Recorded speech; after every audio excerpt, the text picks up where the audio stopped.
Greetings. This is a mistake. And I'm skyless. Oh my god, I don't think I can be ready for this. I would like to be, but no, I'm just not.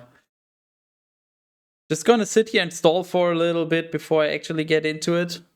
Also, the stuff down there, obviously. I put that there preemptively. It's not gonna be in effect until I actually start reading, so if you wanna redeem some memory stuff, now's your chance before I will turn off alerts and just ignore everything and everyone. Hello, Cat Peasant! No, me isn't here as far as I know, and Skydus isn't here either. Just a stupid idiot that decided to read something stupid. According to all known laws of deviation, Illuminati. OMG, yes. Can I redeem non-fit? Let me think. I gotta turn up the heat a little, because otherwise it's gonna be too cold. Gotta make sure that if I need to readjust the temperature, there's nothing in the way, so I can quickly change it, but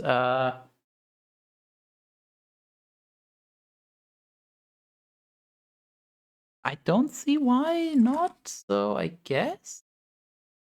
Gonna be a minor inconvenience, probably, but you know what, I can deal with that. The word record is gonna be free. Like, I mean, as you can see up there, it's a 20813. Like, I watched the word record actually, and there's a lot of time save honestly in there. Like, I saw the word record video and I was like, you know what, I can do better than that. So yeah. For anyone that doesn't get it, obviously I hold the word record. Yeah, what do you think?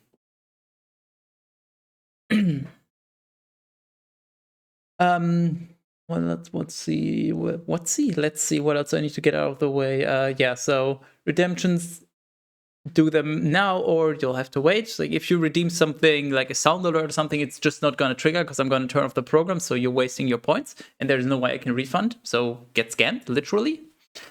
And for other redemptions where I actually have to do stuff, those I guess I'll just do when I'm done. Yeah, as it says, I might forget to split. Not a big deal. As long as the timer is still going. Actually, we don't even need the timer because I could just time it from the video. It's just sort of a bonus, so we kind of know what's going on. And I know that it's not very well, like, does my cursor show if I...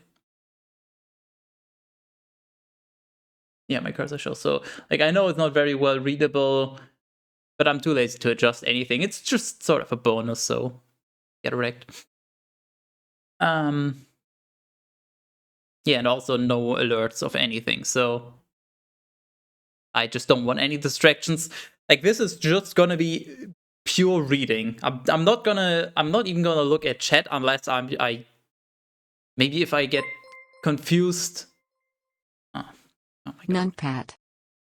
Maybe if I get confused and get lost or something, but I don't intend to be really looking at chat because I think a 130 would be doable, sub 130. Like, I did a 208 with a lot of interruptions, and yeah, I mean, there was uncultivated talking, and I was asking questions about the script, like what the fuck is going on. So I think there's a bunch of time saves. I don't know if they add up to over like 40 minutes, but I'm feeling pretty good about this. And also, as another incentive, incentive for myself. Yeah, speaking of food, I actually haven't eaten since... When did I last eat? Like 9:30, 10? Let's just say I had breakfast at like 10. I haven't eaten since. I'm getting pretty hungry, so the sooner I get done, the sooner we can get to figuring out what to order, and then I can actually order it, and then hopefully I can have food soon, TM. So I got all the reasons to go fast. Okay.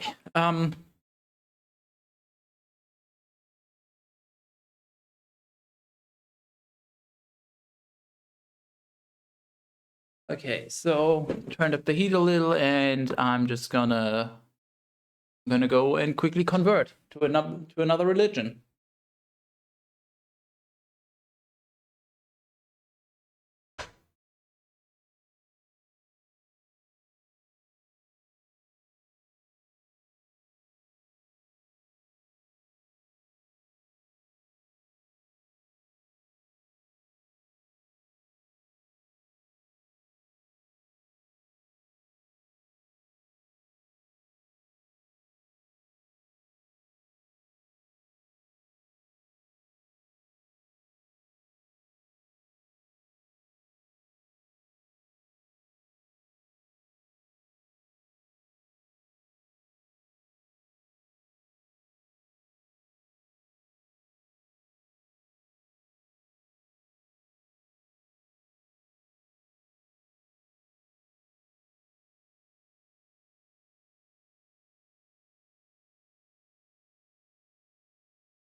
Hmm. I don't know if I want to put them on. Uh, it's not like I need any sound, but it's also just it's kind of weird because I'm so used to the acoustics of wearing headphones while talking on stream, and I guess this can conveniently sort of. You know what? Actually, this is convenient. I like this. Yeah, I guess headphone bonus. Sure, this kind of works. I'm gonna stall for a little longer till the room warms up a little more because currently it's pretty cold actually. Because I'm not particularly what do you even call it, like heavily dressed? Dressed light? Yeah, I guess it would be heavily. Whatever. Hello, Nargor. I like terrible ideas. Yeah, that's why you come here regularly. Um, hmm. Try to think if there's anything else I need to take care of before I start, and also stalling seems like a good idea anyways, just in general.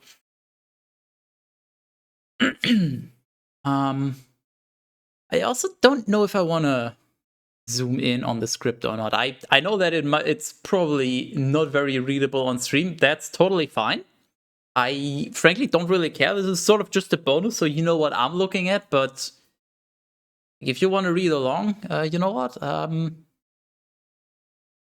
Here, I'll just put this in chat. If anybody wants to read along, there's a link. If somebody else comes in here and needs the link, well, I'm sure somebody can provide them.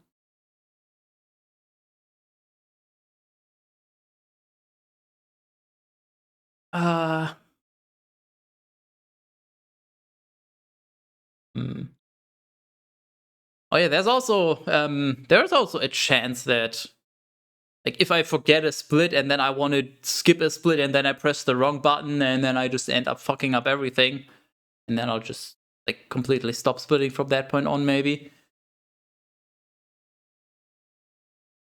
So I haven't really memorized my hotkeys very well for live split, aside from starting the timer and resetting the timer, because those are really the only ones that I need for that too. But as it says down there, like down there directions, it's fine. We just want some idea of how long it takes, but if everything else fails, we'll do video timing. And also, still cold.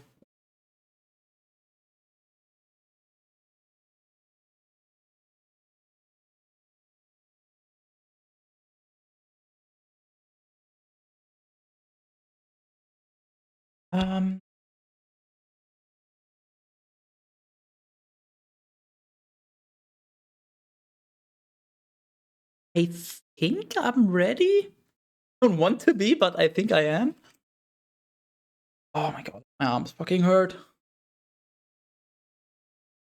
But that's fine. I'm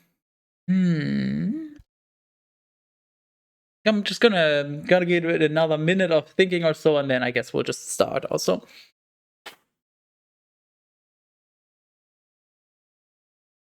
We shall not have any distractions.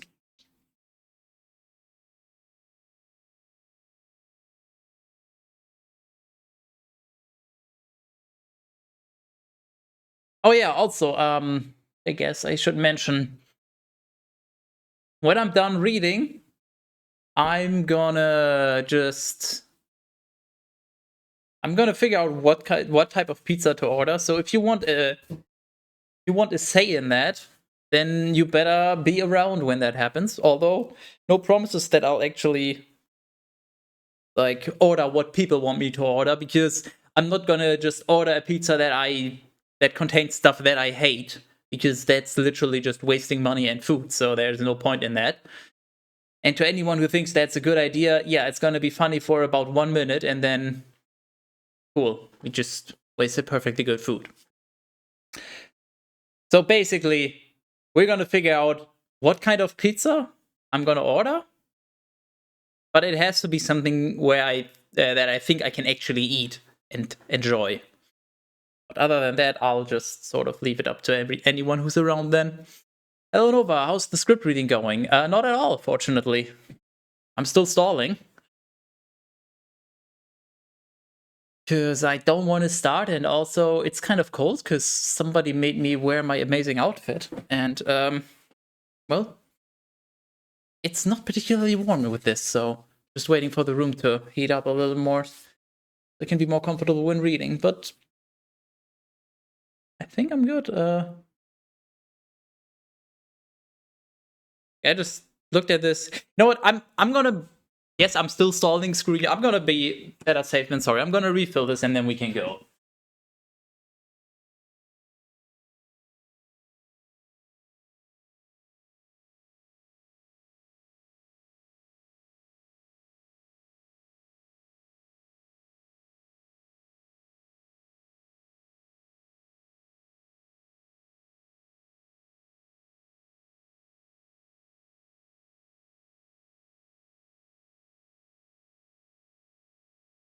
It's if I'm already getting a world record, it better be a good one. Like, I'm not just gonna get 5-minute time save because that's cringe. Like, I want a good world record. What's this formatting? What the fuck? This is the superior version of the B-movie script. What do you mean? This is the one I've read last time. This is the one that Uncultivated read. This is the one that Choco read. This is the one that TRG read.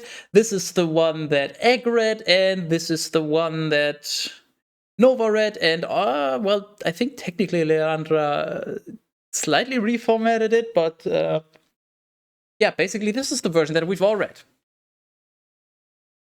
Because why not? We're already doing a meme, so we might as well go all in on the meme. So who are the runners this time? Or is it just script reading? No, it's literally just, I don't want distractions. I'm going to get an actual good world record. I'm not going to talk to anyone because that's the distractions. I just noticed the on-screen chat is not going to be readable at all, but I don't care. Deal with it. I could put a black box behind for more contrast. I guess. Nah, I don't care enough. Whatever. Just for the one-time meme. Yeah, so it's just gonna be myself. I'm just gonna be. Oh yeah. Also, I haven't mentioned. I'm gonna primarily focus on speed, but I'll still try to have some like focus on like emphasis. I'm not gonna yell everything that's in all caps, but I'm gonna try to at least somewhat indicate when there's somebody speaking or whatever.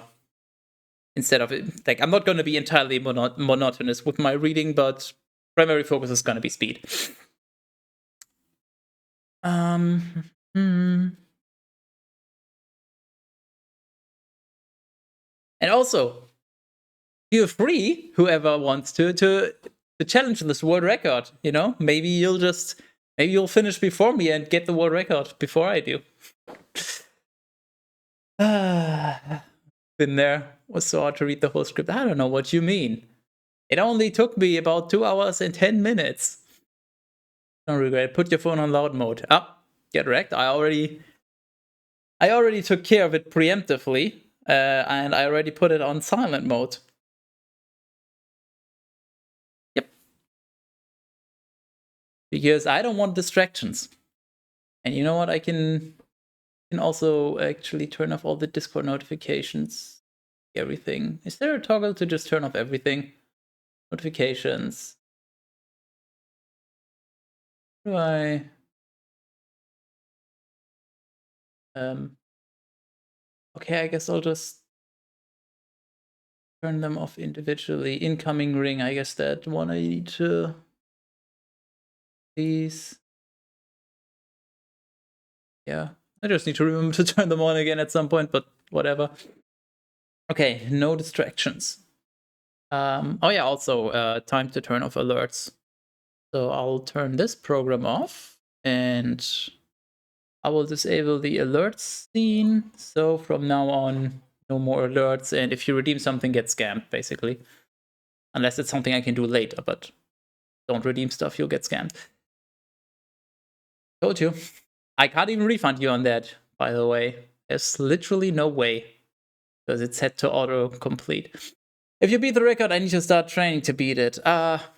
Yeah, I mean, I was kind of joking because I have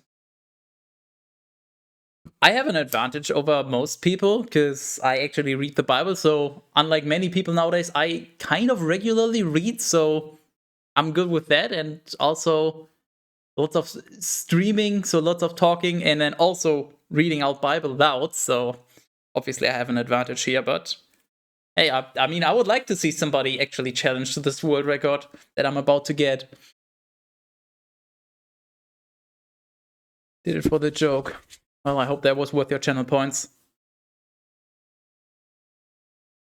I think I've stalled for long enough. Okay. Final chance to send your messages. I am about to get this started. Any final words? Reading is fun. Yeah, it depends on what you're reading, honestly. I wouldn't consider this, like reading this, fun. Papa, he is reading. No.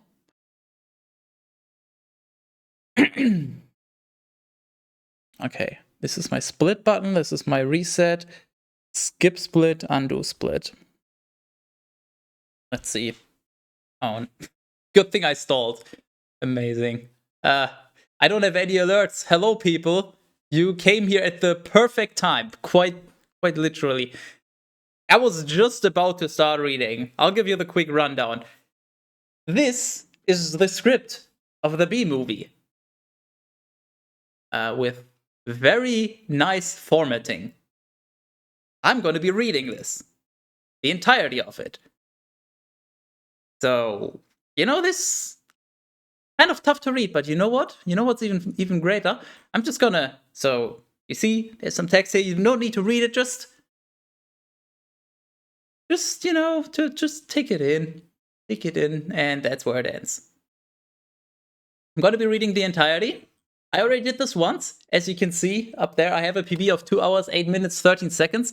I am completely confident that I can beat it, because last time I didn't really speedrun reading it, but this time I'm actually being serious. Also, as it says down there, I will not be doing any channel point redemptions. If you redeem sound alerts or something, you're literally getting scammed, because I'm too lazy to turn everything off, so don't do it. I might forget to split. It's fine. No need to panic. Like, the only thing that matters is the final time. And even if I fuck up the timer entirely, we can time it by video, so it's fine. And yeah, no alerts of any sort, so no follower alert, no tip, no sub alert, nothing. I don't want distractions, basically. So I was just about to start before you raided. So this is, as I said, perfect timing. Now you all know what kind of stupid stuff you're in for. Not gonna be reading chat, so talk amongst yourselves, I guess. Because I'm not gonna be talking to anyone here until I'm done reading. I'm expecting this to take about 1 hour 30, hopefully.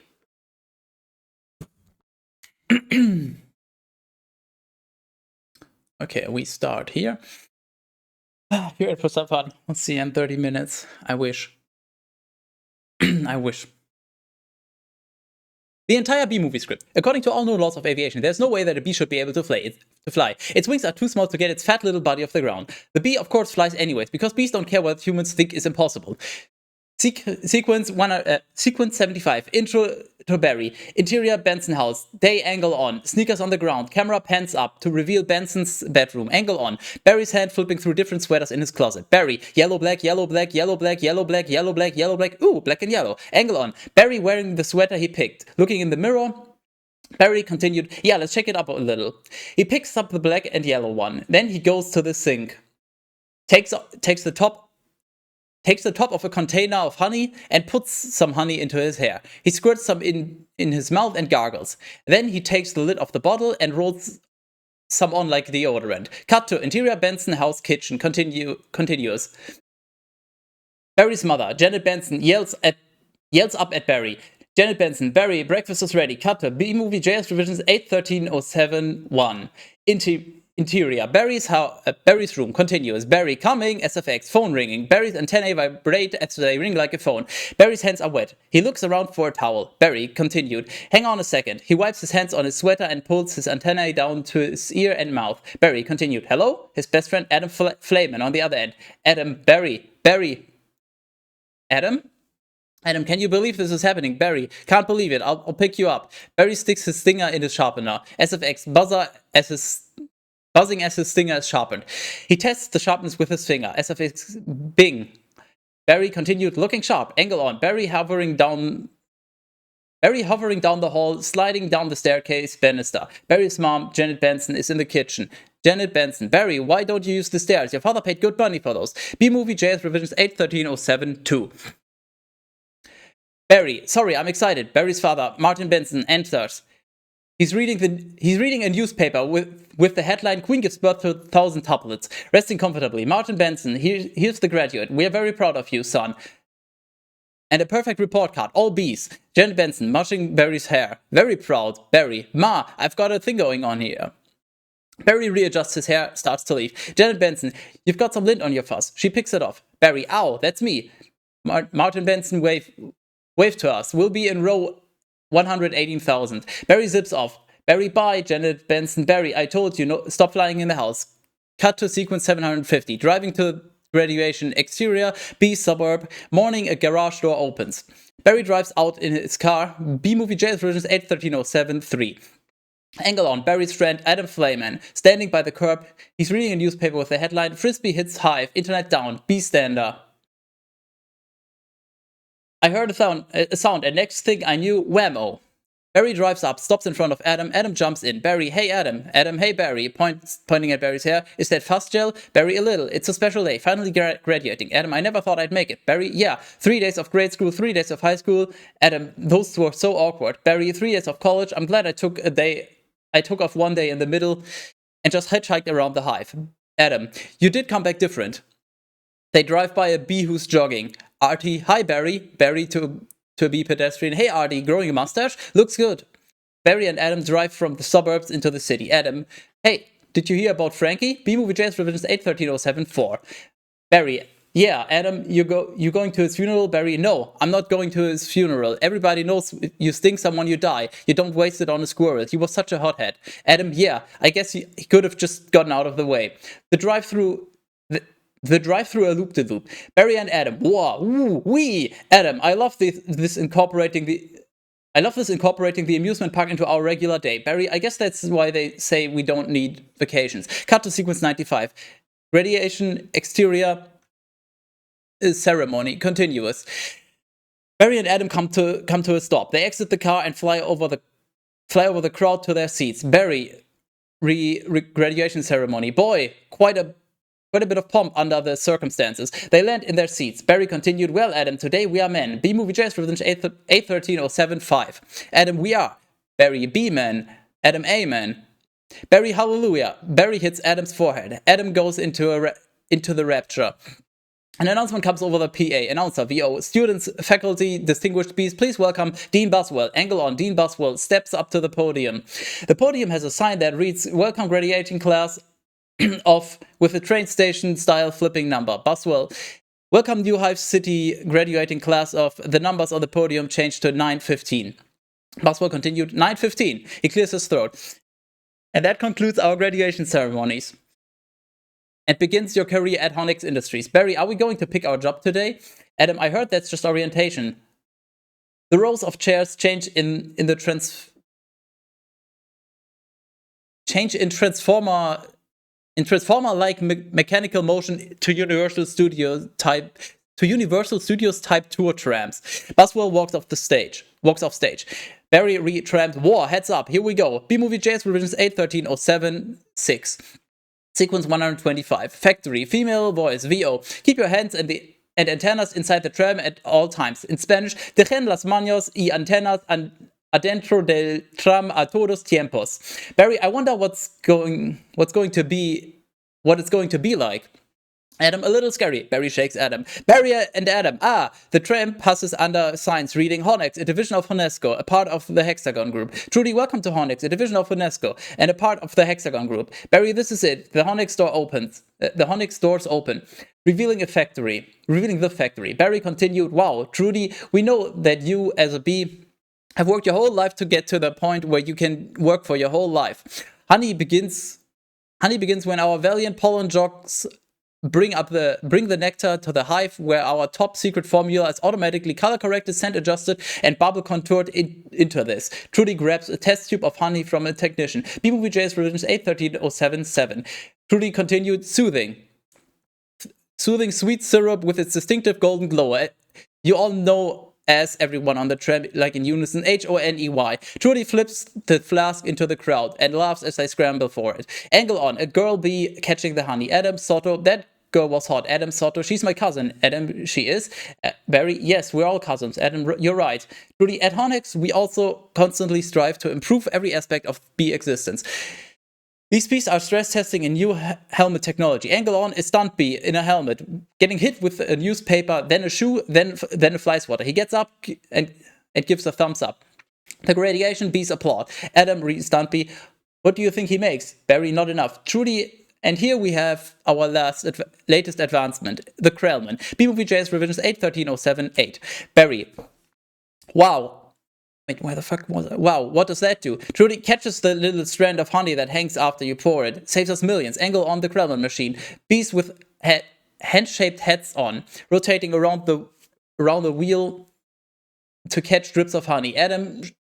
Adam's hand shoots up. Adam, can anyone work on the Krellman? Trudy, of course. Most bee jobs are small ones, but bees know that every small job, if it's done well, means a lot. There are over 3,000 different bee occupations, but choose carefully because you'll stay in the job that you pick for the rest of your life.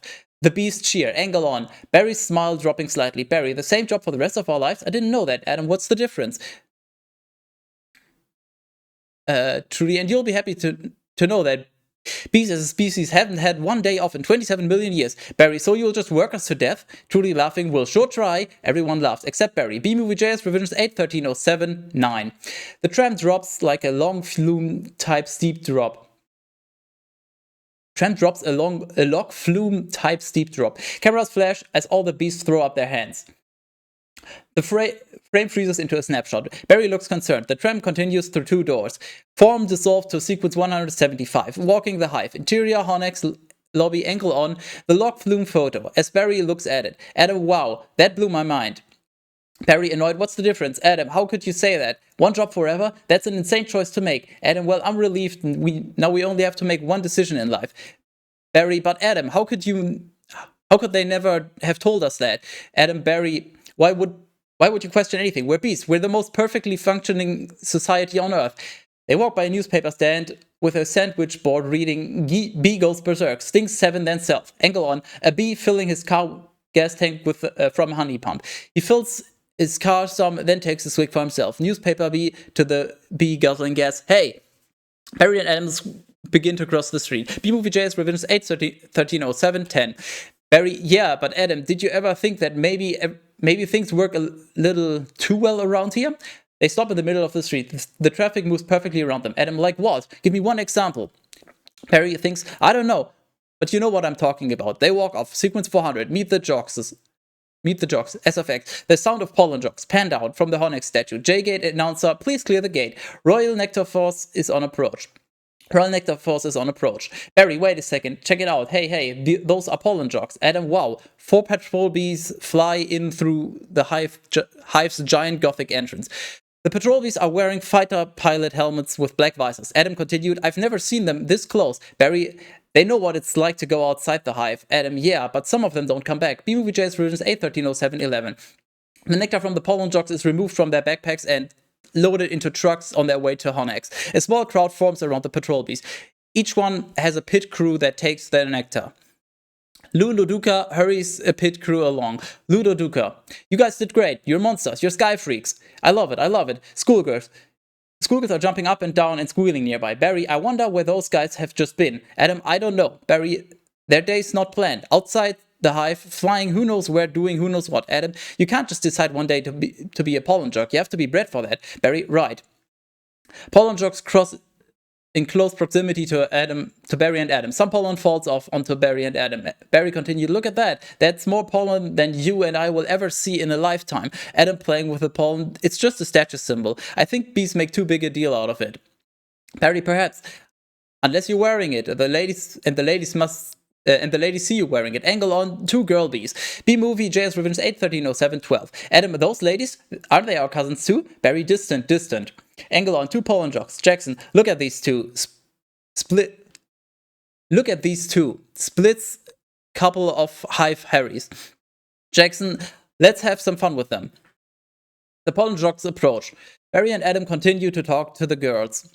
Girl 1, it must be so dangerous being a pollen jock. Barry, oh yeah, one time a bear had me pinned up against a mushroom. He had one paw on my throat, with the other he was slapping me back and forth across the face. Girl 1, oh my, Barry. I never thought I'd knock him down. Girl 2 to Adam, and what were you doing during all of this? Adam, obviously I was trying to alert the authorities. The girl swipes some pollen off Adam with a finger. Barry, pollen, I can autograph that if you want. B-Movie JS Revisions 8-13-07-13. Jackson, little gusty out there today, wasn't it, comrades? Barry, yeah, gusty. Thus, you know, we're going to hit a sunflower patch in about 6 miles from here tomorrow. Barry, 6 miles, huh? Adam whispering, Barry, Buzz. It's a puddle jump for us. But maybe you're not up for it. Barry, maybe I am. Adam whispering louder, you are not. Buzz, we're going. 0900 at J-Gate. Adam J-Gate war. Buzz leaning in on top of Barry. What do you think, Buzzy boy? Are you B enough? Barry, I might be. And all depends on what 0900 means. Cut to sequence 450. The balcony. B-Movie JS Revisions 8-13-07-14. Interior Benson house balcony. Later, Barry standing on the balcony alone, looking out over the city. Martin Benson enters, sneaks up behind Barry and gooses him in the ribs. Martin Benson, Honex. Barry, oh dad. You surprised me. Martin Benson laughing. Have you decided what you're interested in, son? Barry, well, there's a lot of choices. Martin Benson, but you only get one. Martin laughs. Barry, Dad, do you ever get bored of doing the same job every day? Martin Benson, son, let me tell you something about stirring.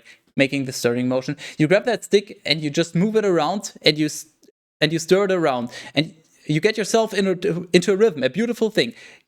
Barry, you know, Dad, the more I think about it, maybe the honeyfield isn't right for me. Martin Benson, and were you thinking of what? Making balloon animals? That's a bad job for a guy with a stinger. B-Movie JS Revisions 8-13-07-15. Barry, well, no. Martin Benson, Janet, your son's not sure he wants to go into honey. Janet Benson, oh, Barry, you are so funny sometimes. Barry, I'm not trying to be funny. Martin Benson, you're not funny. You're going into honey. Our son, the stirrer. Janet Benson, you're going to be a stirrer? Barry, no one's listening to me. Martin Benson, wait until you see the sticks I have for you. Barry, I can say anything I want right now. I'm going to get an ant tattoo. Janet Benson, let's open some fresh honey and celebrate. Barry, maybe I'll pierce my thorax. Martin Benson, toasting to honey. Barry, shave my antennae. Janet Benson, to honey. B-Movie JS Revisions 8130716. Barry, shake up with a grasshopper. Get a gold tooth and start calling everybody dog. Cut to sequence 760. Job placement. Exterior Harnex lobby. Continuous angle on a B bus stop. One group of bees stands on the pavement as another group hovers above them. A double-decker bus pulls up. The hovering bees get on the top level and the standing bees get on the bottom.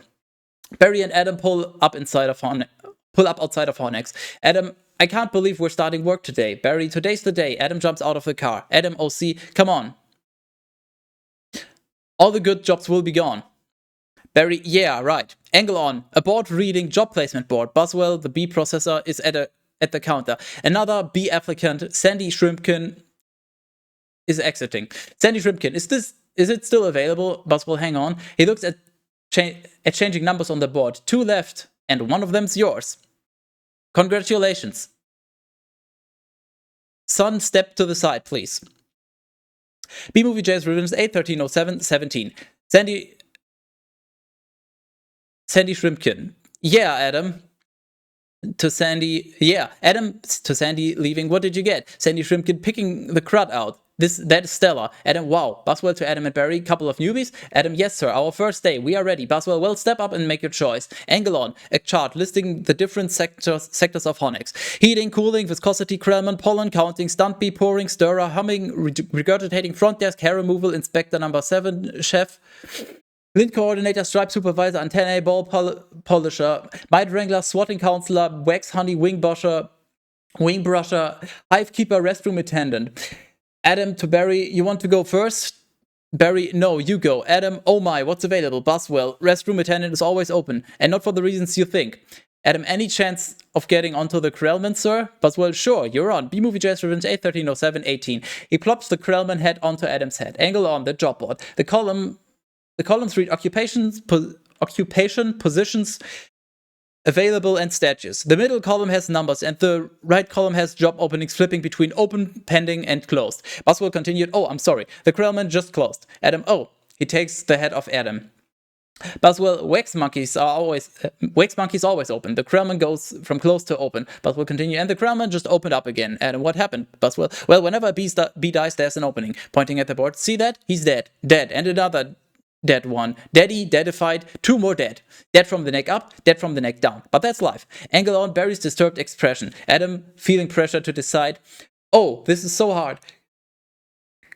Heating, cooling, stunt bee, pourer, stirrer, humming, pourer, stirrer. I'm confused. Humming, inspector number 7, lint coordinator, stripe supervisor, antenna ball polisher, mite wrangler. Barry, what do you think I should? Barry. B-Movie JS Revisions 8130719. Barry is gone. Cut to sequence 775. Lou Lozuka, speech, exterior, J-Gate. Same time, Splits, Jackson, Butts, Lou, and 2 other bees are going through final pre-flight checks. Barry enters. Lou Lozuka. All right, we've got the sunflower patch in quadrant 9. Geranium window box on Sutton Place. Barry's antenna rings like a phone. Adam VO. What happened to you? Where are you? Barry whispers throughout. Barry, I'm going out. Adam VO, out? Where? Out where? Barry, out there. Adam VO, putting it together. Oh no, Barry, I have to go. I have to before I go to work for the rest of my life. Adam, you're going to die. You're crazy. Hello? Barry, oh, another call coming in. B-Movie JS Revisions 8130720. Adam, VO, Barry hangs up. Angle on Lulu Duca. If anyone's feeling brave, there's a Korean deli on 83rd that gets some roses today. Barry timidly, hey guys. Boss, well, look at that. Splits, isn't that the kid we saw yesterday? Lulu Duca to Barry, hold it, son. Flight deck's restricted. Jackson, it's okay, Lou. We're going to take him up. Splits and Jackson chuckle. Lulu Duca, really? Feeling lucky, are ya? A younger, smaller bee than Barry, Chet runs up with a release waiver for Barry to sign. Chet, sign here, just initial that. Thank you. Ludo Duca, okay. You got rain advisory today, and as you all know, bees cannot fly in the rain, so be careful. As always, reading Arena of Cliffboard. Watch your brooms, honey sticks, dogs, birds, beer, bears, and bats. B-Movie JS Revisions 8/13/07/21. Also, I got a couple of reports of root beer being poured on us. Murphy's in a home because of it, just babbling like a cicada. Barry, that's awful. Lulu Duca. And a reminder for all you rookies, B-Law number 1, absolutely no talking to humans. Alright, launch positions. The Jogs get into formation, chanting as they move. Lulu Duca continued, black and yellow.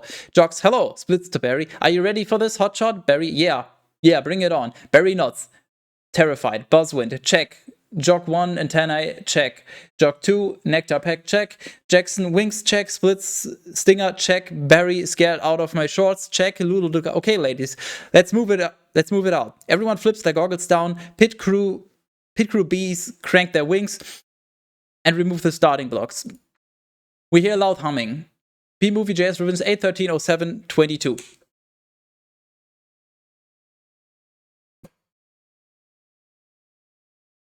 Lulu Duca continued. Pound those petunias. You striped stem suckers. All of you, drain those flowers. A flight deck guy in deep crouch hand signals them out of the archway as the backwash from the bee wings flutters his jumpsuit. Barry follows everyone. Sequence 800, flying with the Jogs. The bees climb above treetops in formation. Barry is euphoric. Barry, war! I'm out. I can't believe it. I can't believe I'm out. So blue, ha ha ha, a beat. I feel so fast and free. Kites in the sky. Box kite, wow. They fly by several cycles and approach a patch of flowers. Barry continued, flowers, splits. This is Blue Leader. We have roses visual. Bring it around 30 degrees and hold. Barry, Soto, roses. Jackson, 30 degrees. Roger, bringing it around. Many pollen Jogs break off from the main group. They use their equipment to collect nectar from flowers. Barry flies down to watch the Jogs collect the nectar. Jog, stand to the side, kid. It's got a bit of a kick. The Jog fires the gun and recoils. Barry watches the gun fill up with nectar. B-Movie JS Revisions 8/13/07/23. Barry, oh. That is one nectar collector. Jog, you ever see pollination up close? Barry, no, sir. He takes off and the excess pollen dust falls, causing the flowers to come back to life.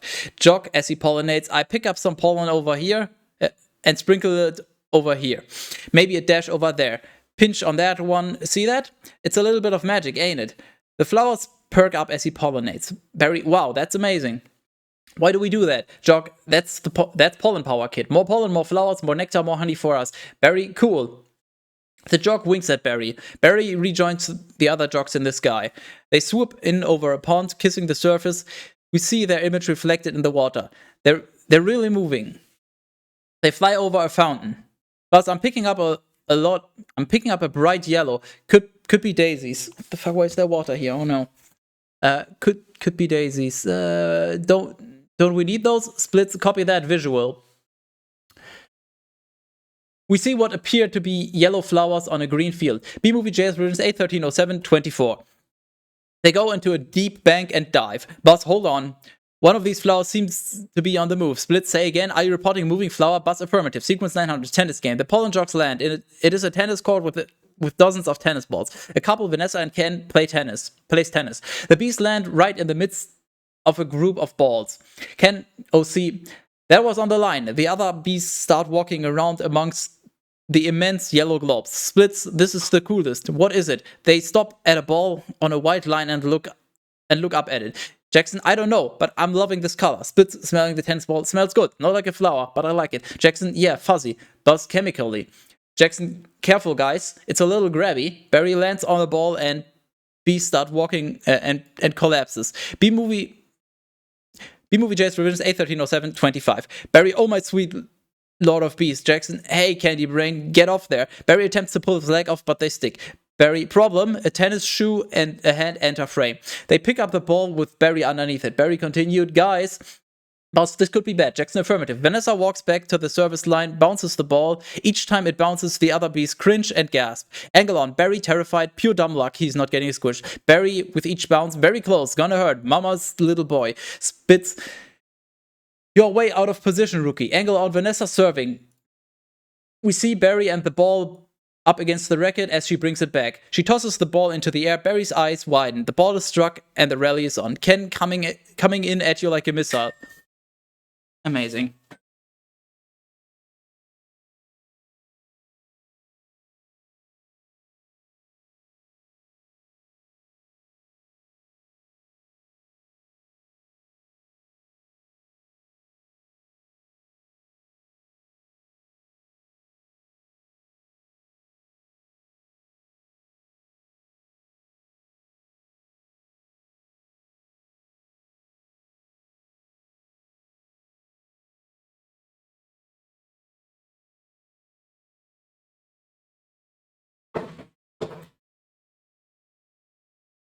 Worth it.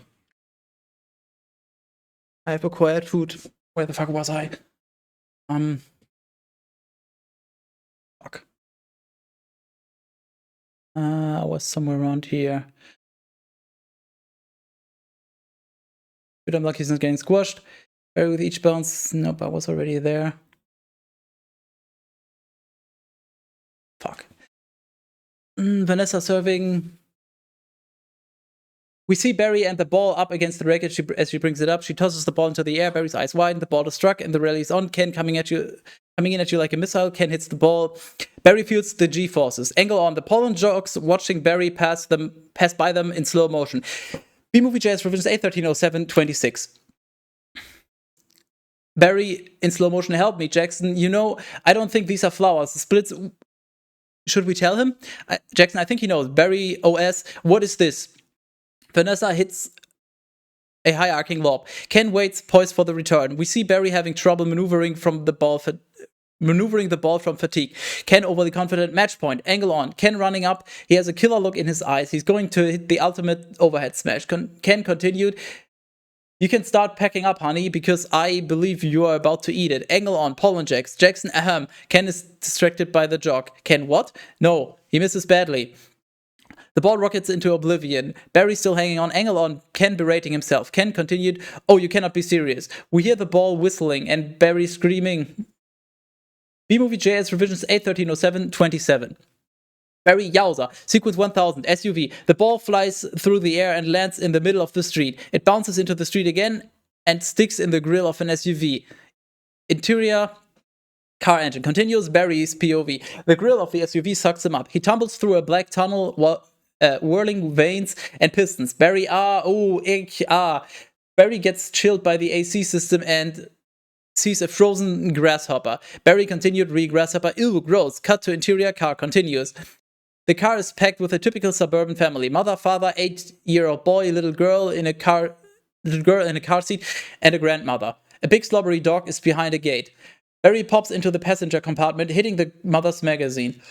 Mother, there's a bee in the car. They all notice the bee and start screaming. Barry, Barry tumbles around the car. We see the faces from his POV. Mother, do something. B-Movie JS Revisions 8/13/07/28. Father, I'm driving. Barry flies by the little girl in her car seat. She waves hello. Little girl, hi, B. Son, he's back here. He's going to sting me. The car swerves around the road.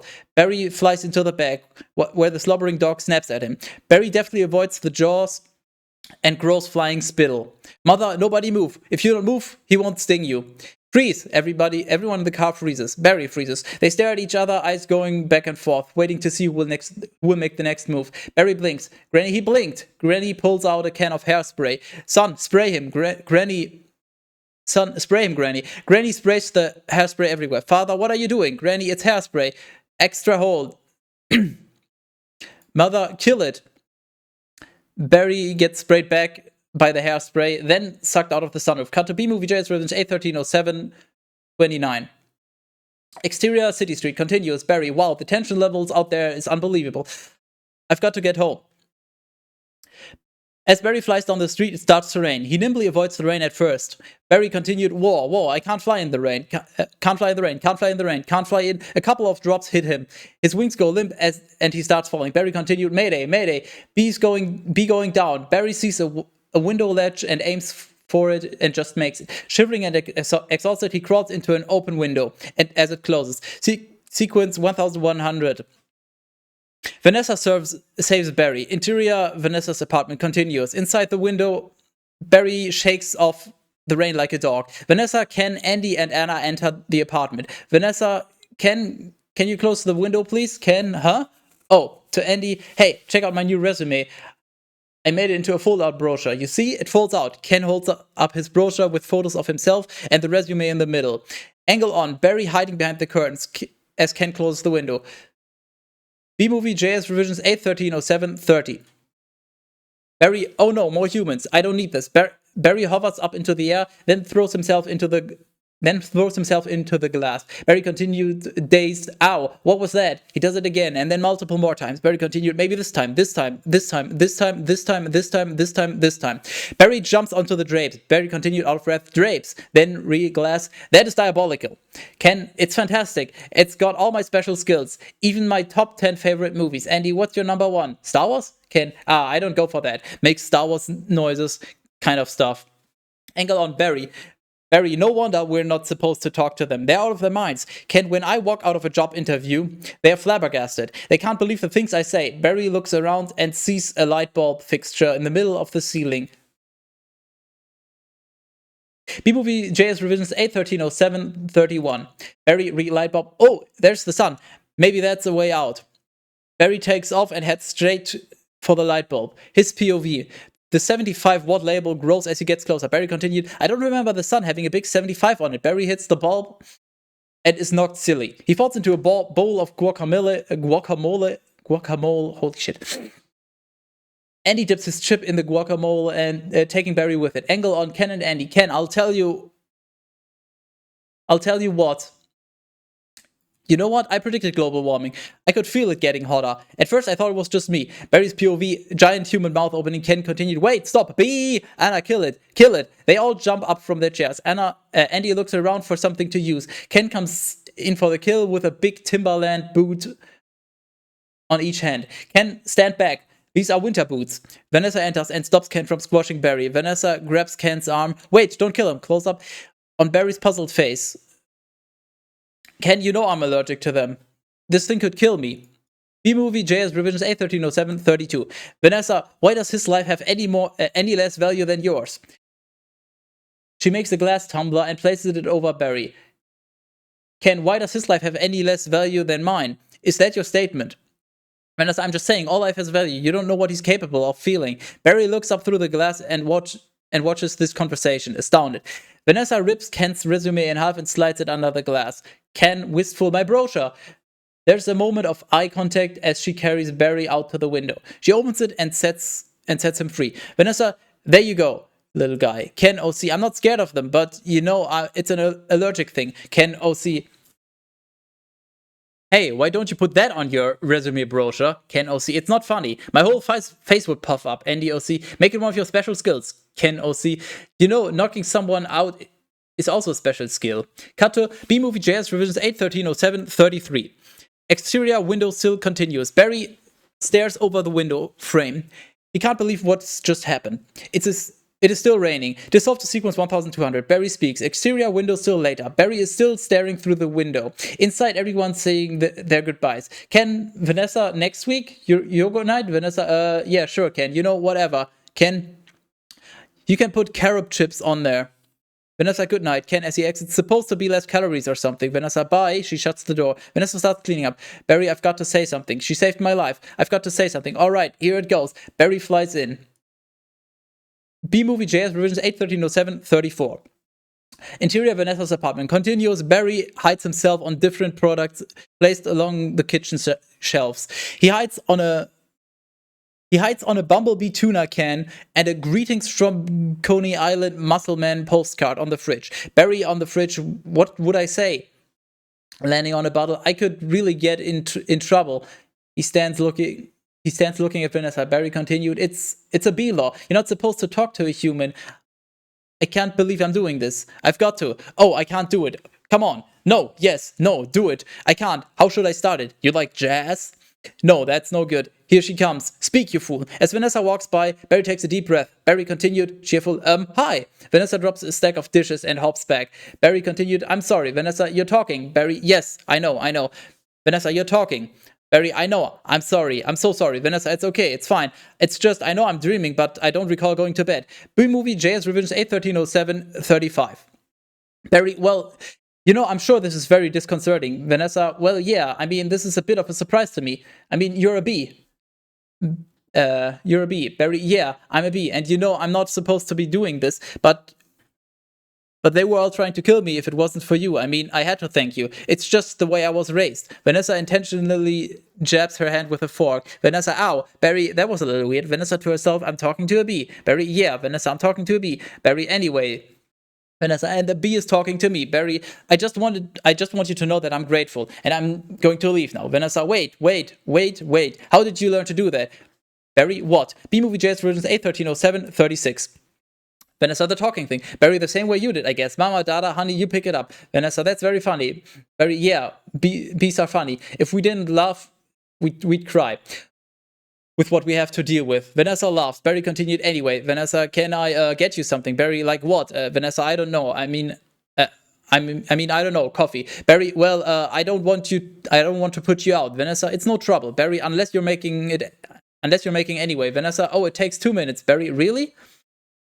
Vanessa, it's just coffee. Barry, I hate to impose. B-Movie JS revisions 8.13.07.37. Vanessa, don't be ridiculous. Barry, actually, I would love a cup. Vanessa, hey, you want a little rum cake? Barry, I really shouldn't. Vanessa, have a little rum cake. Barry, no, I can't. Vanessa, oh, come on. Barry, you know, I'm trying to lose a couple micrograms here. Vanessa, where? Barry, well, these stripes don't help. Vanessa, you look great. Barry, I don't know if you know anything about fashion. Vanessa starts pouring coffee through an imaginary cup directly onto the floor. Barry continued, are you alright? Vanessa, no. Dissolve to the sequence 1300. Rooftop coffee. B-Movie JS revisions 8.13.07.38. Exterior Vanessa's roof later. Barry and Vanessa are drinking coffee on her roof terrace. He's perched up on her keychain. Barry, he can't get a taxi. He's making the tie in the cab as they're flying up Madison. So he finally gets there. Vanessa, Barry, he runs up the steps into the church. The wedding is on. Vanessa, yeah. Barry, and he says, watermelon? I thought you said Guatemalan. Vanessa, Barry, why would I marry a watermelon? Barry laughs. Vanessa doesn't. Oh, is that a B joke? Barry, yeah, that's the kind of stuff we do. Vanessa, yeah, different. A beat. Vanessa continued, so anyway, what are you going to do? Barry, B-Movie JS revisions 8.13.07.39. About work. Barry, about work? I don't know. I want to do my part for the hive, but I can't do it the way they want. Vanessa, I know how you feel. Barry, you do? Vanessa, sure, my parents wanted me to be a lawyer or a doctor, but I wanted to be a florist. Barry, really? Vanessa, my only interest is flowers. Barry, our new queen was just elected with that same campaign slogan. Vanessa, oh? Barry, anyways. See, there's my hive, right there. You can see it. Vanessa, oh, you're in Sheep Meadow. Barry, excited, yes. You know the turtle pond? Vanessa, yes. Barry, I'm right off that. Vanessa, oh, no way. I know that area. Do you know I lost a toe ring there once? Barry, really? B-Movie JS versions 8.13.07.40. Vanessa, yes. Barry, why do girls put rings on their toes? Vanessa, why not? Barry, I don't know. It's like putting a hat on your knee. Vanessa, really? Okay. A janitor in the background changes a light bulb. To him, it appears that Vanessa is talking to an imaginary friend. Janitor, you alright, ma'am? Vanessa, oh yeah, fine. Just having 2 cups of coffee. Barry, anyway. This has been great. Wiping his mouth. Thanks for the coffee. Barry gazes at Vanessa. Oh yeah, it's no trouble. Barry, sorry I couldn't finish it. Vanessa giggles. Barry continued, read coffee. If I did, I'd be up for the rest of my life. Can I take a piece of this with me? Vanessa, sure. Here's a crumb. She takes a crumb from the plate and hands it to Barry. B-Movie JS revisions 8.13.07.41.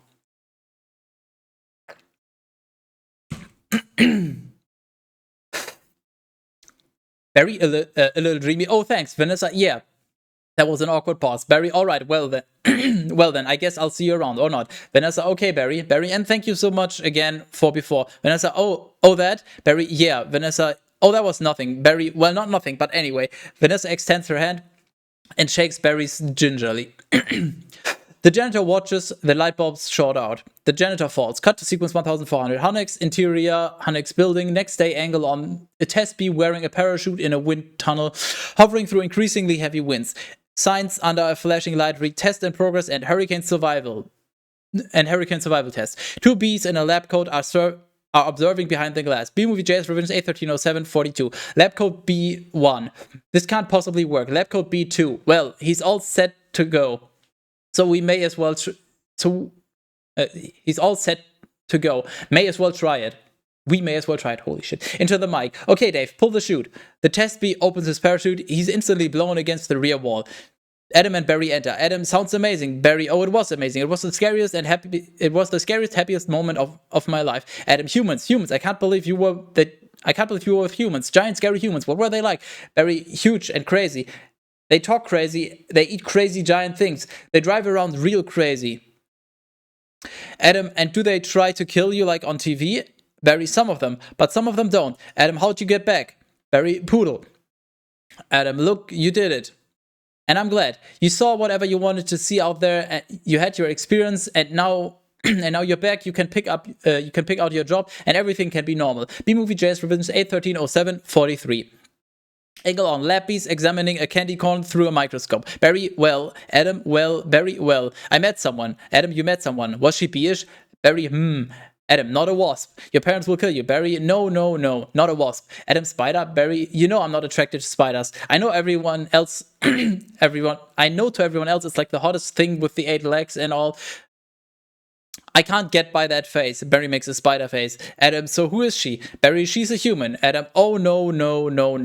That didn't happen. You didn't do that. That is B-law. You wouldn't break B-law. Barry, her name is Vanessa. B-Movie JS Revisions 8130744. Adam, oh boy. Oh boy. Barry, she's so nice. And she's a florist. Adam, oh no. You're dating a human florist. Barry, you were not dating. Adam, you're flying outside the hive. You're talking to human beings that attack our homes with power washers and M80s. That's one eighth of a stick of dynamite. Barry, she saved my life and she understands me. Adam, this is over. Barry pulls out the crumb. Barry, eat this. Barry stuffs the crumb into Adam's face. Adam, this is not over. What was that? Barry, they call it a crumb. Adam, that was so stinging stripy. Barry, and that's not even what they eat. That just falls off what they eat. Do you know what a Cinnabon is? Adam, no. B-Movie JS Revisions 8130745. Barry, it's bread. Adam, come in here. Barry and cinnamon. Adam, be quiet. Barry and frosting. They heat it up. Adam, sit down. Adam's office continuous. Barry, really hot. Adam, listen to me. We're not them. We're us. There's us and there's them. Barry, yes. But who can deny the heart that is yearning? Barry rolls his chair down the corridor. Adam, there's no yearning. Stop yearning. Listen to me. You have to get back to. You have got to start thinking B, my friend. Another B joins in. Another B, thinking B. Wider shot as a third B enters, popping up over the cubicle wall. Third B, thinking B. Even wider shot as all the B's join in. B-Movie JS Revisions 81307. 46. Other B's, thinking B. Cut to sequence 1500. Poolside nagging. Exterior backyard parents' house day. Barry sits on a raft in a hexagon honey pool, legs dangling into the water. Janet Benson and Martin Benson stand over him, wearing big 60s sunglasses and cabana type outfits. The sun shines brightly behind their heads. Janet Benson, oh see, there he is. He's in the pool. Martin Benson, you know what your problem is, Barry? Barry, I've got to start thinking B. Martin Benson. Barry, how much longer is this going to go on? It's been 3 days. I don't understand why you're not working. Barry, well, I've got a lot of big life decisions I'm thinking about. Martin Benson, what life? You have no life. You have no job. You're barely a bee. Barry throws his hands in the air. Barry, aw. Janet Benson, would it kill you to make a little honey? Barry rolls off the raft and sinks to the bottom of the pool. We hear the parents' muffled voices from above the surface. B-Movie JS Revisions 8130747. Janet Benson continued muffled. Barry, come out from under there. Your father is talking to you. Martin, would you talk to him? Martin Benson. Barry, I'm talking to you. Dissolve to exterior picnic area. Day, music, sugar by the Archies. Barry and Vanessa are having a picnic. A mosquito lands on Vanessa's leg. She swats it violently. Barry's head whips around, aghast. They stare at each other awkwardly in a frozen moment, then burst into hysterical laughter. Vanessa gets up. Vanessa, you coming? Barry, got everything? Vanessa, all set. Vanessa gets into a one-man ultralight plane with a black and yellow paint scheme. She puts on her helmet. Barry, you go ahead. I'll catch up. Vanessa, Come hither, Wink. Don't be too long. The ultralight takes off. Barry catches up. They fly side by side. Vanessa continued. Watch this. Vanessa does a loop and flies right into the side of a mountain, bursting into a huge ball of flames. B-Movie JS Revisions 8130748. Barry yelling anguished Vanessa. Exterior Barry's parents' house. Continuous angle on Barry's face bursting through the surface of the pool, gasping for air. Eyes opening in horror. Martin Benson, we're still here. Barry, we're still here, Barry. Janet Benson, I told you not to yell at him. He doesn't respond when you yell at him. Martin Benson, then why are you yelling at me? Janet Benson, because you don't listen. Martin Benson, I'm not listening to this. Barry is toweling off. Barry is toweling off, putting on his sweater. Barry, sorry, man, I've got to go. Janet Benson, where are you going? Barry, nowhere. I'm meeting a friend. Barry jumps off the balcony and exits. Janet Benson calling after him. Is it a girl? Is this why you can't decide? Barry, bye. Janet Benson, I just hope she's B-ish. Cut to B-Movie JS Revisions 8130749. Sequence 1700. Streetwalk / supermarket. Exterior, Vanessa's florist shop. Day, Vanessa flips the sign to say, sorry, we missed you, and locks the door. Angle on a poster on Vanessa's door for the Tournament of the Roses parade in Pasadena. Barry, so they have a huge parade of just flowers every year in Pasadena. Vanessa, oh, to be in the Tournament of Roses, that's every florist's dream. Up on a float, surrounded by flowers, crowds cheering. Barry, wow, a tournament. Do the Roses actually complete an athletic events? Vanessa, no. All right, I've got one. How come you don't fly everywhere? Barry, it's exhausting. Why don't you run everywhere? Vanessa, Barry, isn't that faster? Vanessa, yeah, okay, I see. All right, your turn. Barry and Vanessa walk / fly down a New York side street. No other pedestrians near them. Barry, TiVo. You can just freeze live TV. That's insane. B-Movie JS Revisions 8130750. Vanessa, what? You don't have anything like that? Barry, we have HIVO, but it's a disease. It's a horrible disease. Vanessa, oh my. They turn the corner onto a busier avenue and people start to swat at Barry. Man, dumb bees. Vanessa, you must just want to sting all those jerks. Barry, we really try not to sting. It's usually fatal for us. Vanessa, so you really have to watch your temper. They enter a supermarket. Cut to interior supermarket. Oh yeah, very carefully. You kick a wall, take a walk, write an angry letter, and throw it out. You work through it like any emotion. Anger, jealousy, under his breath, lust. Barry hops on top of some cardboard boxes in the middle of an aisle. A stock boy, Hector, whacks him with a rolled up magazine. Vanessa to Barry, oh my goodness, are you okay? B-Movie JS Revenge 8130751. Barry, yeah, woo. Vanessa whacks Hector over the head with a magazine. Vanessa to Hector, what is wrong with you? Hector, it's a bug. Vanessa, well, he's not bothering anybody. Get out of here, you creep. Vanessa pushes him and Hector exits, muttering. Barry shaking it off. What was that? A pick and save circular? Vanessa, yeah, it was. How did you know? Barry, it felt like about 10 pages. 75 is pretty much our limit. Vanessa, boy, you've really got that down to a science. Barry, oh, we have to. I lost a cousin to Italian Vogue. Vanessa, I'll bet. Barry stops, sees the wall of honey jars. Barry, what in the name of mighty Hercules is this? How did this get here? Cute Bee, Golden Blossom, Ray Liotta, Private Select. Vanessa, is he that actor? B-Movie JS Revisions 8130752. Barry, I've never heard of him. Why is this here? Vanessa, for people, we eat it. Barry, why? Gesturing around the market. You don't have enough food of your own? Vanessa, well, yes, Barry, how do you even get it? Vanessa, well, bees make it. Barry, I know who makes it, and it's hard to make. There's heating, cooling, and stirring. You need a whole Krellman thing. Vanessa, it's organic. Barry, it's our organic. Vanessa, it's just honey. Barry, it's just honey, Barry. Barry, just what? Bees don't know about this. This is stealing, a lot of stealing. You've taken our homes, our schools, our hospitals. This is all we have, and it's on sale? I'm going to get to the bottom of this. I'm going to get to the bottom of all of this. He rips the label off the Ray Liotta Private Select. Cut to B-Movie JS Revisions 8130753. Sequence 1800. Windshield exterior, back of supermarket loading dock. Later that day, Barry disguises himself by blacking out his yellow lines with a magic marker and putting on some war paint. He sees Hector, the stock boy, with a knife cutting open card boxes filled with honey jars. Man, you're almost done, Hector, almost. Barry steps in some honey, making a sapping noise. Hector stops and turns around. Hector continued, he's here, I sense it. Hector grabs his box cutter. Barry reacts, he hides himself behind the box again. Hector continued, talking too loud to no one in particular. Well, I guess I'll go home. I guess I'll go home now and just leave this nice honey out with no one around. A beat. Hector pretends to exit. He walks a couple of steps in place. Angle on the honey jar. Barry steps out into a moody spotlight. Barry, you're busted, box boy. Hector, aha, I knew I heard something, so you can talk. Barry flies up, stinger out, pushing Hector against the wall. As Hector backs up, he drops his knife. Barry, oh, I can talk, and now you're going to start talking. B-Movie JS Revisions 8130754.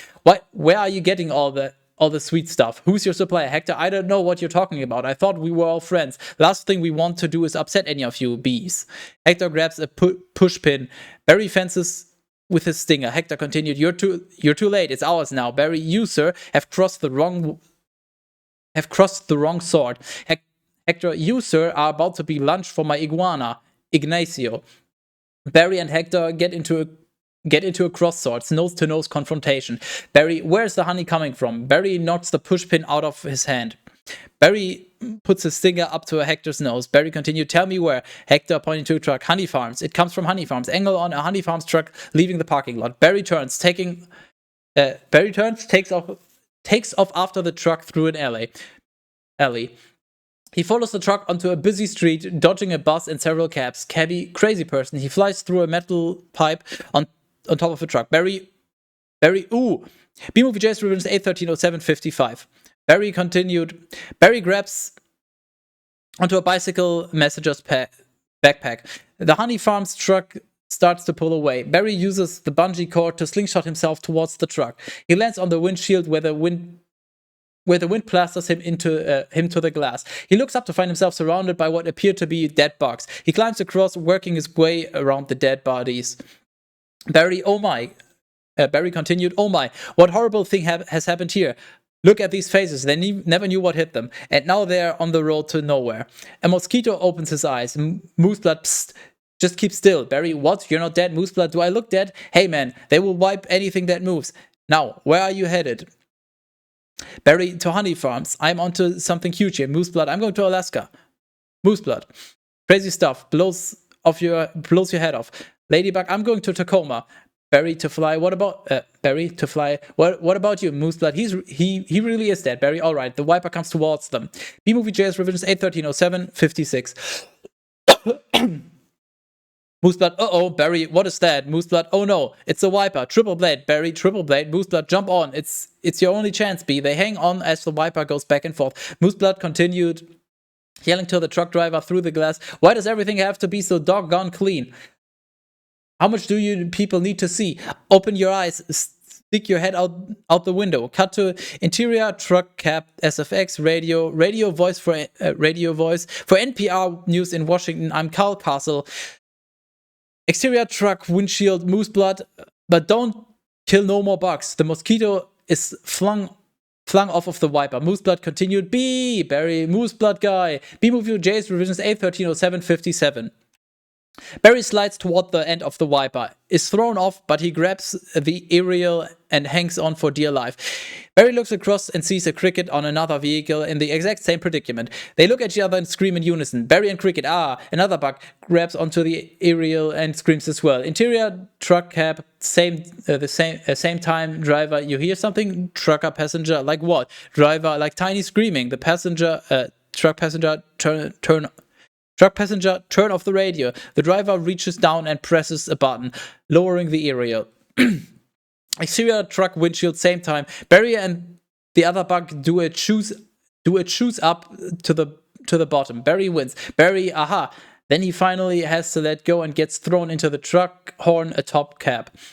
Mooseblood is inside. Mooseblood, hey, what's up, B-boy? Barry, hey, blood. This is off to B-Movie JS Revisions 8130758. Interior truck horn. Later, Barry. And it was just an endless row of honey jars as far as the eye could see. Mooseblood, wow. Barry, so I'm just assuming wherever this truck is going, that's where they're getting it. I mean, that honey's ours. Mooseblood, bees hang tight. Barry, well, we're all jammed in here. It's a close community. Mooseblood, not us, man. We're on our own. Every mosquito is on his own. Barry, but what if you get in trouble? Mooseblood, trouble? You're a mosquito. You're in trouble. Nobody likes us. They are all just smacking. People see a mosquito, smack. Barry, at least you're out in the world. You must meet a lot of girls. Mosquito girls try to trade up. Get with a moth, dragonfly. Mosquito girls don't want no mosquito. A bloodmobile pulls up alongside. Mooseblood continued. Whoa, you have got to be kidding me. Mooseblood's about to leave the building. So long, B. B-Movie J's Revenge 8130759. Mooseblood exits the horn and jumps onto the bloodmobile. Mooseblood continued, hey guys, I knew I'd catch you all down here. Did you bring your crazy straws? Cut to sequence 1900, the apiary. Exterior apiary. Later, Barry sees a sign, Honey Farms. The truck comes to a stop. SFX, the Honey Farms truck blares its horn.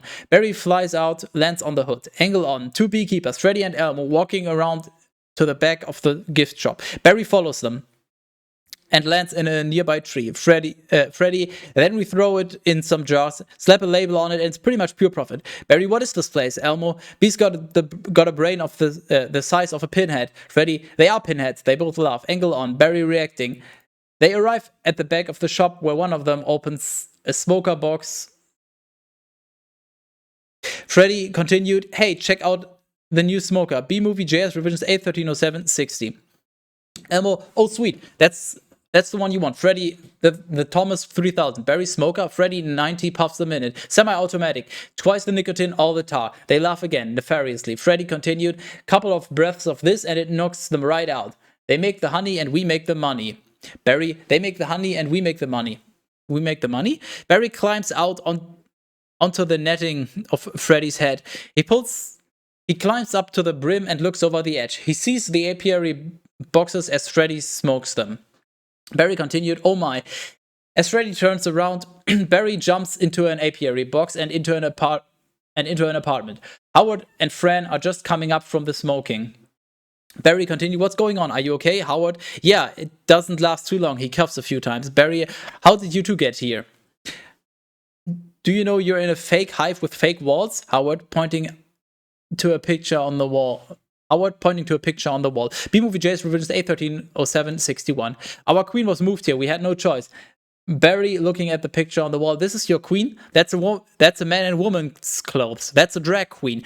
The wall opens. Barry sees the hundreds of apiary boxes. Barry continued, what is this? Barry pulls out his camera and starts snapping. Barry continued, oh no, there's hundreds of them. VO as Barry takes pictures. Our honey is brazenly being stolen on a massive scale. Cut to sequence 1200. Barry tells family. Interior, Barry's parents' house. Living room. Later, Barry has assembled his parents, Adam and Uncle Carl.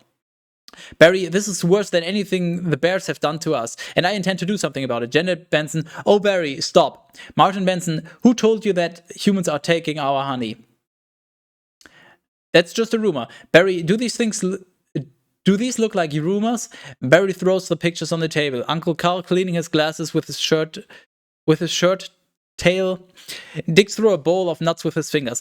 B-Movie JS Revenge 8130762. Howard continued, Uncle Carl, that's a conspiracy theory. These are obviously doctored photos. Janet Benson, Barry, how did you get mixed up in all this? Adam jumping up, because he's been talking to humans. Janet Benson, what? Martin Benson talking to humans? Oh, Barry, Adam, he has a human girlfriend and they make out. Janet Benson, make out? Barry? Barry, we do not. Adam, you wish you could. Barry, whose side are you on? Adam, the bees. Uncle Carl stands up and pulls his pants up to his chest. Uncle Carl, I did at a cricket once in San Antonio. Man, those crazy legs kept me up all night. Hot Shiwa. Janet Benson, Barry, this is what you want to do with your life? Barry, this is what I want to do for all our lives. Nobody works harder than bees. B-Movie JS Rodents 8130763. Dad, I remember you coming home some nights so overworked your hands are still stirring. You couldn't stop them. Martin Benson, Janet Benson to Martin, I remember that. Barry, what right do they have to our hard-earned honey? We're living on 2 cups a year. They're putting it in lip balm for no reason whatsoever. Martin Benson, even if it's true, Barry, what could one bee do? Barry, I'm going to sting them where it really hurts. Martin Benson in the face. Barry, no. Martin Benson in the eye. That would really hurt them. Barry, no. Martin Benson up the nose. That's a killer. Barry, no. There's only one place you can sting the humans. Oh, one place where it really matters. Cut to sequence 2300. Hive at 5. News / B. Larry King. B movie JS revisions A130764. Barry continued. Interior news studio. Day. Dramatic news. Music plays as the opening news sequence rolls. We see the Hive at 5 logo, followed by shots of past events. A B freeway chase, a B beard protest rally, and a bear pawing at the Hive, and the bees flee in panic. Bob Bumble, VO, Hive at 5. The Hive's only full-hour new action news source. Shots of newscasters flash up on screen. Bob Bumble, VO, continued. With Bob Bumble at the anchor desk. Bob has a big shock of Anchorman hair, gray temples, and overly white teeth. Bob Bumble, VO, continued. Weather with Storm Stinger. Sports with Boss Larvae and Jeanette Chung. Jeanette Chung is an Asian bee. Bob Bumble continued. Good evening. I'm Bob Bumble, Jeanette Chung, and I'm Jeanette Chung. Bob Bumble, our top story. A tri-county bee, Barry Benson, insert Barry's graduation picture. Bob Bumble continued, is saying he intends to sue the human race for stealing our honey, packaging it, and profiting from it illegally. Cut to B movie JS revisions A130765. Interior Bean Studio. B. Larry King live. B. Larry King wearing suspenders and glasses is interviewing Barry. A lower third Chiron reads, B. Larry King live. B. Larry King. Don't forget, tomorrow night on B. Larry King, we are going to have 3 former queens all right here in our studio discussing their new books, Classy Ladies.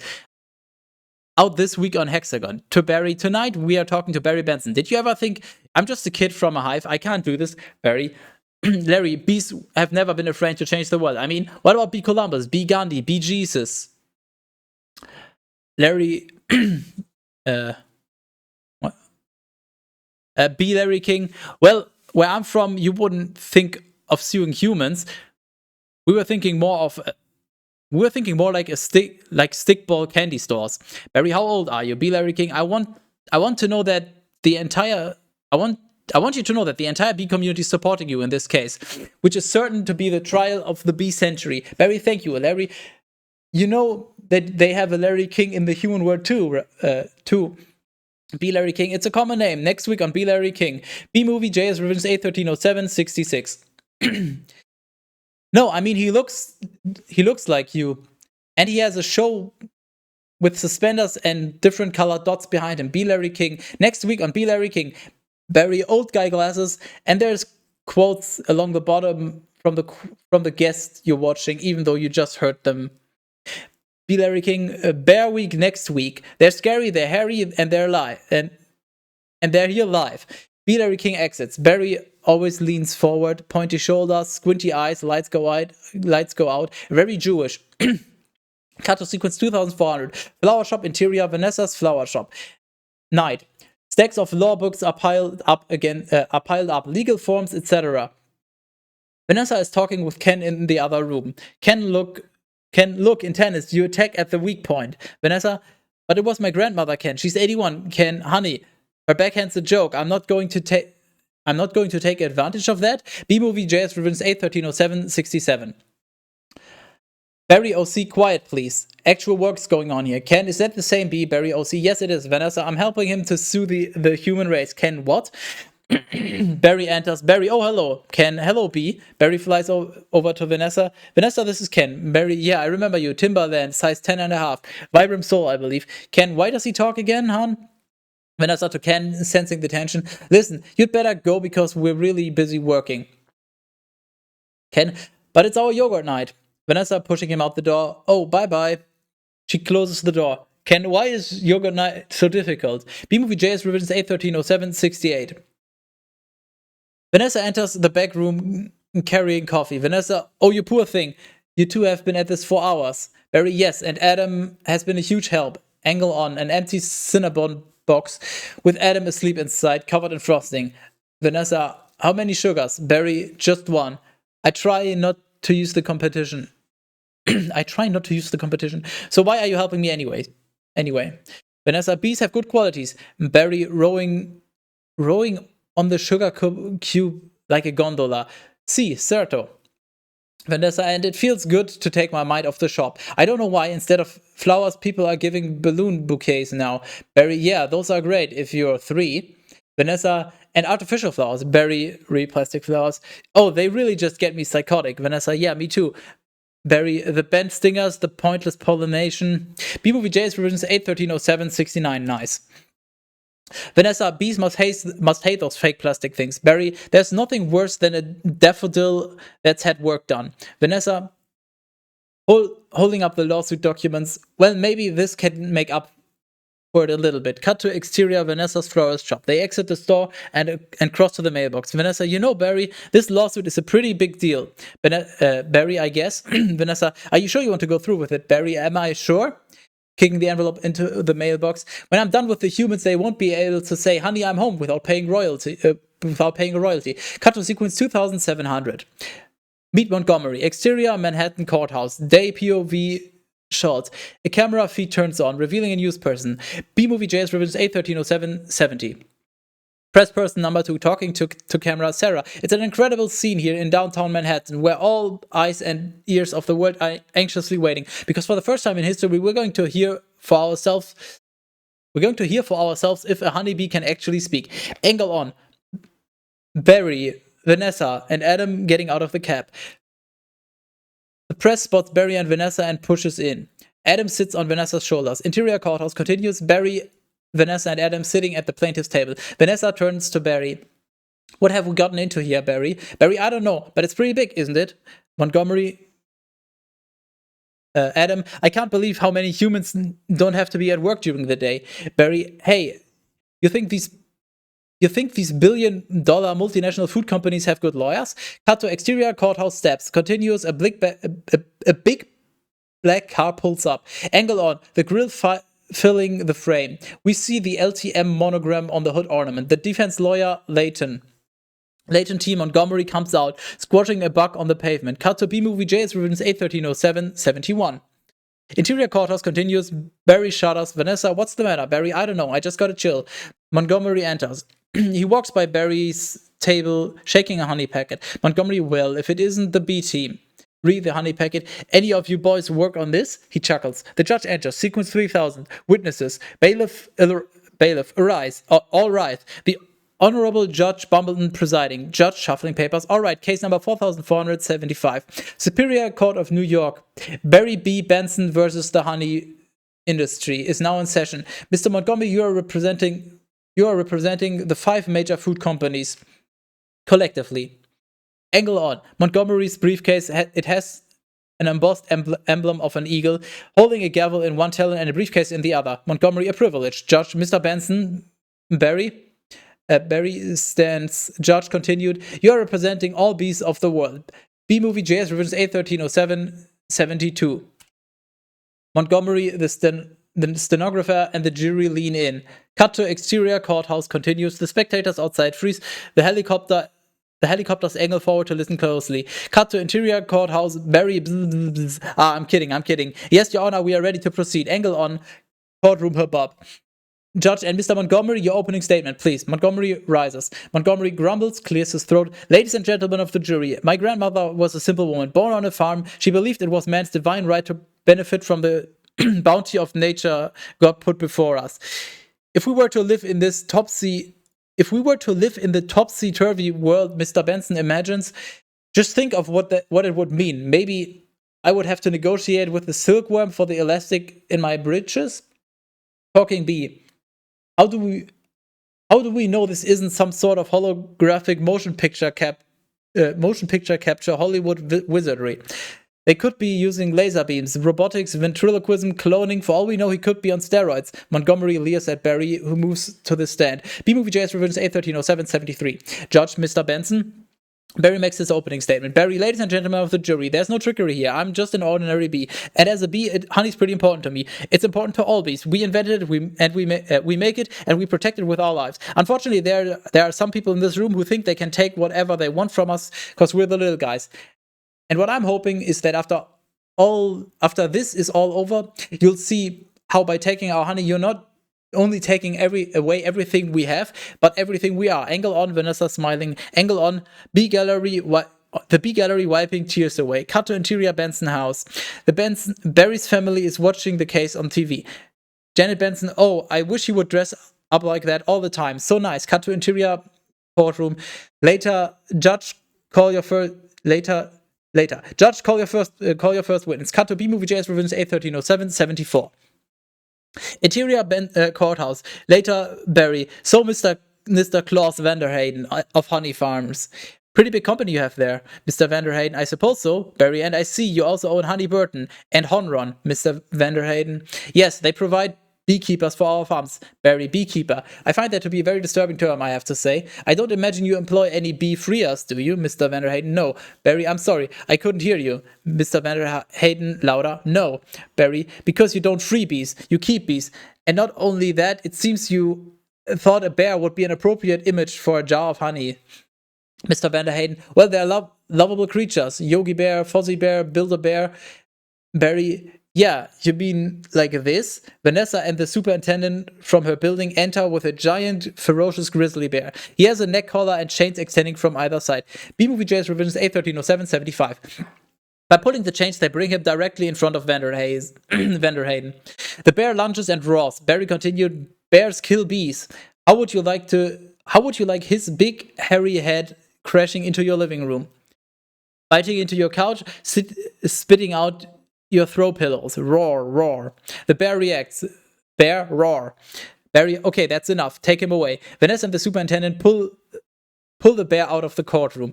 Vanderhayden trembles. The judge glares at him. Cut to interior courtroom. A little later, Barry questions Sting. So, Mr. Sting, thank you for being here. Your name intrigues me, I have to say. Where have I heard it before? Sting, I was with a band called The Police. Barry, but you've never been a police officer of any kind, have you, Sting? No, I haven't. B-Movie JS Revenge 8130776.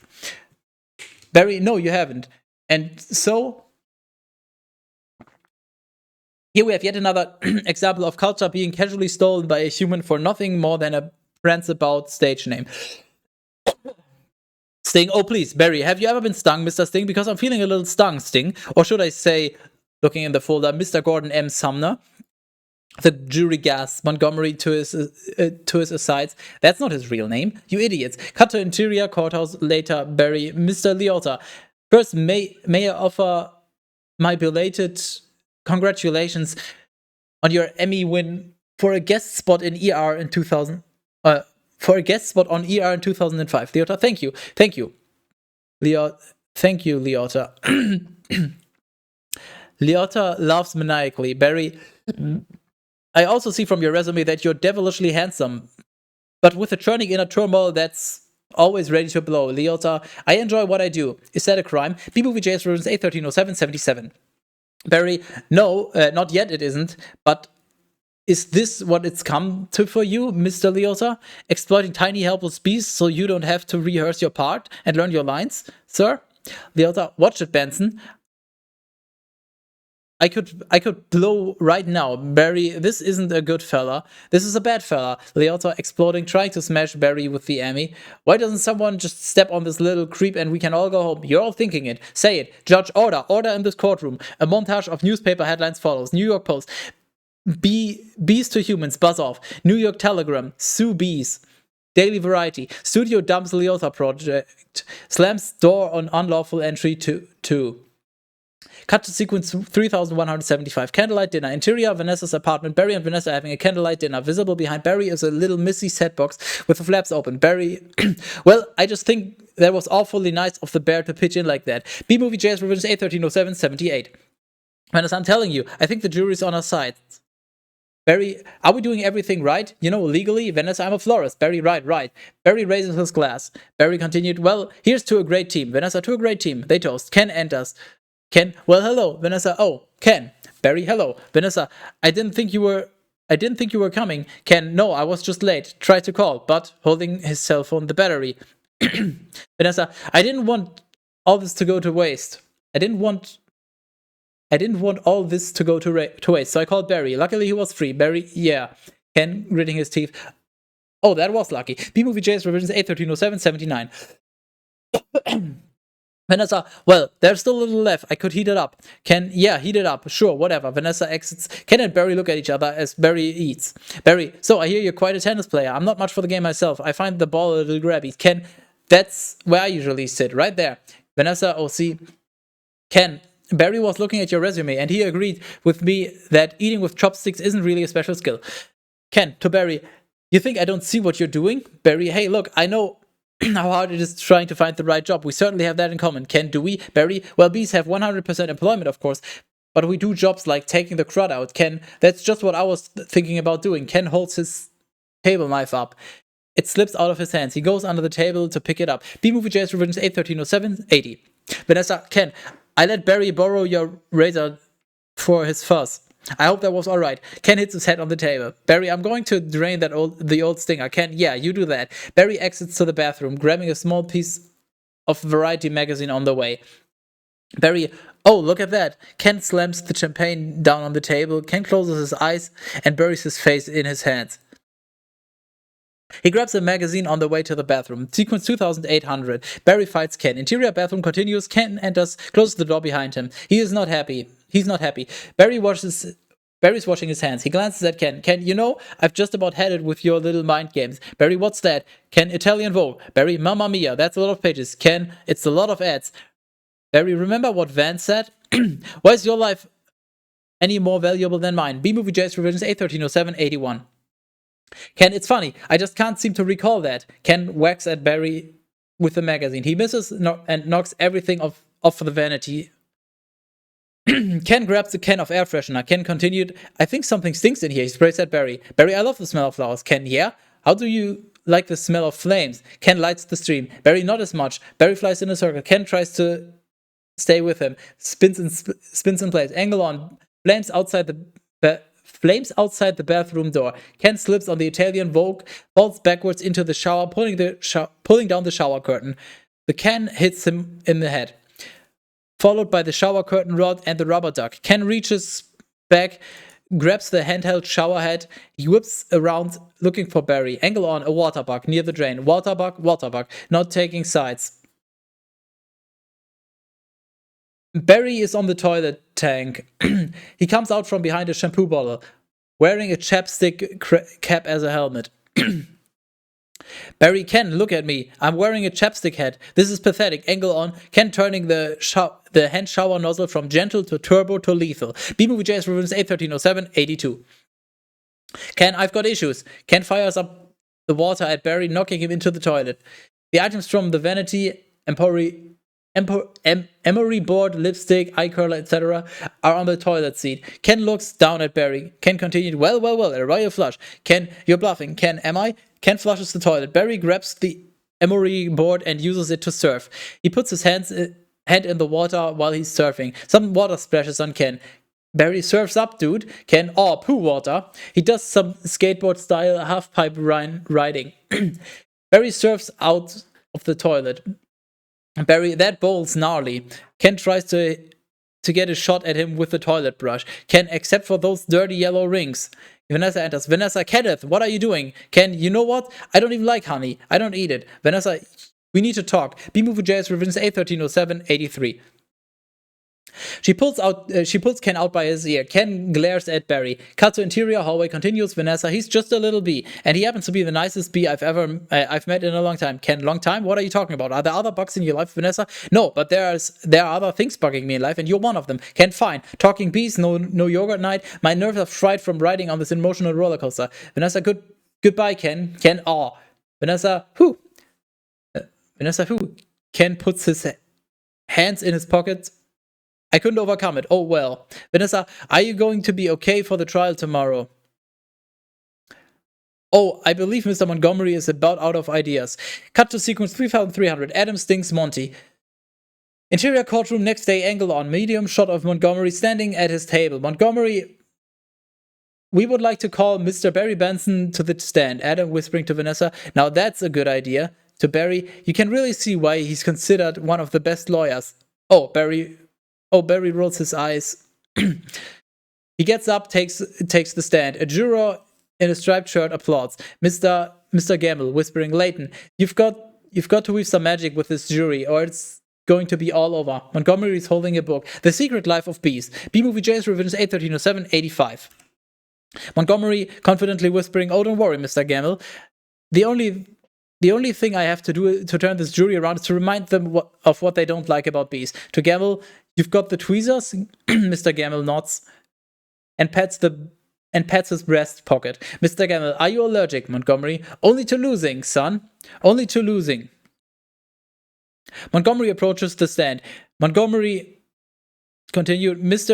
Benson B., I'll ask you what I think we'd all like to know. What exactly is your relationship with that woman?" Montgomery points to Vanessa. "Barry, we're friends." Montgomery, "Good friends?" Barry, "Yes." Montgomery softly in Barry's face. "How good?" Barry, "What?" Montgomery, "Do you live together?"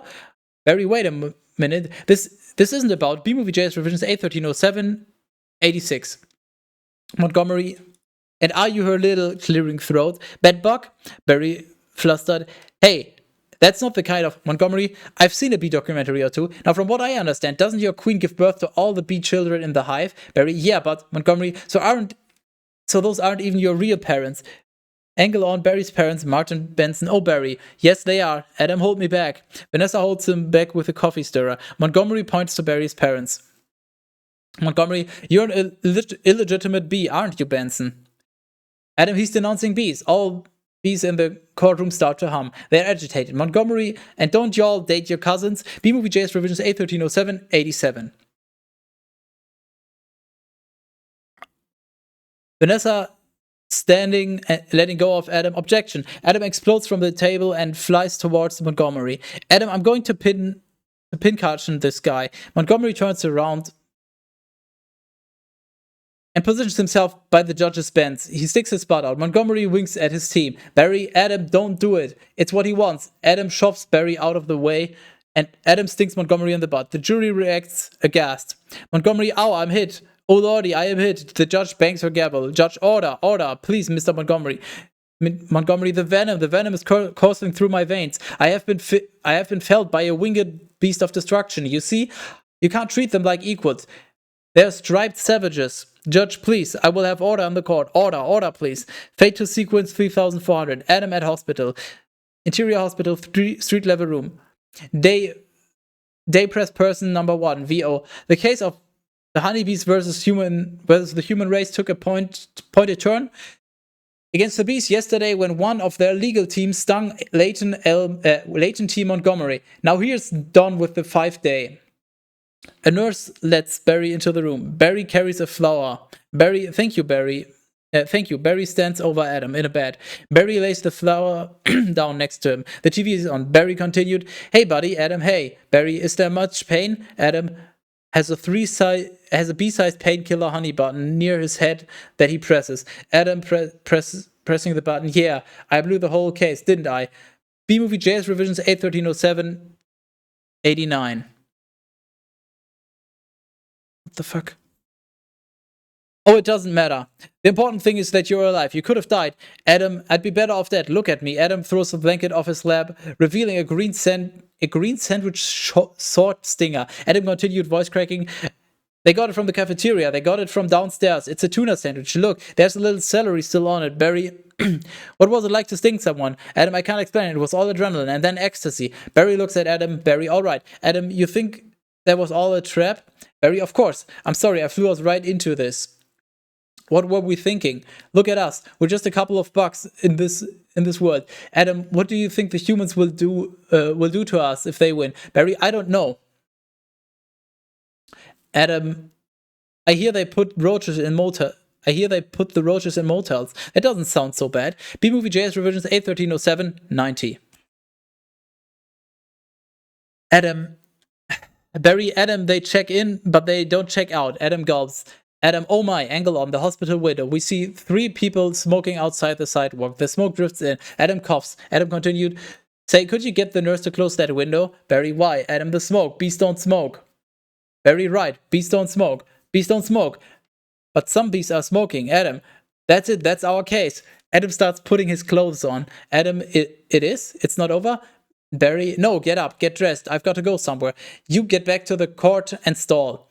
Stall any way you can. Cut to sequence 3500. Smoking gun. Interior courtroom the next day. Adam is folding a piece of paper into a boat. Adam, and assuming you've done step 29 correctly, you're ready for the top. B-Movie JS revisions 8/13/07/91. Angle on the jury, all with paper boats of their own. Jurors, angle on. Montgomery frustrated with Gamble, who's making a boat also. Monty crumples Gamble's boat and throws it at him. Judge, Mr. Flayman, Adam, yes, your honor. Judge, where's the rest of your team? Adam, fumbling with his sword stinger. Well, your honor, it's interesting. You know, bees are trained to fly kind of haphazardly, and as a result, quite often we don't make very good time. I actually once heard a pretty funny story about a bee. Montgomery, your honor, haven't these ridiculous bugs taken enough of this court's valuable time? Montgomery rolls out from behind his table. He's suspended in a large baby chair with wheels. Montgomery continued, how much longer are we going to allow these absurd shenanigans to go on? They have presented no compelling evidence to support their charges against my client, who have all run perfectly legitimate businesses. I move for a complete dismissal of the entire case. Judge, Mr. Flayman, I am afraid I'm going to have to consider Mr. Montgomery's motion. B-Movie JS revisions 8/13/07/92. Adam, but you can't. We have a terrific case. Montgomery, where's your proof? Where's the evidence? Show me the smoking gun. Barry bursts through the door. Barry, hold it, your honor. You want a smoking gun? Here's your smoking gun. Vanessa enters, holding a bee smoker. Vanessa slams the beekeeper's smoker onto the judge's bench. Judge, what is that? Barry, it's a bee smoker. Montgomery grabs the smoker. Montgomery, what?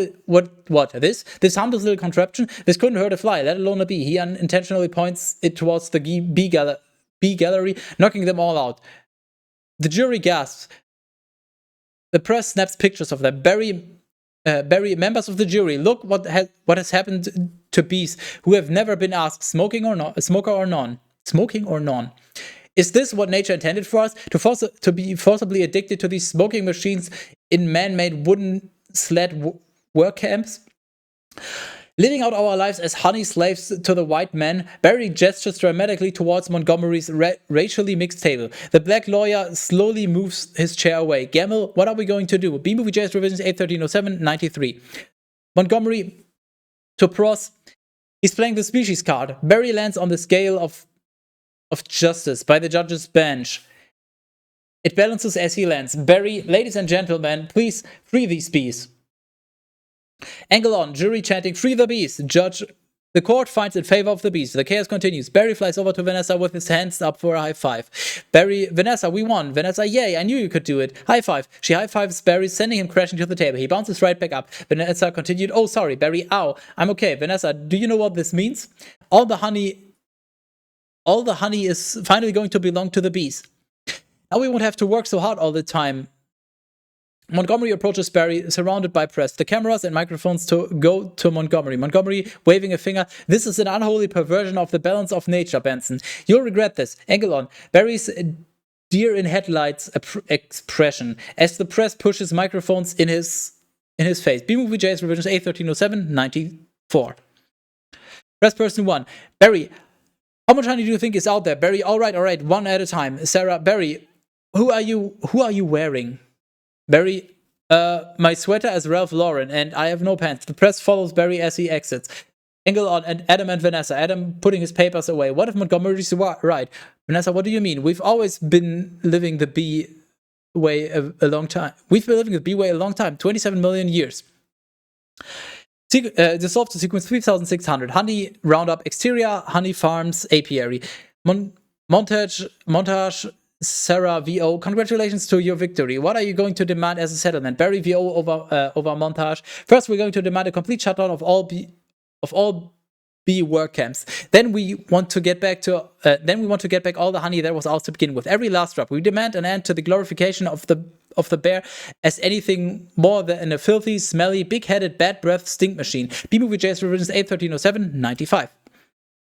I believe we're all aware of what they do in the woods. We will no longer tolerate derogatory bee-negative nicknames, unnecessary inclusion of honey in bogus health products, and la-di-da tea-time human snack garnishments. Montage images, close up on close up on an ATF jacket with yellow letters. Camera pulls back. We see an army of bee and human agents wearing hastily made alcohol, tobacco, firearms, and honey jackets. Barry supervises. The gate to honey farms is permanently locked. All the smokers are collected and locked up. All the bees leave the apiary.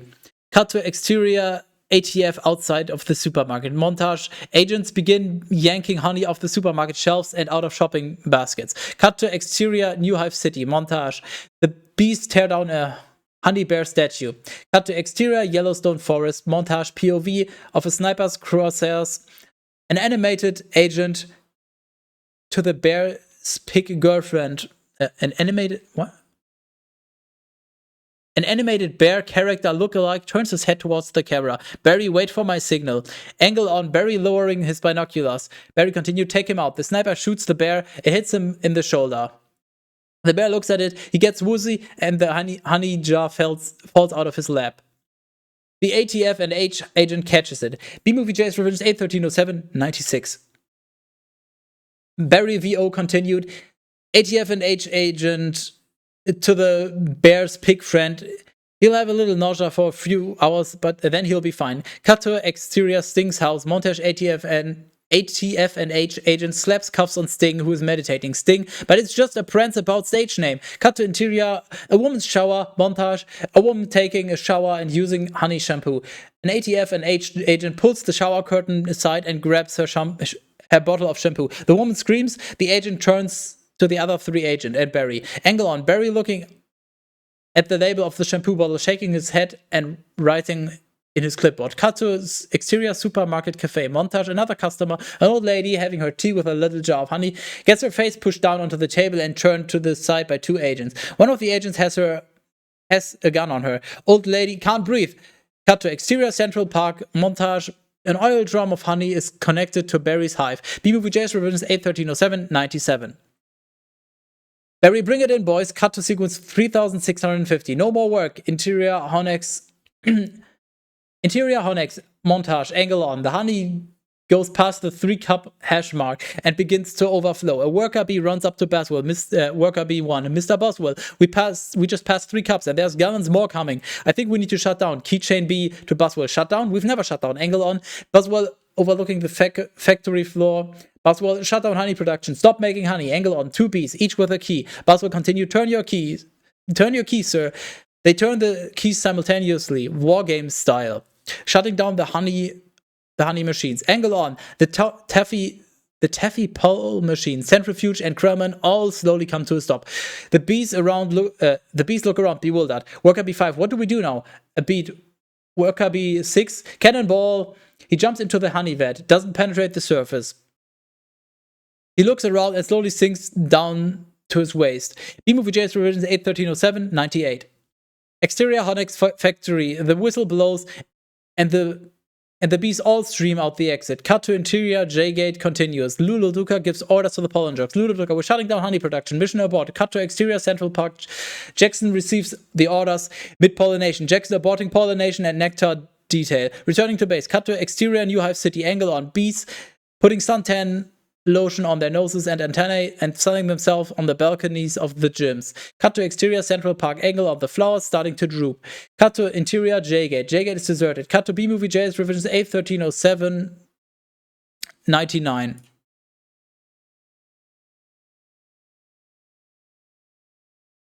Exterior New Hive City. Angle on. Bees sunning themselves. A timer dings. They all turn over. A cut to exterior Central Park. Time lapse of Central Park turning brown. Cut to exterior Vanessa's florist shop. Close-up shot. Vanessa writing, "Sorry, no more flowers" on a closed sign and turns it facing out. Cut to sequence 3700. Idle Hive. Exterior New Hive City. Day. Barry flies at high speed. Tracking shot into the hive through the lobby of Honex and into Adam's office. Cut to interior Adam's office. Continuous. Barry meets Adam in his office. Adam's office is in disarray. There are papers everywhere. He's filing up his cardboard hexagon box. Barry out of breath. Adam, you wouldn't believe how much honey was out there. Adam, oh yeah? Barry, what's going on around here? Where is everybody? Are you celebrating? B-Movie J's Revisions 8/13/07/100. Adam, exiting with a cardboard box of belongings. No, they're just home. They don't know what to do. Barry, Adam, they're laying out. They're sleeping in. I heard your Uncle Carl was on his way to San Antonio with a cricket. Barry, at least we got our honey back. They walked through the empty factory. Adam, yeah, but sometimes I think, so what if the humans liked our honey? Who wouldn't? It's the greatest thing in the world. If I was excited to be a part of making it. Angle on Adam's desk on its side in the hallway. Adam continued, "This was my desk. This was my new job. I wanted to do it really well, and now I can't." Adam exits. Cut to sequence 3900. World without bees. Interior stairwell. Vanessa and Barry are walking up the stairs to the roof. Barry, I don't understand why they're not happy. We have so much now. I thought their lives would be better. B-Movie JS Revisions 81307 101. Vanessa, Barry, they're doing nothing. It's amazing. Honey really changes people. Vanessa, you don't have any idea what's going on, do you? Barry, what did you want to show me? Vanessa, this. They reach the top of the stairs. Vanessa opens the door. Cut to exterior, Vanessa's rooftop. Continues, Barry sees Vanessa's flower pots and small garden have all turned brown. Barry, what happened here? Vanessa, that is not the half of it. Vanessa turns Barry around with her 2 fingers, revealing the view of Central Park, which is also all brown. Barry, oh no. Oh my, they're all wilting. Vanessa, doesn't look very good, does it? Barry, no. Vanessa, and whose fault do you think that is? B-Movie JS Revisions 81307 102. Barry, I'm going to guess bees. Vanessa, bees? Barry, specifically me. I guess I didn't think that bees not needing to make honey would affect all these other things. Vanessa, and it's not just flowers. Fruits, vegetables, they all need bees. Barry, well, that's our whole SAT test right there. Vanessa, so you take away the produce, that affects the entire animal kingdom. And then, of course, Barry, the human species. Vanessa, clearing throat. Barry, oh, so if there's no more pollination, it could all just go south here, couldn't it? Vanessa, and I know this is also partly my fault. Barry takes a long sigh. Barry, how about a suicide pact? Vanessa, not sure if he's joking. How would we do it? Barry, I'll sting you, you step on me. B-Movie JS Revisions 81307 103. That just kills you twice. Barry, right. Vanessa, listen, Barry. Sorry, but I've got to get going. She exits. Barry, looking out over the park. I had to open my mouth and talk. Looking back, Vanessa is gone. Cut to sequence 3935. Going to Pasadena. Exterior, New York Street. Continues. Vanessa gets into a cab. Barry enters. Barry, Vanessa, why are you leaving? Where are you going? Vanessa, to the final tournament of Roses.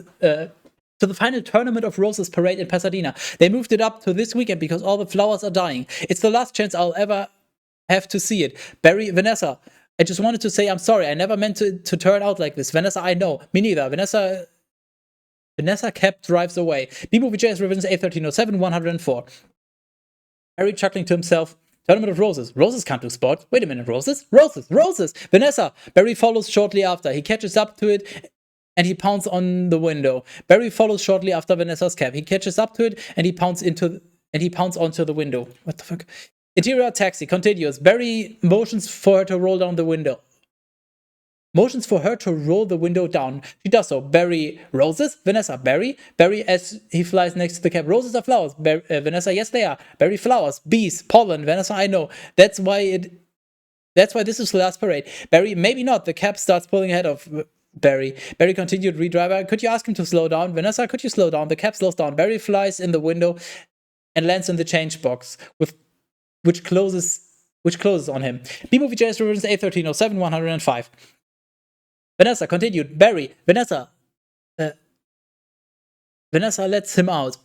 Barry stands on the change box in front of the driver's license. Barry, okay, I made a huge mistake. This is a total disaster and it's all my fault. Yes, it kind of is. Barry, I've ruined the planet and I wanted to help you with your flower shop. Instead, I've made it worse. Vanessa, actually, it's completely closed down. Oh, I thought maybe you were remodeling.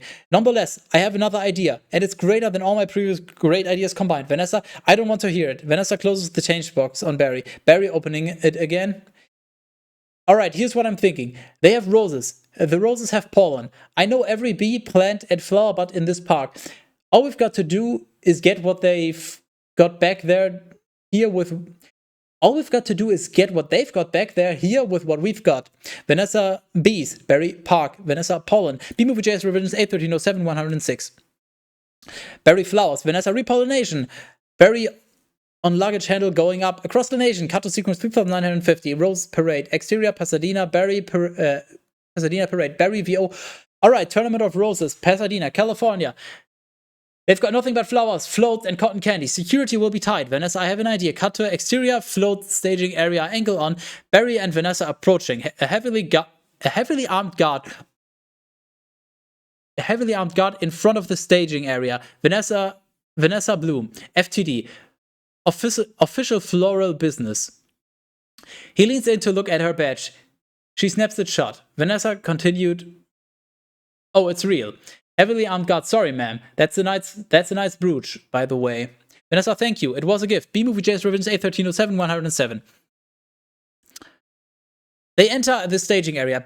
Barry VO. Then, once we're inside, we just pick the right float. Vanessa, how about the princess and the P? Barry, yeah. Vanessa, I can be the princess, and Barry, yes.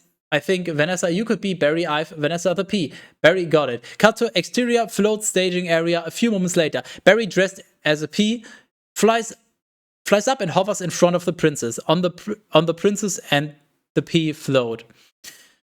The float is sponsored by an inflator bed, and a sign reads, "Inflator bed. If it blows, it's ours."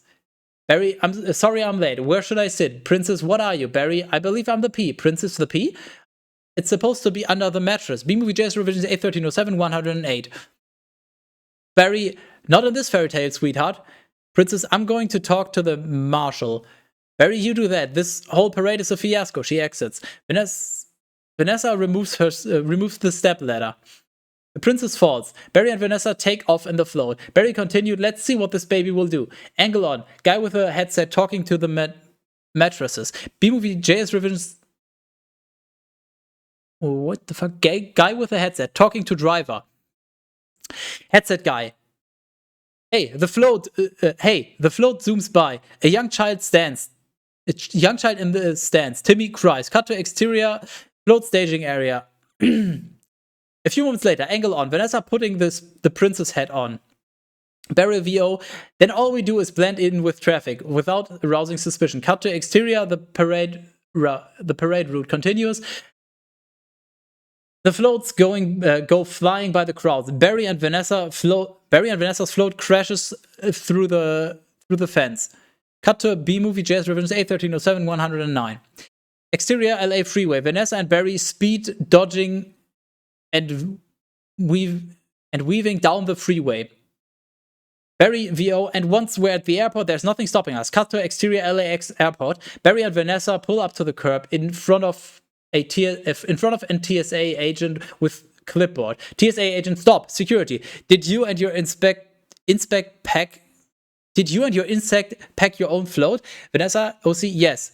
TSA agent, has this float been in your possession the entire time? Vanessa, OC, since the parade? Yes. Angle on. Barry holding his shoes. TSA agent, would you remove your shoes and everything in your pockets? Can you remove the stinger, sir? Barry, that's part of me. TSA agent, I know, just having some fun. Enjoy your flight. Cut to exterior runway. Barry and Vanessa's airplanes take off. B-Movie JS Revisions A1307 110.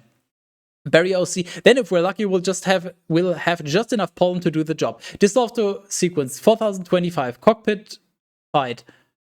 Interior airplane. Vanessa is on the aisle. Barry is on a laptop calculating flowers, pollen, numbers of bees, airspeed, etc. He does a stomp dance on the keyboard. Barry, can you believe how lucky we are? We have just enough pollen to do the job.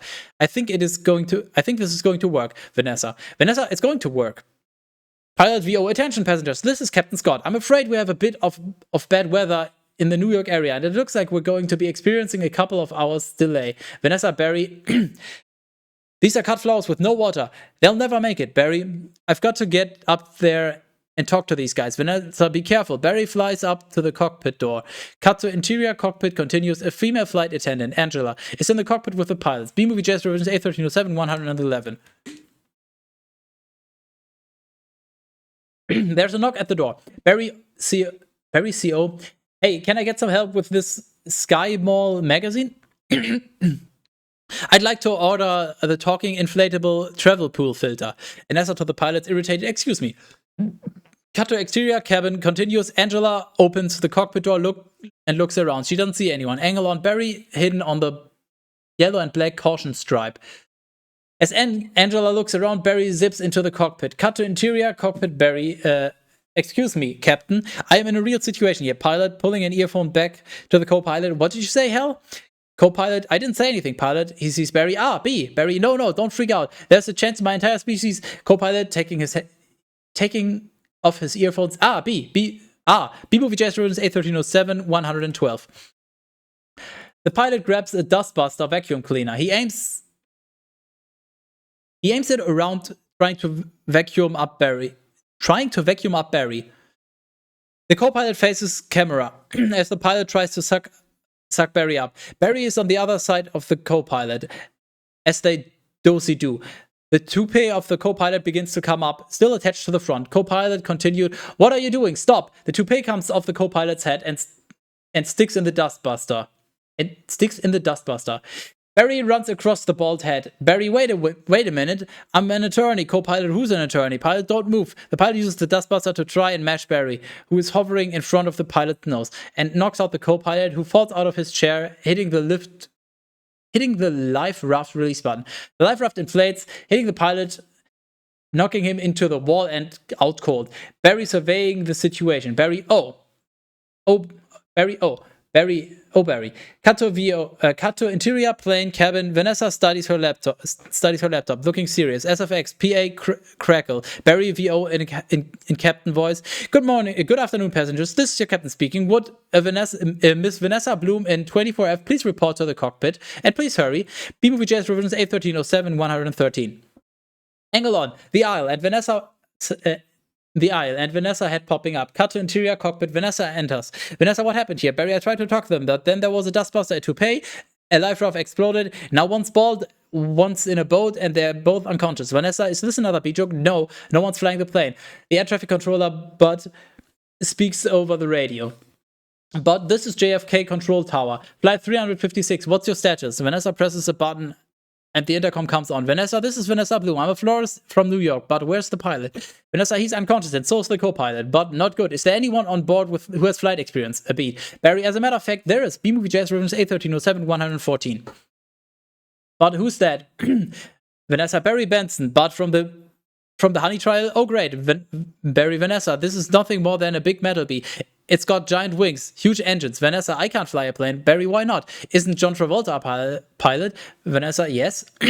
Barry, how hard could it be? Vanessa, wait a minute. Barry, we're headed into some lightning. Cut to Vanessa shrugs and takes control. Sequence 4150. Barry flies airplane. Interior Benson house. The family is all huddled around the TV at the Benson house. Angle on TV. Bob Bumble is broadcasting. Bob Bumble, this is Bob Bumble. We have some late breaking news from JFK Airport, where a very suspenseful scene is developing. Barry Benson, fresh off his stunning legal victory. B-Movie Jazz Revisions A1307 115.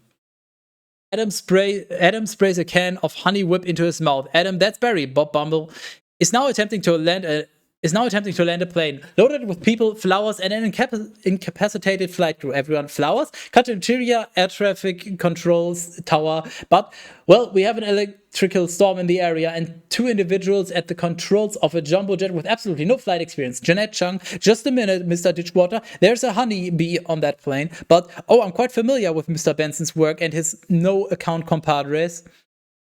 Have they done enough damage already? Jeanette Chung, but isn't he your only hope? Right now? But come on, technically a bee shouldn't be able to fly at all. Cut to interior cockpit. Barry reacts, but the wings are too small. Barry reacts, but the wings are too small and their bodies are too big. B-Movie Jazz Revisions A1307 116. Barry over PA. Hey, hold on a second. Haven't we heard this a million times? The surface area of the wings and the body mass doesn't make sense. Jeanette Chung, get this on the air. Cameraman, you got it. Cut to interior BTV control room. An engineer throws a switch.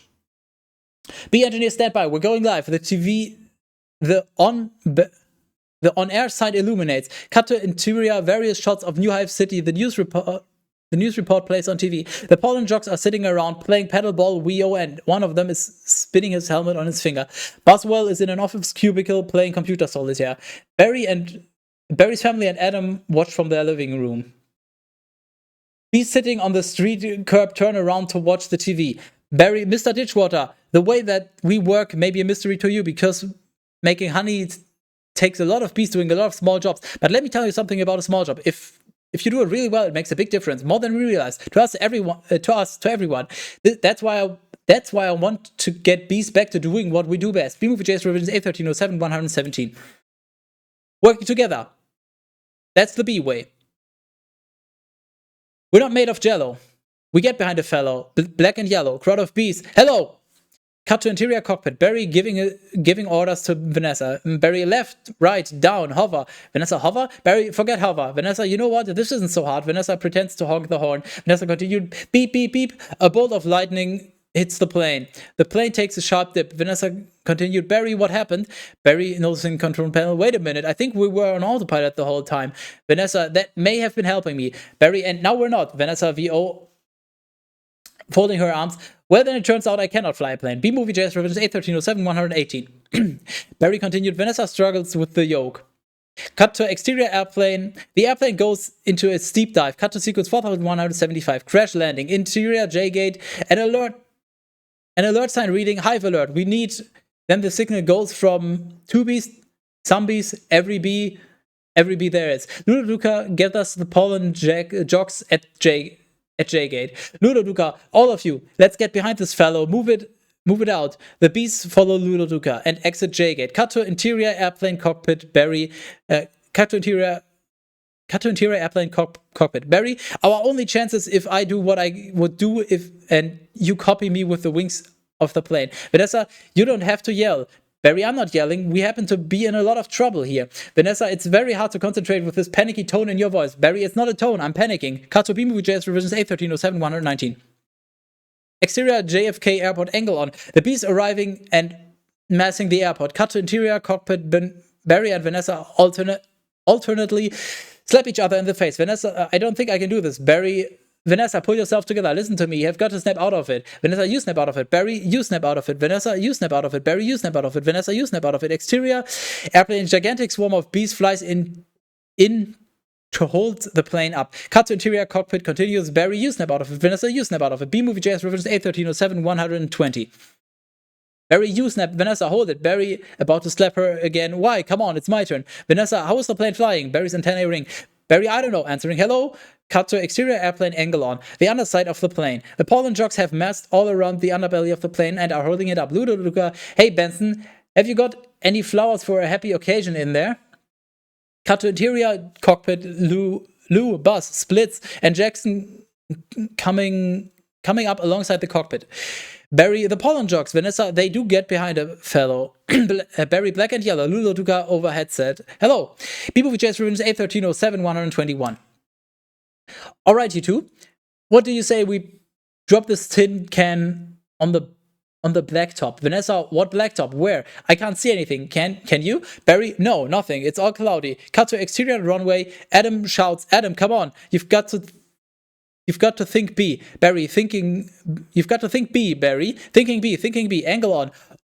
Overhead shot of runway. The bees are in the formation of a flower. In unison, they move, causing the flower to flash black and flash yellow and black. B is chanting, thinking B. Cut to interior cockpit. We see through the swirling mists and clouds. A giant shape of a flower is forming in the middle of the runway. Barry, wait a minute. I think I'm feeling something. Vanessa, what? Barry, I don't know, but it's strong and it's pulling me like a 27 million year old instinct. Bring the nose of the plane down. B Movie JS Revisions 81307 122. Ludoduca continued. Exterior runway. All the bees are on the runway chanting, thinking B. Cut to interior control tower. Rick, what in the world is on the tarmac? Angle on. Dave OTS onto the runway, seeing a flower being formed by millions of bees. But get some lights on that. Cut to exterior runway, angle on, aircraft landing, light scaffolding by the side of the runway, illuminating the bees in the flower formation. Interior cockpit, Barry.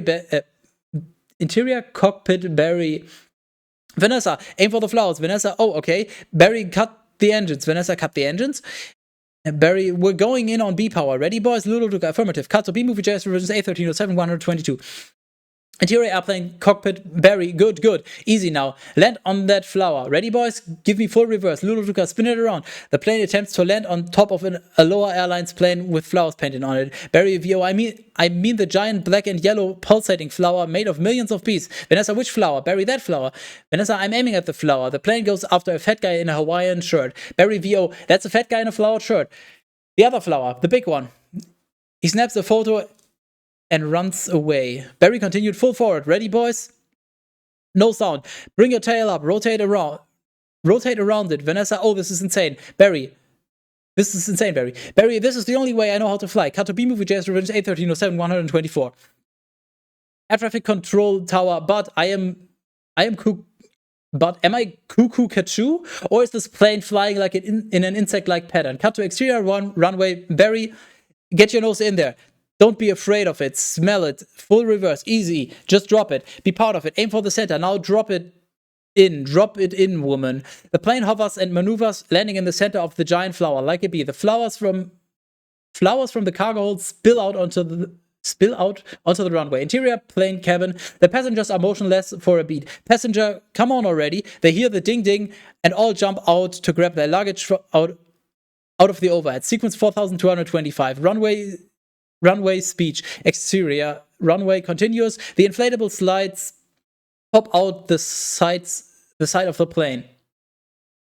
The passengers escape. Barry and Vanessa slide down out of the cockpit. Barry and Vanessa exhale a huge breath. Vanessa, Barry, we did it. You taught me how to fly. Vanessa raises her hand up for a high five. B-Movie JS Revenge 81307 125. Barry, yes. Yes, no high five. Vanessa, right. Barry, Adam, Barry, it worked. Did you see the giant flower? Barry, what giant flower? Where? Of course I saw the flower. That was genius, man. Genius, Adam. Thank you. Barry, but we're not done yet. Barry flies up to the wing of the plane and he addresses the bee crowd. Barry continued, listen, everyone. The runway is covered with the last pollen from the last flowers available anywhere on Earth. This means this is our last chance. We are the only ones who make honey, pollinate flowers, and dress like this. If we're going to survive as a species, this is our moment. So what do you all say? Are we going to be bees or just museum natural history keychains? Bees, we're bees. Keychain bee, keychain. Barry, then follow me. Except keychain. Buzz, hold on, Barry. Hold on, Barry, you've earned this. Buzz puts a pollen jock jacket and a helmet with Barry's name on Barry. B-Movie JS Reversions 81307 126. Barry, I'm a pollen jock. Looking at the jacket, the sleeves are a little long and it's a perfect fit. All I've got to do are the sleeves. The pollen jocks toss Barry a gun. Barry continued, oh yeah, angle on, Martin and Janet Benson. Janet Benson, that's our Barry. All the bees descend upon the flowers on the tarmac and start collecting the pollen. Cut to sequence 4250. Repollination. Exterior skies. Continuous. The squadron flies over the city, repollinating trees and flowers as they go. Barry breaks off from the group towards Vanessa's flower shop. Cut to exterior Vanessa's flower shop. Continuous. Barry repollinates Vanessa's flowers. Cut to exterior Central Park. Continuous angle on. Timmy with a frisbee as the bees fly by. Timmy, Mom, the bees are back. B-Movie JS Revisions 81307 127. Central Park is completely repollinated by the bees. Dissolved to interior, Honeck continuous. Honex is back to normal and everyone is busily working. Angle on, Adam, putting his Krellman hat on. Adam, if anyone needs to make a call, now's the time. I've got a feeling we'll be working late tonight. The bees cheer. Cut to sequence 4355. Vanessa's flower shop with a new sign out front. Vanessa and Barry, flowers, honey, legal advice. Dissolved to interior, flower counter. Vanessa is doing a brisk trade with many customers. Cut to interior flower shop continues. Vanessa is selling flowers in the background and is selling flowers. In the background there are shelves stocked with honey. Vanessa also, don't forget these. Have a great afternoon. Yes. Can I help you? Can I help? Who's next? Who's next? Would you like some honey with that? It's B approved. A sign on the back door, on the back room door reads Barry Benson, insects at law. B-Movie JS Revisions 81307 128. Camera moves into the back room. Angle on Barry. Angle on Barry's cow client. Cow, milk, cream, cheese. It's all me, and I don't see a nickel. Barry, Cow breaking down. Sometimes I just feel like a piece of meat. Barry, I had no idea. Vanessa, Barry, I'm sorry. Have you got a moment? Barry, would you excuse me? My mosquito associate here will be able to help you. Mooseblood enters. Mooseblood, sorry I'm late. Cow, he's a lawyer too. Moose blood. Ma'am, I was already a blood-sucking parasite. All I needed was a briefcase. Angle on. Flower counter. Vanessa to customer. Have a great afternoon. To Barry. Barry, I just got this huge tulip order for a wedding, and I can't get them anywhere. B-Movie J's Revenge 81307 129. Barry, not a problem, Vanny. Just leave it to me. Vanessa turns back to deal with the customer. Vanessa, your lifesaver. Barry to the next customer. Can I help? Who's next? Who's next? Angle on. Vanessa smiling back at Barry. Barry smiles too, then snaps himself out of it. Barry speaks into his antennae. Scramble jocks. Time to fly. Vanessa, thank you. Vanessa, thank you, Barry. Exterior flower shop. Continuous angle on. Ken and Andy walking down the street. Ken noticing the new sign. Oh, what in the world? It's that bee again. Andy guiding Ken protectively. Let it go, Kenny. Ken, that bee is living my life. When will this nightmare end? Andy, let it all go. They don't break stride. Angle on. Camera in front of Barry as he flies out the door and up into the sky. Fallen jocks fold information behind him as they zoom into the park. Barry to splits. Beautiful day to fly. B-Move with J's Revisions 81307 130. Jackson sure is Barry. Between you and me, I was dying to get out of that office. Fade out. B-Movie J's Revisions 81307 131. I need air. Holy fuck. Oh. Oh.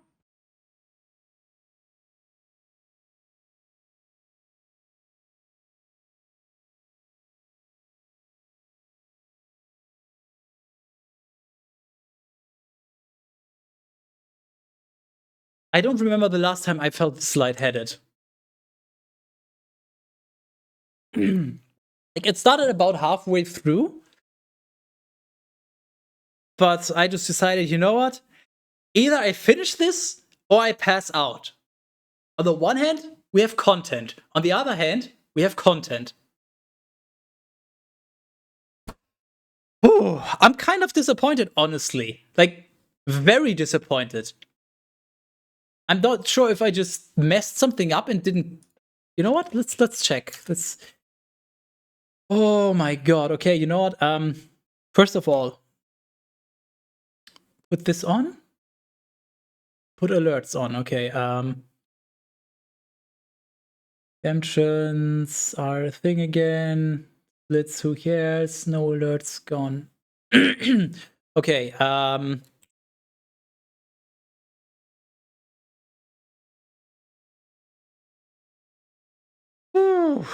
The entire I don't understand. I genuinely don't understand. How am I this? Like, I thought I would be so much faster. Like, this entire video is 221, but I finish at. Well, what was my PB? I guess I can't see. What was it? 208? And there's 2 minutes before, so I finished right about here. I think I literally. Funny to clarify, but doing it the first time is kind of a good. And literally just set yourself up. I mean, it's pretty. lines abilities. This is about. You have. I'm going in the wrong direction. I'm skipping forward. To clarify, but doing it the first time, this is even more memey. Give me. Acid says 81307 131. Kill me. Yeah, so I finished at 210, but I think we started at. I mean, I guess you can see it. Well, this is in-game time, so you can't. But we started at. Yeah, like 2 something. So yeah. No, it was correct. So I did it 208 with interruptions and everything.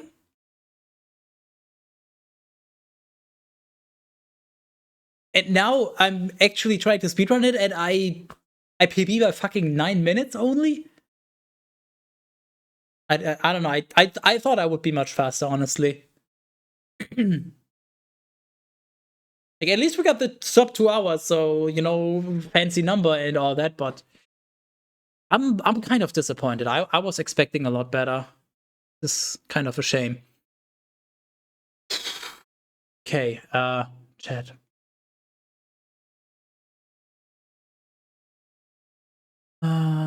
Wow, yes, wow. This is even crazier than your nut fetish. You know me. I'm crazy. Crazy? I was crazy once. They locked me in a rubber room with rats. And rats make me crazy. Good luck. Well, Yeah. I got bad RNG. I got a ring on the doorbell, so bad RNG this run. Oh yeah, you know what? Yeah, you're in for some fun. We'll see you in 30 minutes. This is much better than my Superstar was speedrunning trophy. Oh, you were speedrunning. I saw that you were streaming, but I didn't have any time to watch today because I wasn't even at home until like half an hour before I started streaming. Well, maybe an hour before, and then I had to set things up. Also, yeah, my voice is dying. What are you gonna do? Try? No, that's not what I'm gonna do. I skipped the part. Fuck. Speedrunning is all about the skips, you know. I'm wondering, like, what do you mean I skipped the part? Because I noticed in the splits I skipped some, and I'm not sure because there was hold on. Was there? I think there was another one missing later on. No, I might be going insane. I feel like did somebody notice? Did I skip something, or is the script just incomplete? I guess we can check. I mean, I noticed around here, so let's check 87, 85. 8, 13, 07. Let's do 75, 76, 77, 78, 9, 80, 81, 82, 83, 84, 85, 7, 8, 9, 90, 91, 2, 3. Okay. Unless I already missed something significantly before that. But yeah, this might just be invalid, so never mind world record, I guess. Maybe this wasn't so free. Oops.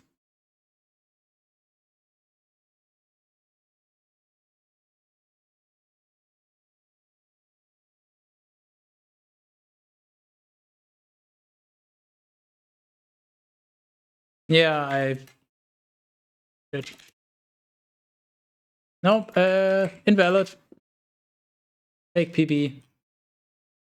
Okay, so what did I miss? Which section? I guess we'll just...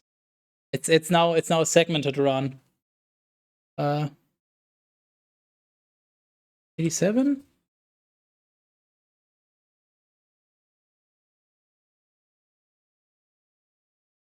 No, I read that. Wait. Which one? 86. Where's 86?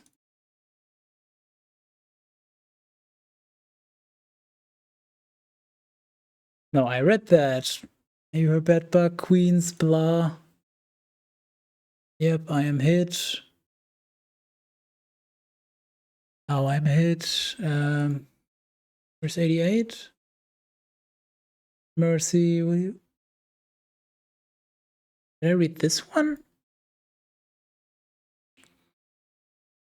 No, I did read this one as well. Okay, which one did I miss then?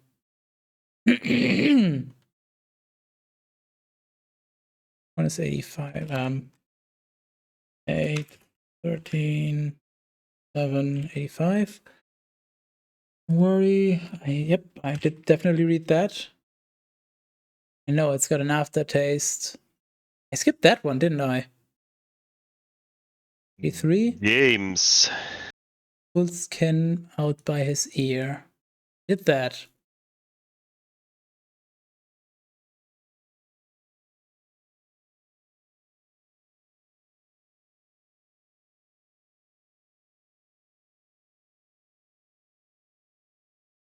Goodbye. Who? Yes, exits.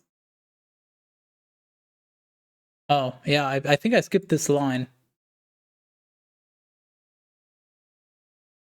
Dude, just let me mark it, this one.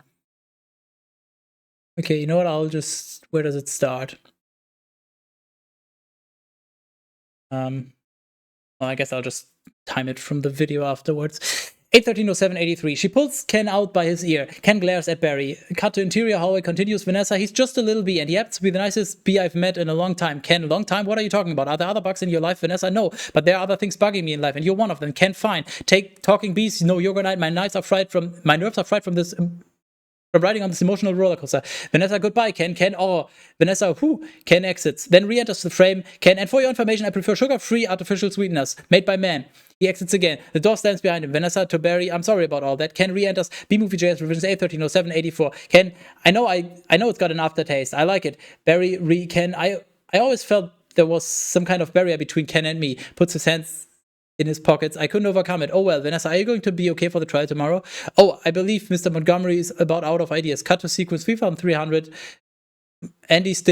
Adam stinks Monty.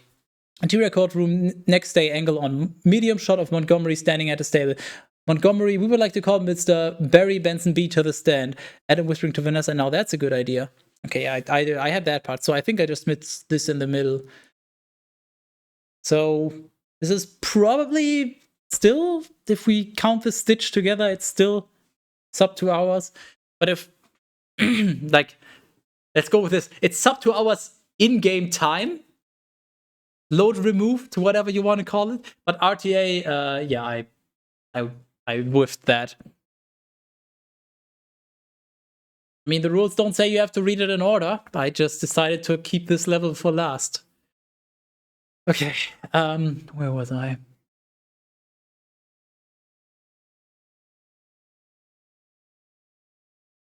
Let's see if the pizza man will finish the speedrun of. Okay, this is quick up. Dude, I was thinking 1 hour 30, and I thought that was realistic. But even with that, there was no way I would have been able in any universe to finish fast enough. Even if I hadn't had a single stutter or stumble or anything, I still wouldn't have been fast enough. Since Mr. Streamer won't read chat, he'll be in for a surprise in about 30 minutes. Well, I got to go, sadly. I'll hopefully be back shortly. Content. Yeah, content. And again, you're welcome. Oi, Mukulator. Shout out. Oi, you like B-Dick? Barry Benson. Roof Terrace? Yes. toafalkman, do you like jazz? I can't believe you've done this. I can't believe I did this either. Sub 2 hour, a new world record. On hand, you have content. The other hand, you get banned by Twitch for self-harm. Sub 159 with the denied with the pizza delivery. Well, I already denied it myself anyways by being shit, so yeah. Segmented run. Well, it's not really segmented, it's just, we just time it differently.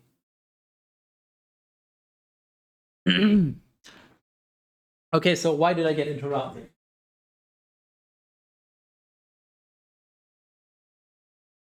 Hold on, before I can show this. Is there anything revealing personal information? No, this is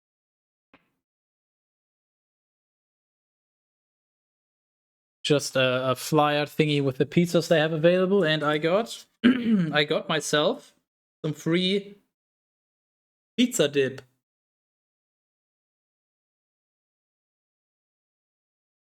And snack attack. Good choice. I don't know what the fuck this is, but look. That's not really focusing. Do you see this? It says 4 PB. It literally says 4 PB. Right there. It's 4 PB. 6SR 4MK, whatever the fuck any of this means. Actually, you know what? I'm gonna. I saw. Well, I can't.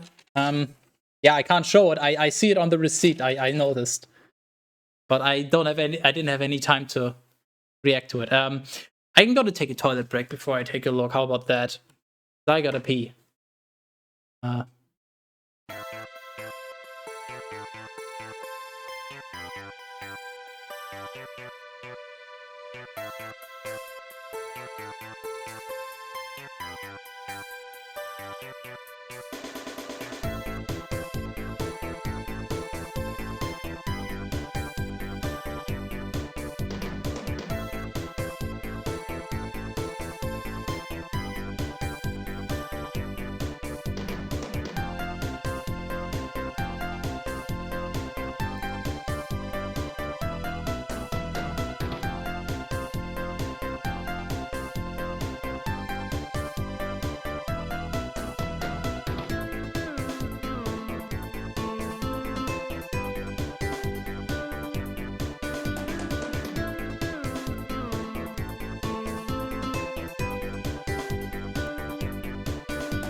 Don't tell anyone.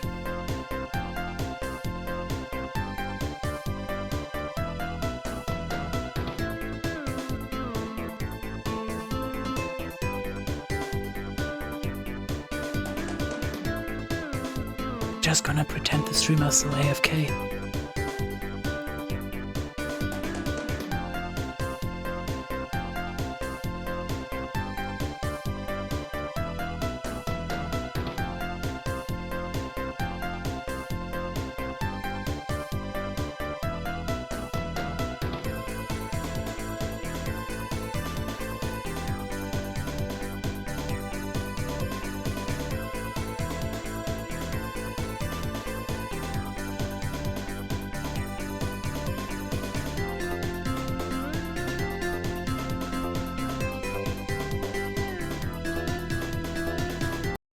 Enough of that. Well, let me see if this is ready to go. Yeah, you know how this works.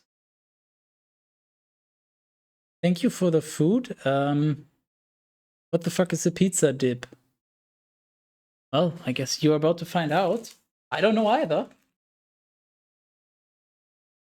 So we have... you know what, here. Get a peek. I would probably be smart if I got a plate or something to put this on.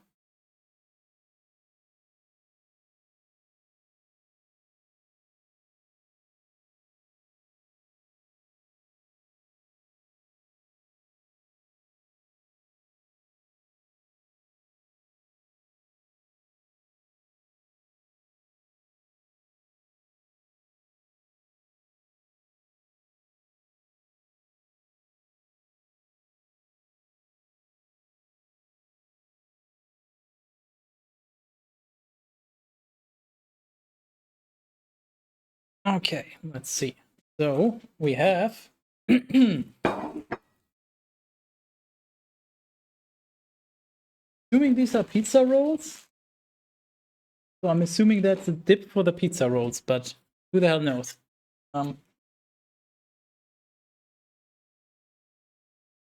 What? What do you mean, what? Well, I don't even know what the fuck this is in English, so I can't even tell you the ingredients.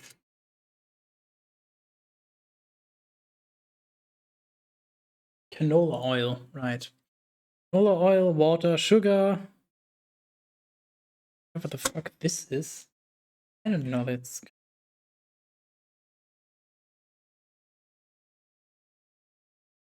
brandy vinegar or distilled vinegar. Egg yolk or whatever it's called. What's my English skills? Do I not know what these are called? Garlic, of course, fucking garlic. Oh, and the rest is less than 4%, so what does it matter?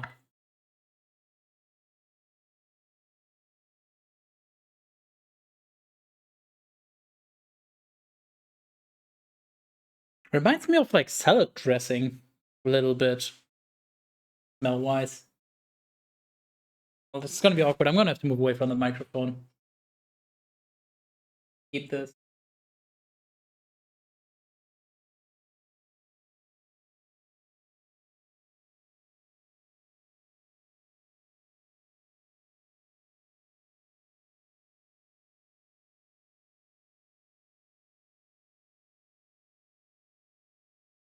Hold on, I can.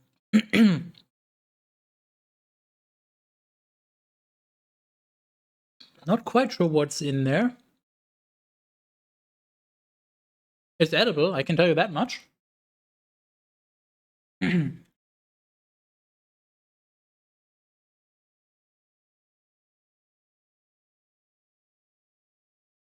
But now I find myself in a little dilemma.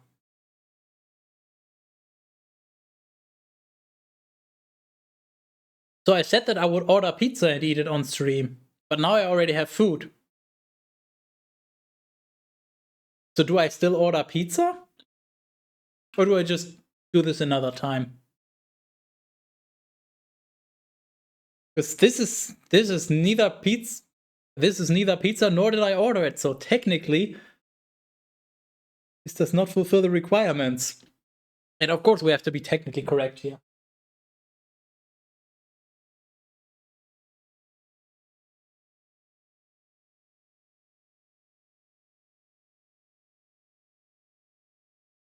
I think the reasonable thing is to just do it another time.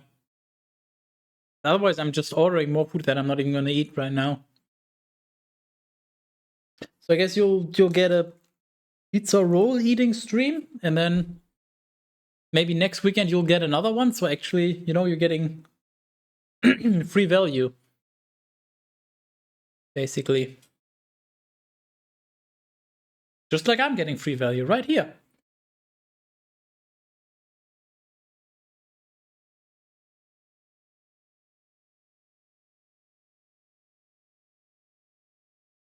I have an idea. Where do I have it? I'm not going to be talking much for obvious reasons.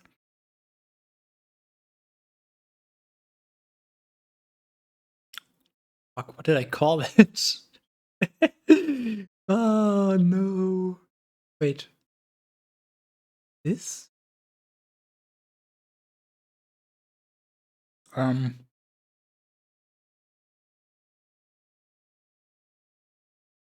Guess I'll check. Is this the correct one? Yeah, sure.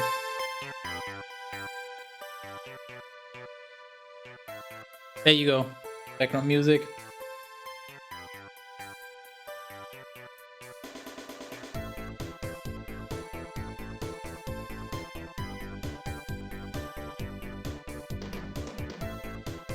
What type of pizza? You know what I just realized? Think of this.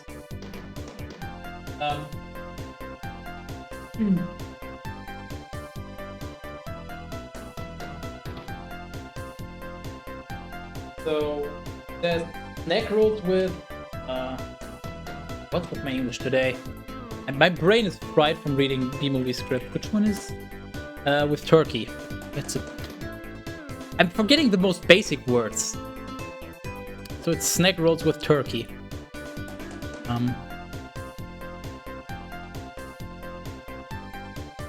So this is like turkey slices in there. Well, I guess I can't really tell. You can't really tell. Hold on.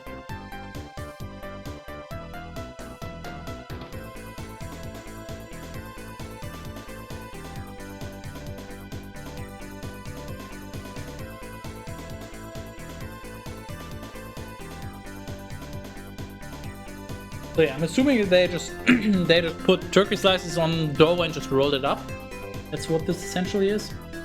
Well, and there's some cheese, obviously. There always needs to be cheese. Obviously, cheese is best.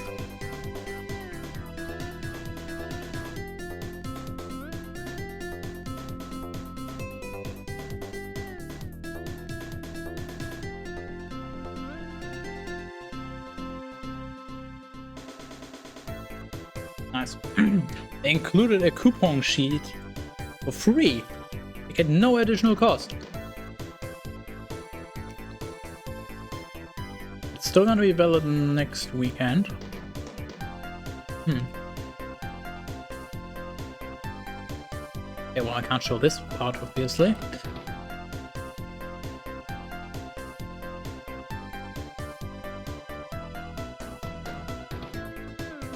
This is the first time I've seen you eat something else than nut.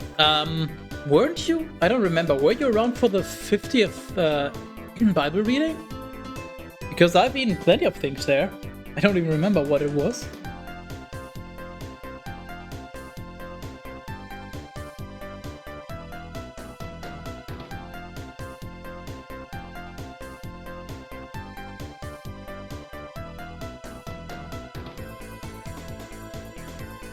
I can only think of the stuff that I drank.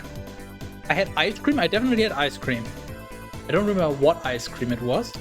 I also had nuts, obviously. I had, I think, chicken nuggets or... No, wait. I had mozzarella sticks, right.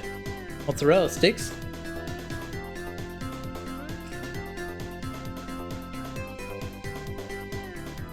I must have had more. Like, I know that I prepared a lot of food stuff there.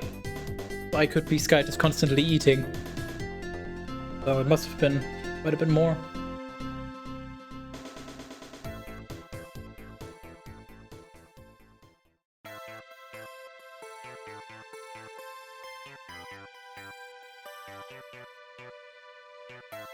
Possible if I forgot. Well, I think that's.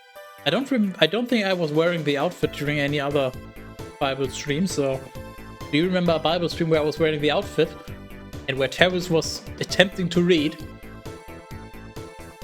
I think if you watch the 50th episode, you'd remember. I'm gonna claim that one should be memorable.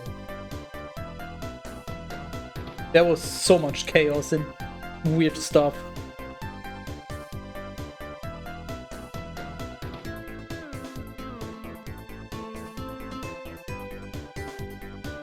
Also, in case you haven't noticed, this is now a just chatting stream with eating.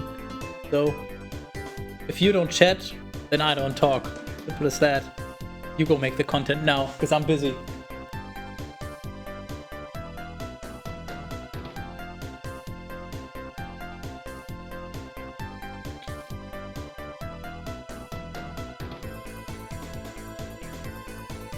Gotta eat my food. I haven't eaten in over 10 hours. So.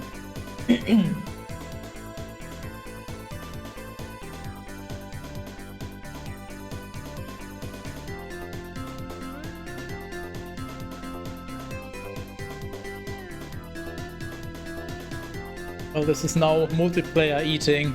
This, I don't know. Oh yeah, right, I just realized.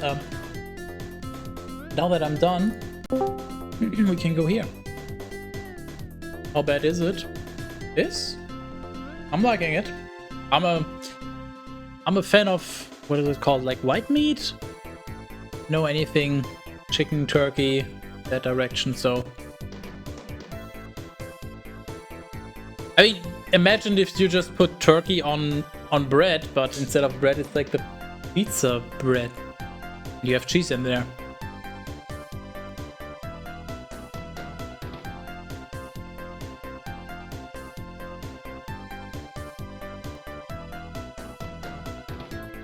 And then, of course, you have a dip that is quite prominent in terms of taste. That's why I'm trying to put not too much on it, so don't only taste that. Maybe Discord sounds. What do you mean? Games.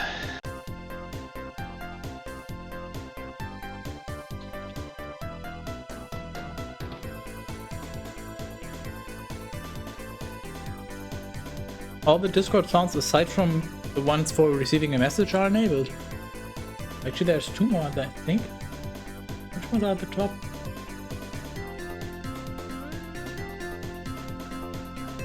Main channel message notification. Okay, that one is disabled. Yep.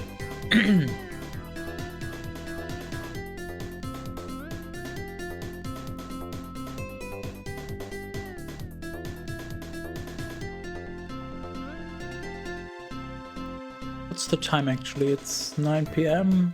Been streaming for almost 3 hours.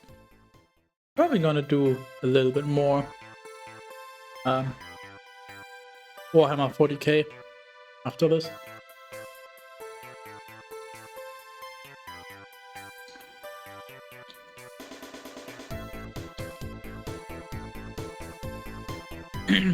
Try to scam me. Scam Skytus. I can only think of 2 ways that you could scam me.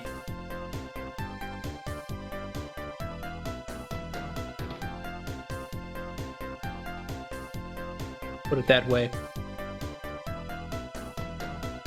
Now the question is whether you can figure those 2 ways out, or maybe a third, but I don't think there's another way you could. Depending on what you consider a scam, I guess. Always so much dip, I need to be more careful with the dipping.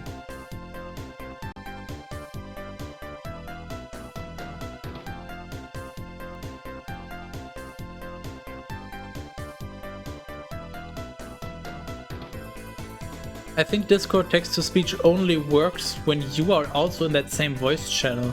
But I'm not sure. I mean, try it, I guess. I don't think I think I've used the feature exactly once when I was like, oh, this says text-to-speech. I don't even remember what it did, and then I was just like, okay. Whatever, I don't care, I don't need this feature. And then I was done.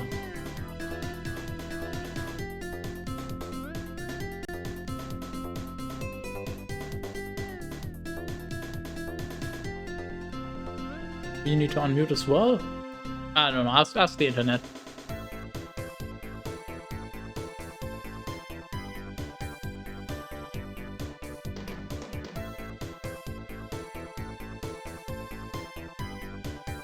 I'm wondering if I'm enjoying this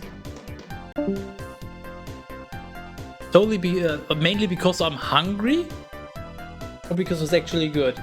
I mean, my standards for food are very low, as everybody knows, so it could very well be both, but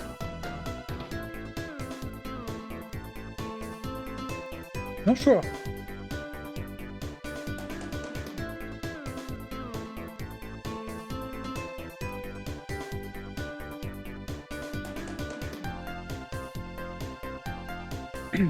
I'm enjoying them. I'm just not sure if they're like worth it. It was just a bonus. As long as I dip carefully enough, it's actually it adds nicely to the taste. But nice, free stuff. Am I the only one that hates getting too much dip for anything? Because part of me always just, I want to use up the stuff. I don't want to leave food over. I don't want to have food go to waste. But if I wanted to use this up, I would have to take like gargantuan scoops of dip onto this, so it would just be completely overkill. But I guess I just subconsciously tend to be like just, okay, more dip because don't waste, and then like, oh wait, there's too much dip, now it already tastes like dip.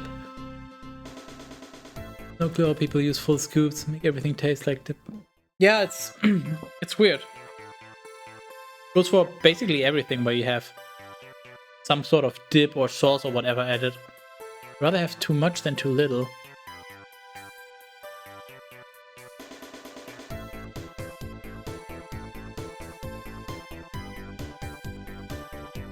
Explain yourself.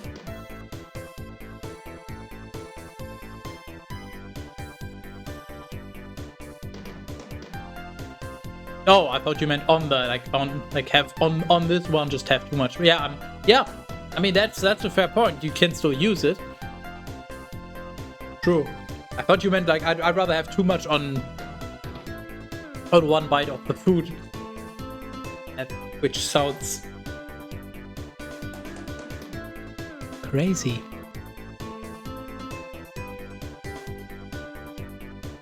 Aha, we avoided detection.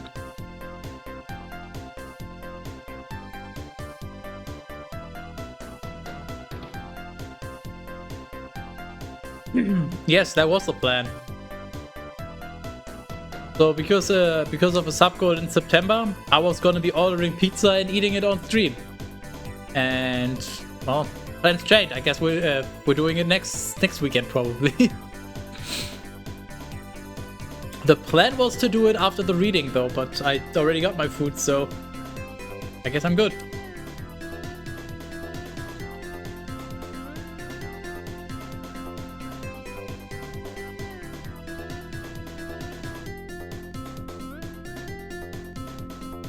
And I guess everybody watching just gets free double eating streams.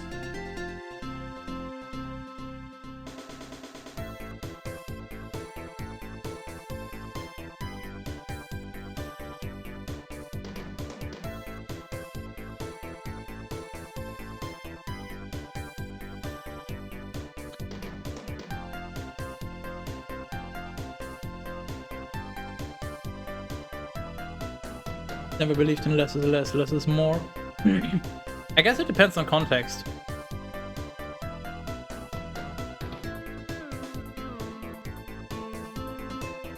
Like, if you have, let's say, these pizza rolls, and then you have the choice between that you can't have the perfect amount of of dip, or like if you have a slice of bread, you can't have the perfect amount of whatever you want to spread on it.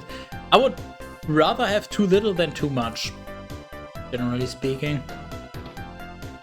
There might be some exceptions, but I think in that case less is rather more, but obviously there's also situations where more is more, like money. Less money is never preferable.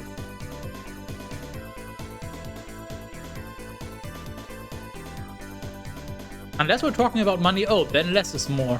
Because if you owe less money, you have more money.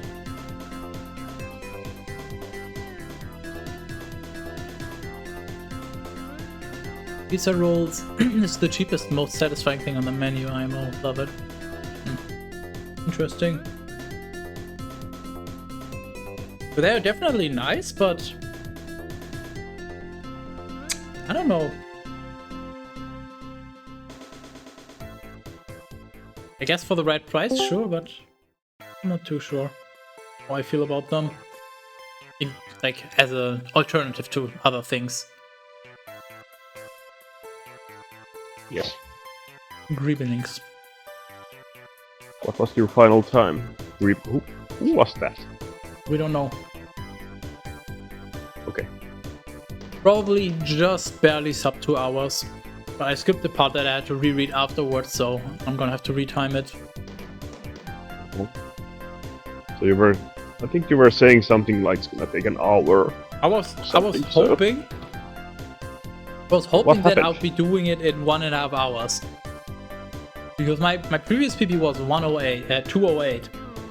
And now I did barely sub 2 hours, so I was only 9 hours, well, I was less than 9 hours faster. Minutes. Hours? 9 hours? What am I saying? 9 minutes. Moi mukulat Nargor. Oh, moi moi. Moi. Miten menee? How are you? Yes, I'm good. Why? Thank you. What? Why? What do you mean, why? Yes. That's not a normal response, so I'm good. Have you met me?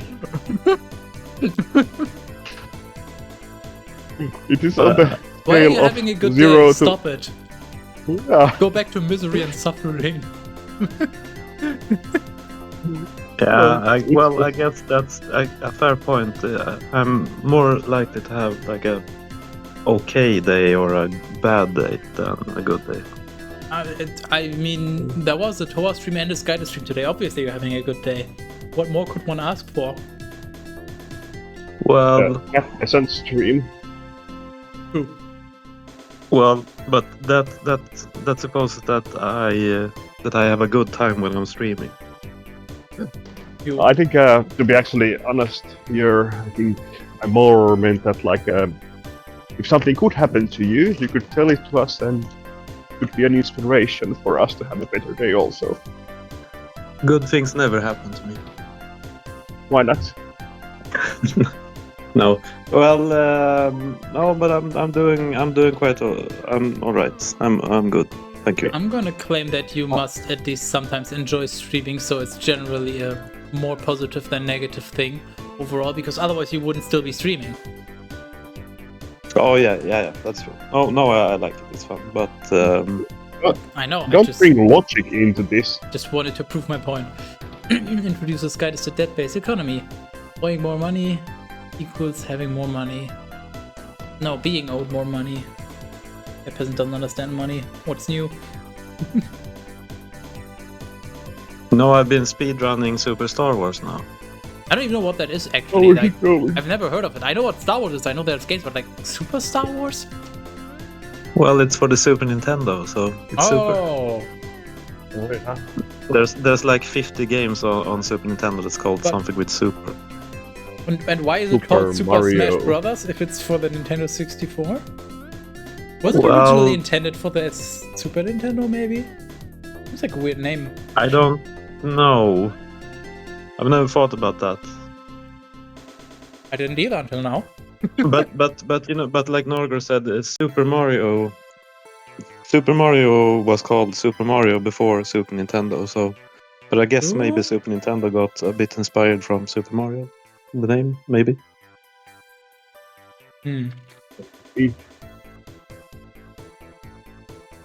What was it actually called in Japan? I know because NES was Famicom, right? Yep, family Yeah. computer. So can you guess what the Super Nintendo was called in Japan? I don't wanna say Super Famicom because that would be too easy. But it is. Well, it is. It is Famicom. the right answer. So you shouldn't have doubted. I don't know if I'm ready to trust you again. Wait, who? When have I ever betrayed you? You are a Betrayed. Swede. Okay, and I am?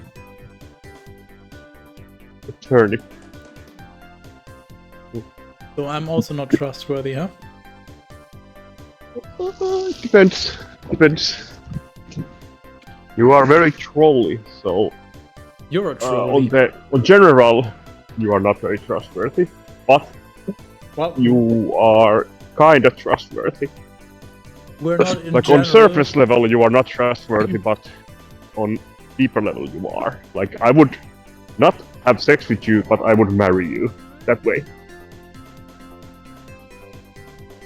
If you know what I mean.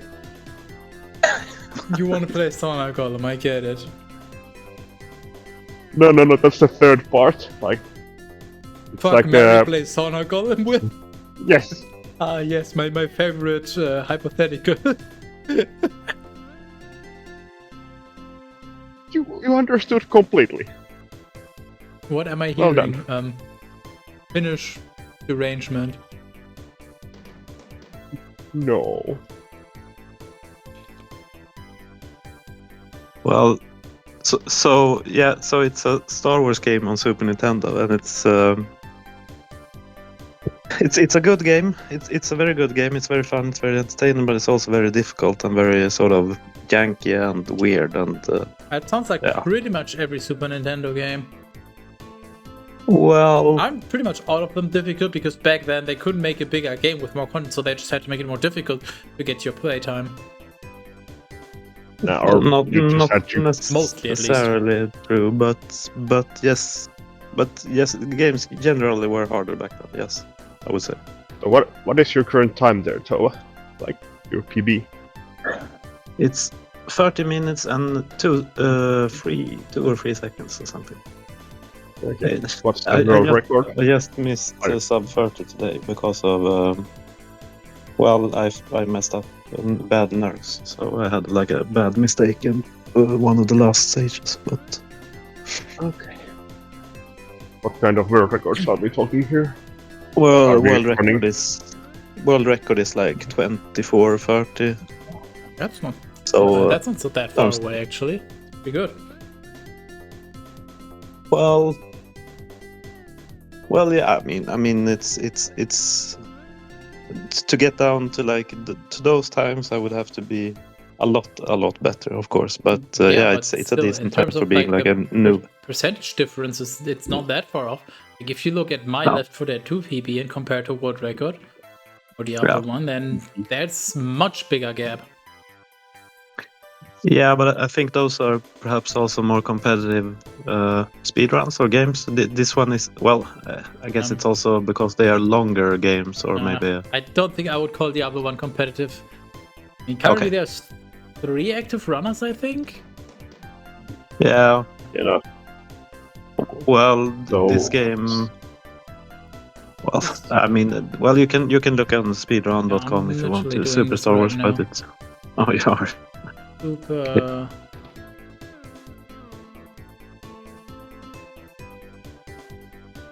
The Super Star Wars. Yeah, that's already more players than Diablo, I think. Okay. Do you see number 3 on the list, Retrobera? He's my Yeah, friend. for the any percent category in Diablo 1, which has, I believe, the most players, there's 18. The one that I run, the category, only has 11, but yeah, 18 for the sort of main category. Okay. I mean, this one 28, but I guess there's only the 2 categories, so might Yeah. be roughly similar. Wait, can't you check? Yeah, hold on. 31 players, and Diablo 1 has 38, so but spread out across more categories, so it's basically the same. And yes, I know that they're in your stream. Okay. Yeah, so this time will move me up to place 13 on the list. But yeah. But my goal was sub 30 before the end of the month, but now I don't think I can do it because I'm busy next week, so I can't stream probably. So, but yeah, next month I guess. Are you just gonna have to grind RNG, or do you know what you need to improve? No, I mean there's tons of stuff I can improve, but basically if I just have a decent RNG and don't make like stupid fucking mistakes, so I lose half a minute because I'm choking because my nerves are bad. Then it's an easy PB, so that's good at least. Well, I mean the nerves are gonna get better. Get more used to being in such situations as you get better, and they happen more often. Yeah, and I mean it's so close now, so it's, and I mean I did set a new PB like 50 seconds today, so I can't be too mad. Just a few seconds off, but that's okay. How much have you speedrun this game, like in total so far? I don't know. To be honest, it's hard to say. Well, like what order of magnitude are we talking about? Have you only done like 10 hours, or maybe even hundreds, or even thousands? No, not hundreds. If I had to guess, I would say like maybe I've done like 50 hours or something. I don't. It's hard to say. But... That's even more impressive then. Well, I mean it's fairly easy to get down, I would say, to these types of times, but to get lower you have to, like if I want to get down to like 27 or something like that, that will require you to be good. And then of course to get down to like 25 or below 25 even, then that's, well, then you're among the best in the world. But I mean, I did over probably around 150 to 200 hours of Diablo 1 and that.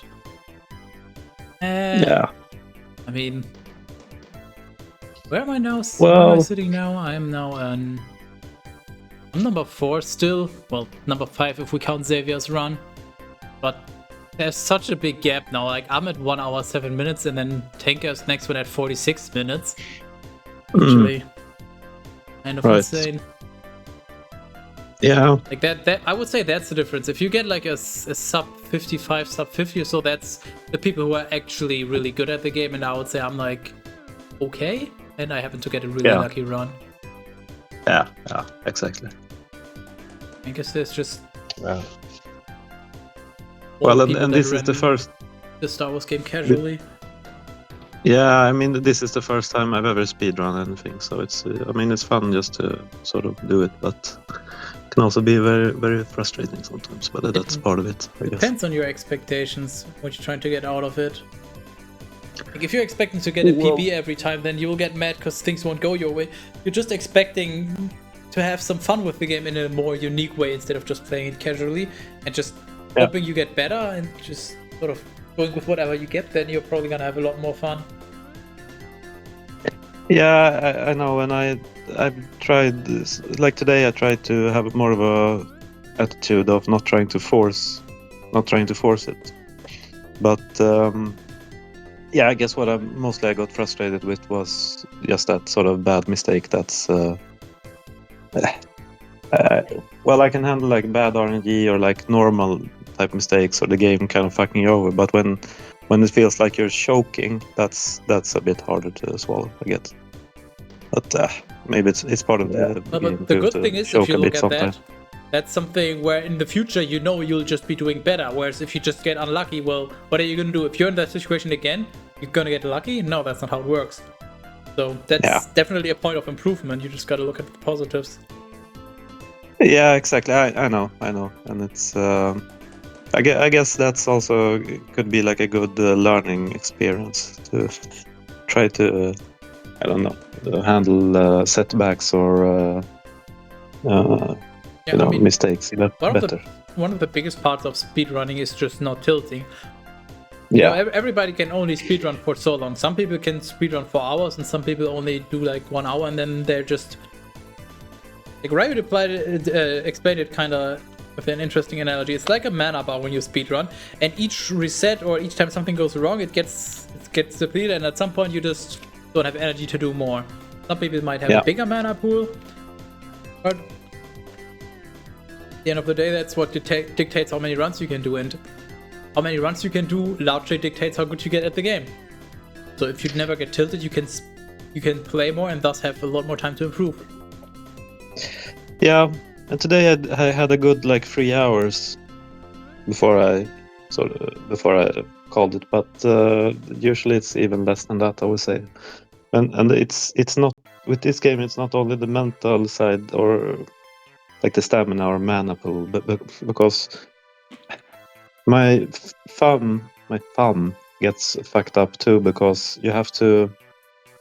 A lot of the game you have to press down and forward at the same time. Just sort of hold that down and forward on the D-pad, and that gets very tiring. So you're saying because that's how. What kind of controller are you using? Well, now I'm using a PS5 controller because it has.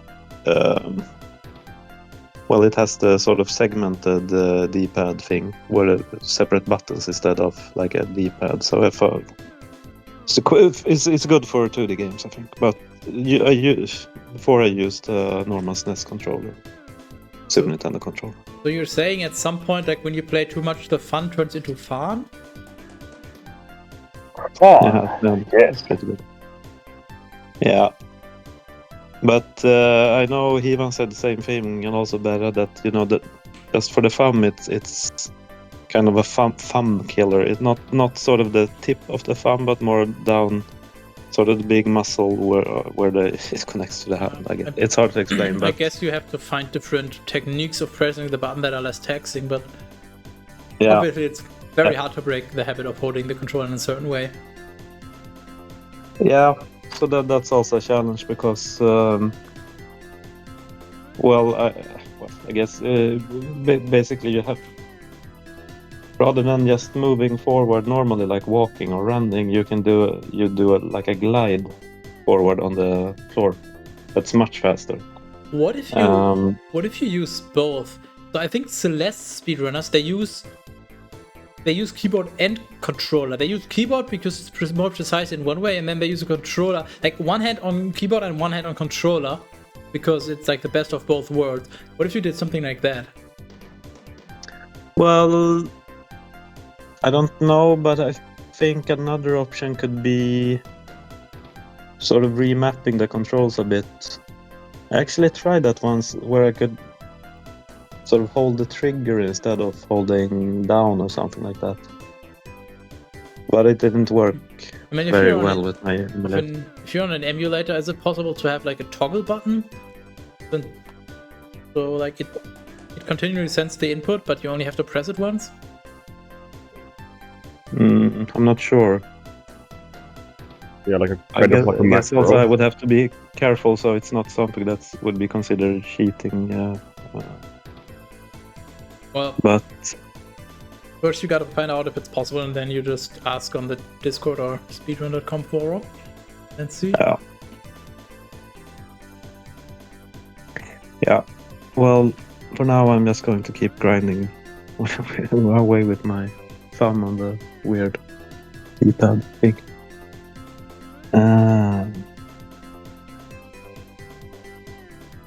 But yeah, that's my speedrunning experience as a new speedrunner. Do you have any plans to pick up other games in terms of speedrunning? No, I don't. No, I wouldn't say so. No, but who knows in the future?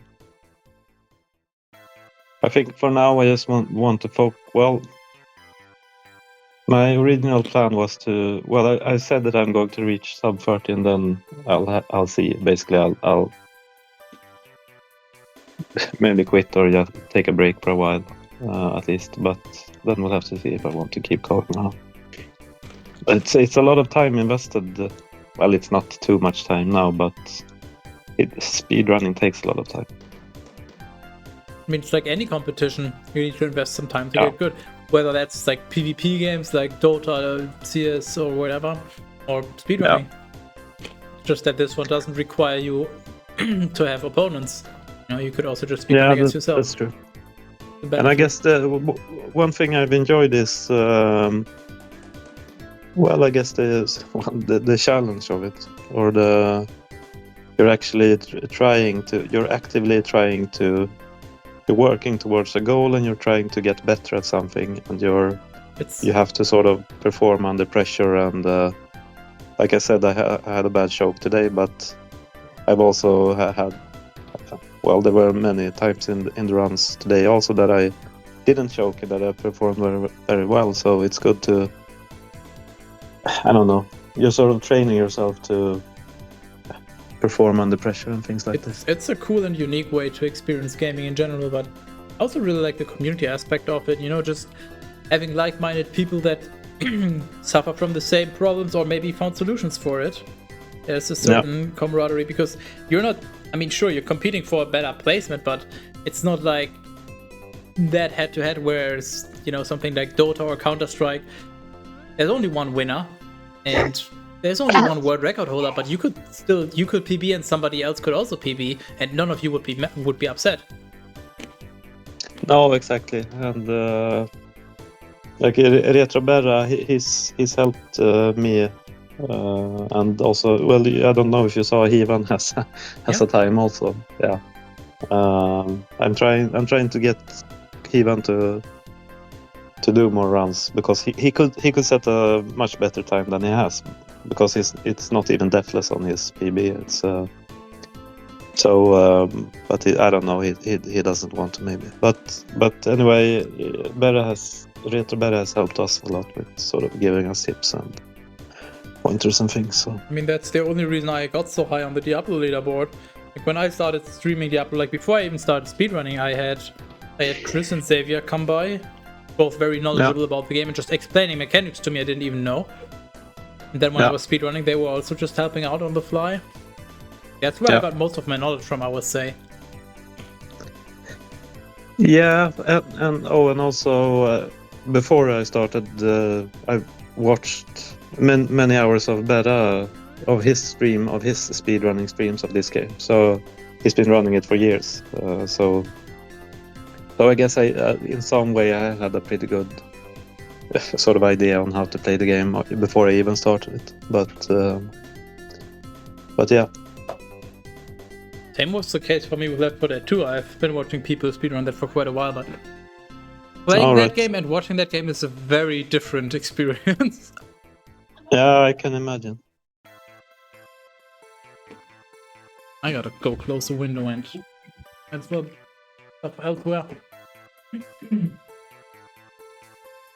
I would like to know what kind of pizza did you order and who decided it? Well, you're out of luck, because Skytis just took off his headphones and walked. But I can tell you. I just saw his sort of short shorts and his thighs. Non-ties.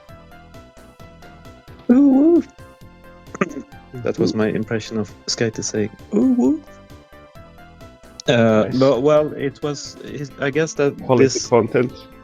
This RSZ guy in the chat, I guess that's someone, an IRL friend of Skytis, because this is the person who ordered the pizza rolls for Skytis, and it's some sort of pizza rolls with turkey and also some sort of dipping sauce, and Skytis liked it very much. I think that was confused. What happened. What are pizza rolls and what is pizza dipping sauce? It wasn't pizza dipping sauce. It was just some generic dip that was included for free, but I decided to make it a pizza roll dip. What's a pizza roll? I don't know if you're watching the stream. Here's some images. It's you take pizza dough, you put some like tomato sauce and whatever else on it, and then you just roll it up. It's sort of like a roll or bun, but you know, pizza flavored. Is it like a calzone? Like it's closed? Like no, it's rolled. It's a roll, a pizza roll. Like a roll torta. Like a spiral. Yeah, exactly. Okay. Almost like a kanelbulle. I guess more like a croissant in that regard. Of course. Oh, Croissant. so. Mhm. Oh, Toa, what about very Super Star Wars? Hmm. Well, there are 2 other games on the Superstars. I haven't played them at all yet. But they're supposed to be even harder, and they're also longer and sort of more. Yeah, I know something else that's longer and harder. I know. I realized after I said it. A frozen snake. Yes. Snake? Snake? Snake? I want to. I don't even know under which category I'm supposed to stream this game now. Amazing. What game? Warhammer 40k Inquisitor Martyr / Prophecy. It's very weird. It's like one of them is a DLC for the others, but you can also launch that game through Steam. It's very confusing. Okay. There's wait, what? Which you're fucking drunk. Nargor, are you still studying now, or are you just working, or? I'm studying. My 3rd year started, and Is I it the last year, or do you have 2 more? now I have 1 more after this year. All The right. last year is mostly doing my thesis and just like 2 or 3 courses and working. Guess this one has the most. This? Well, I finished my bachelor this summer, and now I'm working as a junior software engineer. No, junior software developer. Software Nice. developer. So, We have to say software developer. what are you using? Like Java or C# or? Well, this is Microsoft. Well, it's Dynamics 365, so it's X++. Okay. Which I had never heard of before I started here, but now I heard myself an echo. I need to learn to program more because our courses don't really teach it that much. And I'm panicking every now and then. Like, I'm doing this mobile app final assignment and I don't know how to do it. Oh yeah. Well, we had a pretty good we've had a pretty good introduction period so far at this company. So now me and another guy started at the same time. Now we're slowly starting to work on like real cases, but they're just giving us like 3-year-old bugs that nobody has bothered or had time to fix. So slow priority stuff, but it's good to learn. That's nice. I might want to talk to you more about that because I'm looking for a software developer job for next summer and I could use some tips and tricks and how you learn and if you had some extra places to learn programming and like to see what you have done. Because Well, yeah, sure. I'll be happy to talk to you anytime. Yeah, I'll try to find some time. Toa will just hire you for his own job and give you 90% of the pay. The rest is commission. Yeah. Well. Oh, yeah, well, just send me a message. We'll talk. Are you actually like because you said you are like a software developer trainee, like are you studying still or just working? No, I'm not a trainee. I'm just a junior because it's my first job, So it's not first job, but first job. Did you have like did you do programming on your own before? No, I didn't. No, I didn't. No, not really. No, basically no. Basically, okay. That's a lot of no's. What did you do then? Like, where is your background? Games. Yeah, well, I'm a gay man, and I lived in Finland. And I where went in Finland? Sauna. Well, it's in what's it called? The Tampere. Oh, I live in Tampere. I was just about to say, I think Nargor heard of that place before. Okay. No, well, I'm a Swedish man, and I've lived. What's the question? My background. Well, before I took this education, I've worked at like, well, I guess other sort of jobs in IT, sort of low-level administration and support jobs, that kind of things. But I got tired of that, so I decided to finally get an education and try to get something more interesting to do long term. Okay. No, it worked. I finished education and I got a better job, so it's good. Well, I mean, like, as long as you have qualification, you're pretty much always going to get a job in IT. Yeah. So, and what you asked about the programming thing, the thing is, in my experience, they're not necessarily looking for the sort of very best programmers, sort of coders, with kids. What they want a lot of the time what they want. Like, if you're super qualified, if you're like super mega good coder, you're probably going to struggle finding a job because they want an affordable one, not an amazing one. Well, that's maybe true, but my point was that what's more and more important now is also how sort of your social skills and how you work in a team, and that you're sort of a somewhat normal person. Of course, if you're very, very good at all the other sort of technical stuff, then that can weigh up for you lacking in that area. But in my experience, and what I've heard from other people too, that they put a lot of emphasis on the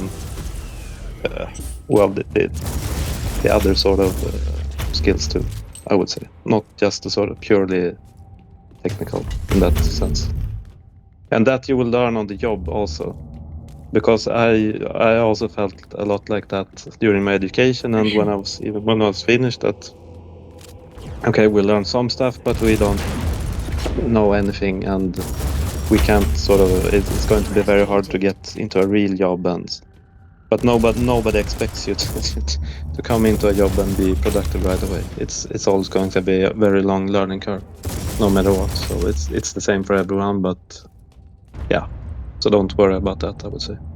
My other friend is from Tampere, my only other friend. I never struggled finding job. Yeah. Where in Tampere? I mean, what years did you live in here? Was interested. You might have crossed paths. No, that was a joke. I've never been in Tampere. Well, that's so sad. Yeah, so sorry. Why would you play like? Why would you do that? Why would it wasn't a particularly good joke, but I think Skytis agree. understood I wasn't serious. No. Yeah. Okay. Kind of got my hopes up. Okay. Well, I'm just sorry. Confused. Okay. Well, I guess that was partly my goal as well, but. Well, you got Skytis confused, so that's a redeeming quality of the joke. Well done. I was about to say it is a success. Maybe not in the way you intended, but I would say getting. I think I literally said that I'm a Finnish man. I'm a homosexual Finnish man, and I used to live in Tampere. Wouldn't you have known? I caught that part, and I thought I misheard it, so I just ignored it because I was confused. I only heard the Tampere. Yeah. Well. Okay. Well, I'm sorry to have disappointed you on all those accounts, I guess. But there was a chance we might have met in the night. Yes. Well, there's still a chance, I guess. Yeah. But I don't know if you remember, but I'm 50% Finnish genetically speaking, because my grandparents on my father's side are from Finland. They came to Sweden after the war. So, my grandmother was from the Tampere area, so outside Tampere. So that's why I thought of that. Yeah, makes sense. Yeah. I found you guilty of heresy. But yeah, don't worry about it. I like you, so we can joke around. Well, yeah. I wasn't worrying, but That's good to know. Yeah, just making sure. Yeah. Pain is salvation. All Swedish are serious. I am 50% Finnish, cat peasantly speaking. That wasn't just trying to like squeeze inside every conversation without any real merit. I mean, what else are you gonna do on a Skype stream? Other than squeeze. I guess, yeah, other than that. Well, that's a good question. You could join the chat and tell us about Time to leave. his time living in Tampere.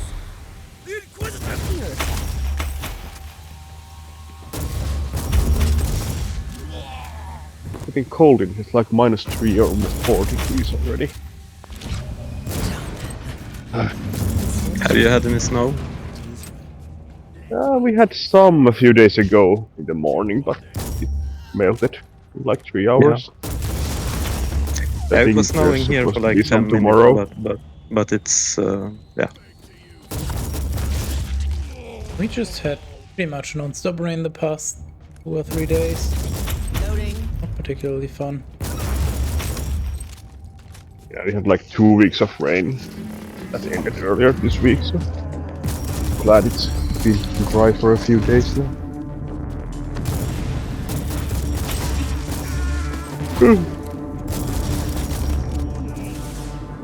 But about the Bible stream, what time will it be? Because You I tell can't me. clock.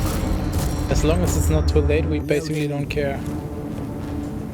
I was thinking we could start maybe around 4 or 5 my time. Sure. Like I think Terrace goes to bed around, I think he said around 9 or so his time, which is 2 hours behind you. I wonder what this Yeah. machine Oh. does. That's I fine. will be at my friend's place, so we will be watching Dota the night before. I will probably wake up around 3 or 4. Just start drinking, so I will be ready. Find you into heresy. There might be some quest there if you don't mind. Might be what? Like when I need to be. There's some quests at where I am. Like a couple of my friends who actually were. Do you remember your sub alert with person there? Yeah, of He course I will be do. there. And he was like, "Oh yeah, fucking Bible stream, yeah!" I was about to ask, wasn't Oh. that also the guy that really wanted to join a Bible reading and hasn't Yeah. mentioned it since? Eradicated. Yep. I don't think he remembers who you were. Damn, I P6, must I- really not left a good impression. Or any really at all then. Hello from Paris. Hello from various parts of Europe, I guess. It is, I don't think you South read Africa. out.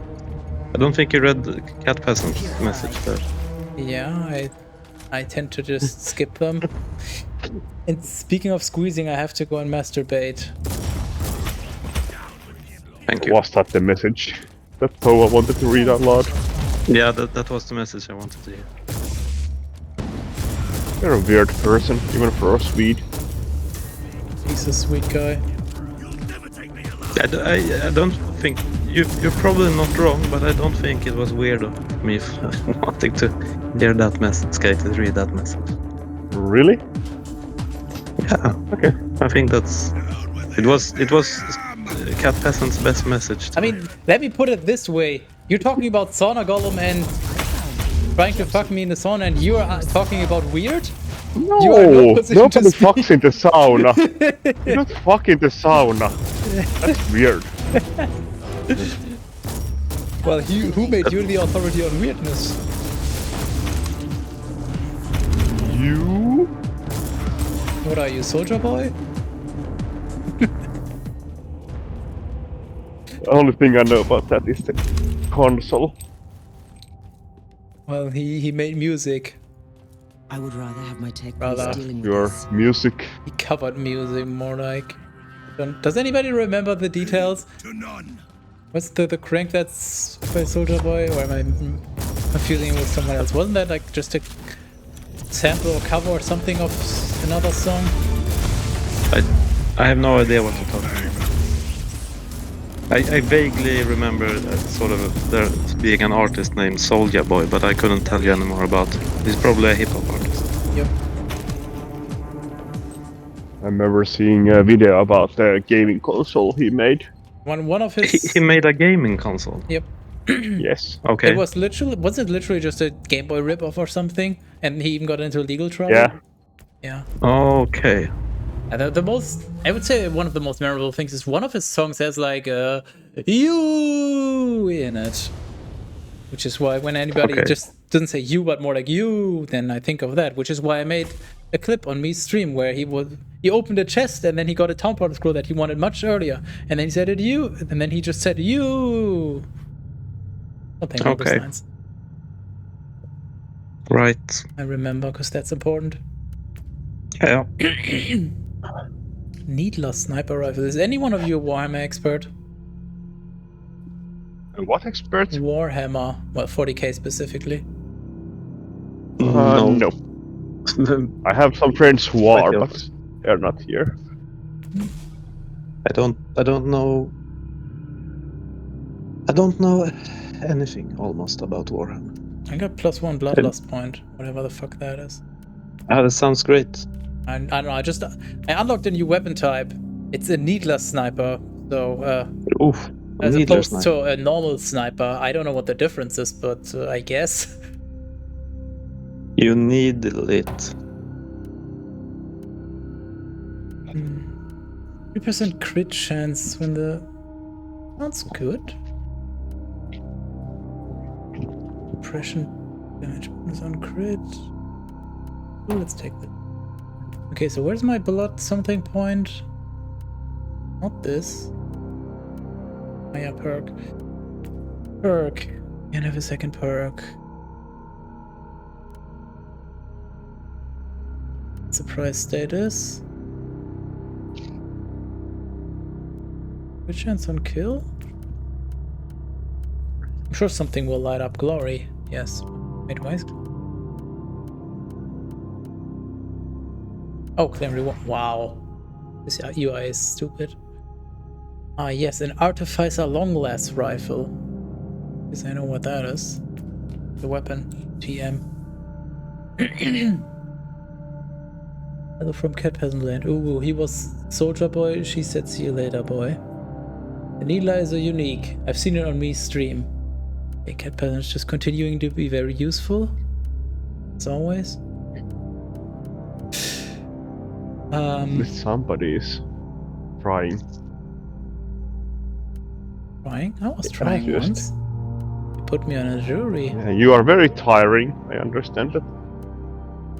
And speaking to you is very trying sometimes. Speaking to you. Oh, rabbits. More quality? I'm sure that's good. I have no idea what I'm doing. Have I ever been useful? Yes. There you go. Confirmed. Don't ask for any specifics. Just take what you get. Take what you can and go. This life is so much more. And I don't know the rest of the lyrics. And nobody knows which song I'm referencing. Can you sing it? The fact that green rarity is better than blue rarity in this game is gonna ruin me. No, I can just tell you that it's a song by Nomi, and that's all you need to know. Me. Oh, if green is like a set item. It's not. It's Then literally they're green is usually the better equivalent of than a rare. magic item. Like you have white, which is just common garbage. Then you have blue, which is then you have green, which is... Wait, oh my god, I'm getting so confused. Wait, then it's blue and then it's green, yeah. So you have to be like in a Diablo mindset where green is better than blue, but I don't know, whenever I see green and blue, my mind more, or when green is so common, my mind is more in a Borderlands mindset where green is much worse. Like uncommon and rare. Green is worse than and blue, because, as we all know, when Grandma burps, Patrick obeys. Which is literally like there's a loading screen hint, like something along the lines. If you ever forget the order of rarities, just remember the sentence. And each word corresponds to the, like, it's W for when, which is white, green, Grandma burps, Patrick obeys. White, green, blue, purple, Boo. orange. That's just stupid. I don't. It's Borderlands. Are What those do you like mnemonics or what are those called? It's was the Borderlands. word Of for course when it's stupid. What do you mean? Yeah. You can't expect something Because intelligent out of that game. It doesn't take itself very serious, so. it has claptrap, so. Claptrap. Claptrap, yes. Claptrap? Oui? Ja. Kyllä. Ja. Kyllä. Whoops. No. I always had some time to play some games. I had Tunic and Resident Evil 4 remake on loan from the library, but I haven't had time to put up anything like 3 weeks again, so gonna return them. Did you say you returned them? Yeah, to the library. I'm poor, I don't have money to buy games. You borrowed the games from the library? Yeah. Okay, right. Yes, I'm not paying 60 euros for I can hear those the games. judging from here. Now I guess it was just sort of a surprise and something else. Yeah, I'm poor. Well, that's okay. I'm not poor, but I'm not poor.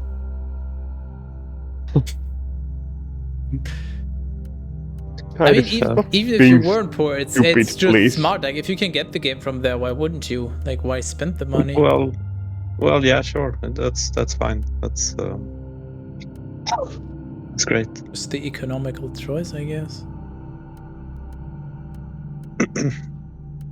Yeah, like, unless it's a game I know I want to actually own, that I will play. Yeah, obviously, if you're long, not just gonna play time. through it, if you're gonna replay it, then you'd want it. I did buy the Resident Evil 2 remake because it was like 3 euros or something. I bought I got Armored Core 6. Is it the new one or is that an older one? Yeah, it's the new one. I bought a used copy, so it wasn't. Well, it was still fairly expensive, but not like full price, so that's okay. I paid like 40 euros instead of, I don't know, 60 euros or something. I got Elden Ring. It was my last full game, and there was this shop selling K1 for like 41 euros or something. Yeah. It wasn't a bad price, but I think that was the last game I bought full price.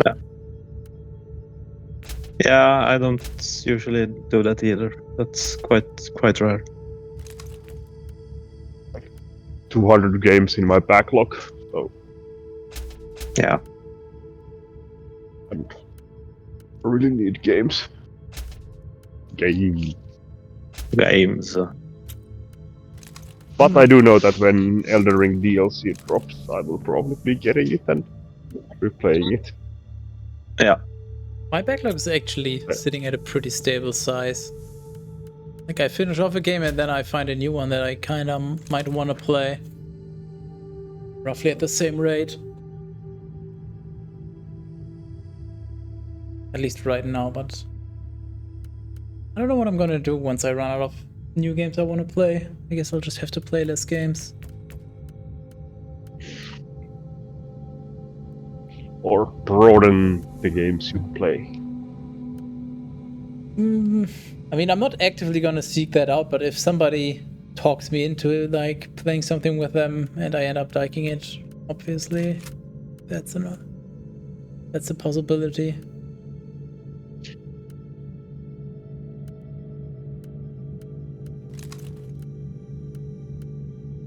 I would like to play the new Baldur's Gate game, but that's one is quite expensive. Yeah, I'm gonna wanna play that too. I mean, if you just wait like half a year, it's probably gonna be at least 25, if not 50% off. Like many newly released games are 50% off within a year or so of their release. Yeah. So if you just have patience, you'll get it for a reasonable price. And that one, as far as I can tell, is actually very much worth it because there's a ton of high polished content and no extra monetization. So actually really solid choice. Ghost Mnemonics. Toa, I am playing it right now. It is good. Yes, and Cat Peasant's opinion is very positive on Baldur's Gate. Make of that what you want. Well, Cat Peasant is also a masturbation enjoyer, so Are you saying I guess I can trust him. Or okay, yeah. No, it's great minds jerk alike, right? yeah. More bad.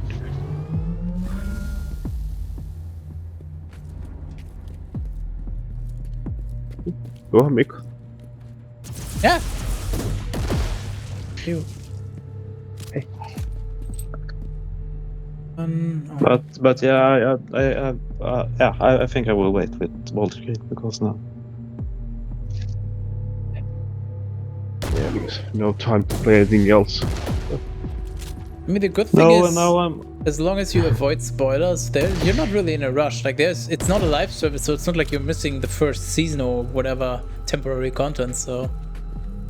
No, and I'm not. I don't mind waiting usually, and especially if I feel I don't sort of have the time. And now most of my sort of game time goes to this stupid Super Star Wars game. So. I mean, waiting with games worked totally fine for me, like with Demon's Souls and Bloodborne and Elden Ring so far. I haven't really gotten spoiled with any of them. Like, I got a few Elden Ring spoilers maybe, but I completely forgot them already. Like, I don't even remember what the final boss was called. Just remember that a lot of people were struggling with it and that it's supposedly one of the toughest bosses in any Souls game. But like, that was an optional boss. That's the extent to which I remember spoilers. Yeah. So when are you going to play Elden Ring? Whenever it's cheap enough. Maybe Nargor can borrow it from the library and send it to me. He's playing on PlayStation. Yes. Oh, don't be an ass. What? Oh, that Don't I be thought an you meant ass. I'm not an ass. I didn't even. Well, I thought I you am, meant but like his You are digital library. behaving like one. You know, like Steam family sharing. I didn't even get that one. Nice. Yeah. Now, if it's Like, when it's cheap enough. if you ever wonder why Finnish people think that Swedish are the rich elitist jerks that live next to us, Next to us. you would be right. And the Norwegians are the real rich ones. I was about to say, aren't Norwegians the rich ones? And then aren't Finnish people more rich than Swedish people? Isn't the living standard in Finland more expensive or like higher or whatever you call it?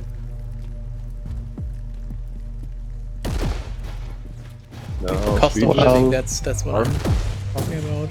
That's the term. are more rich, I think. But to get back to They your have question, melon ale. I'm waiting for it to be like under $30. Because I don't really see the point in paying more for any game nowadays. Because like most of the games get on sale fast enough to at that price point and then it's usually fine depending on the type of game, but usually I feel like I get my money's worth for $30 or less for most games. Emperor.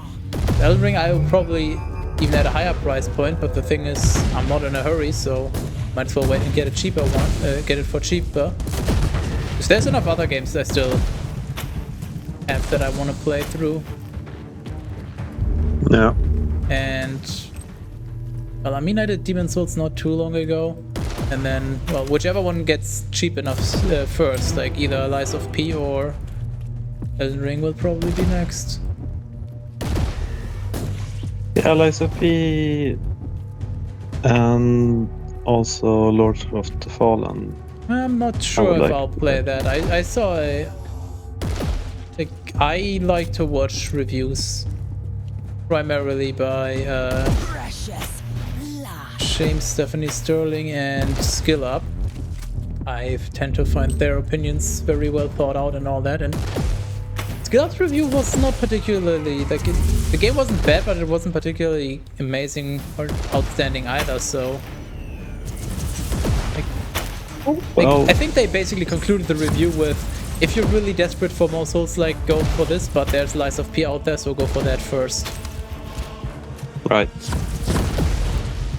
Yeah, well, I haven't watched much gameplay from Lords of the Fallen or sort of listened or read to any reviews, basically, so it could very well be that it's not that great, but Lies of P looks good enough to play, and I did enjoy the demo. So. I'm definitely gonna play Lies of P at some point. Like the reviews were good, Yeah. so good enough for me. Question is just gonna be a when, not an if. With Lords of the Fallen, it's more of an if. You could, if you want to play it, Lies of P, you could sort of get Game Pass for a month, I guess, to play Lies of P if you want. I could, but they stopped the €1 new customer offering. So you now have to pay, what is it, $10 or something? And I'm not too keen on paying $10 for terrible service. Like I hate the platform that it's on, like the Windows Store, whatever it is, where you get the games. The entire experience is terrible. Everything about it. Like the whole program is just sluggish and unresponsive last time I used it. Yeah. And I had lots of trouble finding stuff, which I didn't when I first used GOG or other such storefronts, launchers, whatever you want to call them. If I got a free month or like a discounted month, I probably would go for it, because there can be a lot of interesting games that you can try out or even play through for free. I think I already tried it, like got a month twice in the past, I think through Discord Nitro or something. I got 2 free months in total. I think it was 2 months each time, so like 4 months in total, but I used those to try out quite a few games. It was definitely nice for that, but I don't know if it's worth it for me for the higher price. Because if you're paying €10, that's already a game from a few years ago at a good discounted sale that you could permanently have instead. Yeah, I don't think it's worth it for me. I don't play enough games. I think it's better just to buy the games I want. But like this, sometimes when a sort of new, good full price game, then I think it could be worth it. But yeah, it can definitely not be nice, fun. but I think it's more useful for a more casual player that just, okay, yeah, I don't have a particular game I have my mindset on. I'm just gonna play something, just like how some people I'll just turn on the TV and whatever seems interesting, I'll watch it. That type of player, but for a game.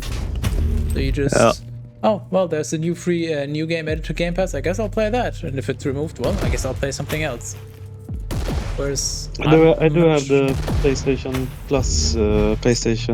Plus thing for PlayStation, but which one do you have? Like the Essential or one of the more expensive ones? Yeah, exactly. I have the sort of middle one, I think. I don't remember what it's called. Extra or plus, I don't know. Yeah, There are 3 or 4.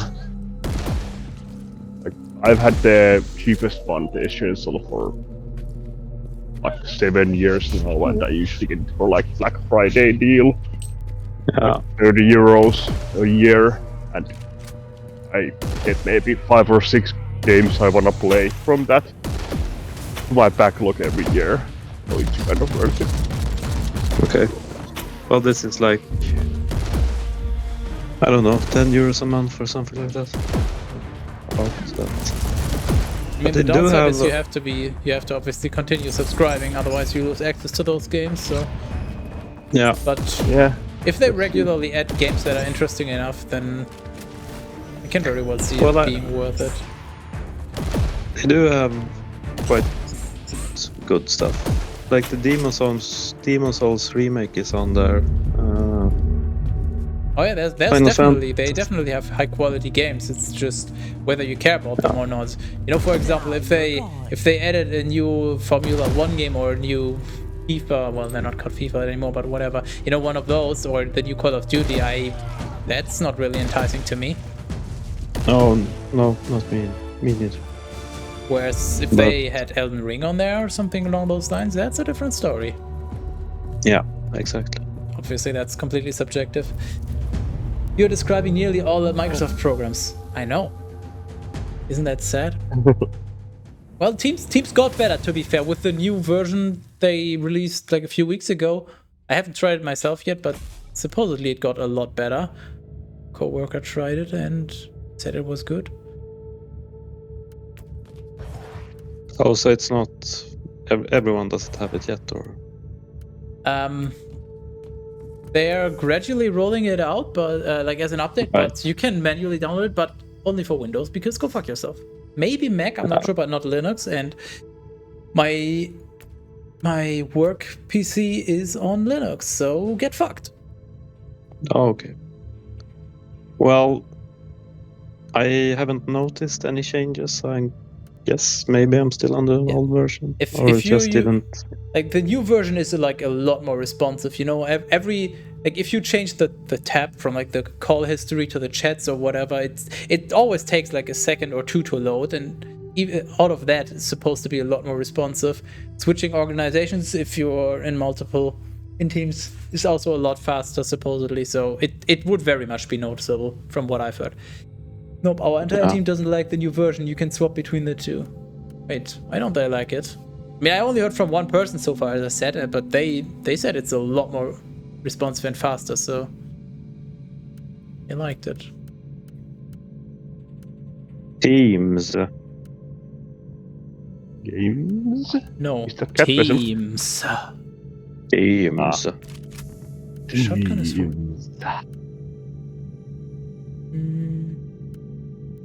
shotgun. I think I might just play a shotgun build. Aimed shot, what the fuck? Do I go for sniper or do I go for a shotgun build? Shotgun build. Shotgun seems stronger, but sniper would be more fun if it was strong.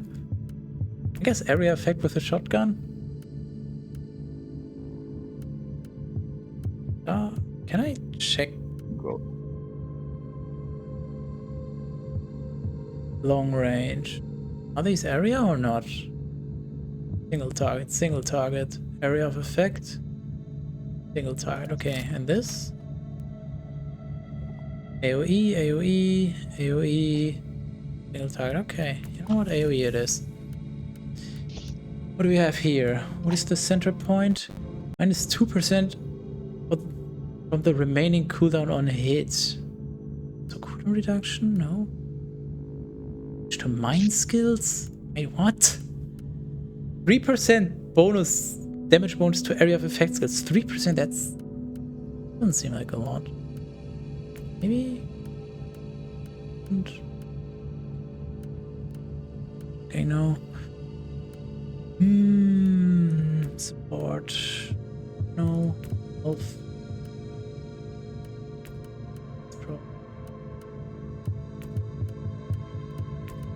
For this, increase the radius for AoE. Okay, I'm going to leave now. No. Okay. Nice Bra. talking to you. Good luck Thanks with for the stopping Super by. Star Wars if you have time for it. Thank you, And thank you Nargor. for the story. Nice hearing you from a new speedrunner perspective on like the perseverance and struggling with choking on nerves. It's really interesting to hear. Choking on other stuff too. Yeah. Go away, please. That was rude of me, but you kinda deserved it. Like, he was talking about choking so much, and I never said anything.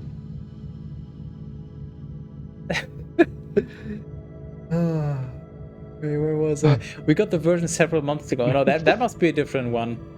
Like the new one that I'm talking about was literally rolled out a few weeks ago, like 2 or 3. Wait, let me think. It can't be more than that. Yeah, like 2 or 3 weeks, somewhere around there. And things there were a lot of features broken. I think they said that some features were broken, like a few ones, but I looked at all of them and was like, okay, well, that's fine. I don't care about those. Kind of pathetic, but you know, I don't personally care about those features, but I don't remember. And things they just blatantly didn't support. Yeah, like Linux. It is slightly faster though. Definitely not a high bar to beat. True. War mode indeed.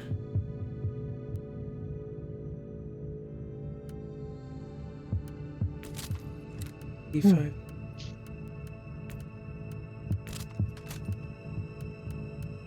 Yeah, I'm almost done with the dog walk here also, so gonna leave you soon.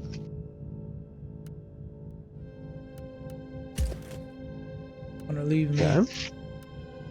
Gonna leave me 1405 soon. Yes. Keep your mornings out. Be nice. This Now has it's too more. late. I'm not gonna get wet anymore. This has more damage but less quality. What does this mean? This value represents how many times you can modify this. Is it? Oh, because it's lower level. It has more damage. Now the question is, does the level of the weapon factor into anything? Wait, 150. Wait, 116, 40, 22. 316. Okay. So the level affects the skills. Okay, so I don't want this.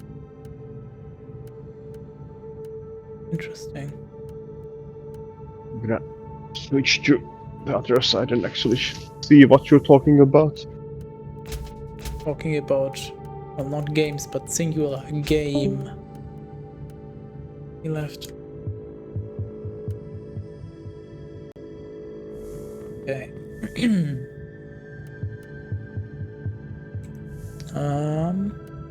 Next mission. Okay, well, I guess I'll talk a little bit about the game. I played for about 2 hours before today's stream, so I know the basics, but I haven't really seen much of it. So for each mission, as the sort of tutorial, you can choose the difficulty. Think of it kind of like the Diablo difficulty, where just, you know, you have the baseline difficulty, or you can go hard, which is, I think, +1 monster level. Yeah, it's 18, and then extreme is +3 to the baseline, but you also see these here. I deal less damage and I take more damage. I was playing on extreme the entire time, by the way, and you saw I kill stuff very easily, so playing on normal, I think I pretty much one-hit everything. Hard is still kind of boring, so I just decide to go for extreme. Impossible is probably completely insane. I deal such little damage, take more damage, and it's higher level, but if I wanted real challenge, I would probably do that, but I'm kind of liking the middle ground. I feel like this is an efficient difficulty to be at. Yeah, there's, like, as for the mission structure and everything, I don't know, I just look, oh, there's this, okay, travel to next location, start mission. Done. I don't really put more thought into it. So yeah, combat. You finish loading? Thank you. So we have 2 weapons.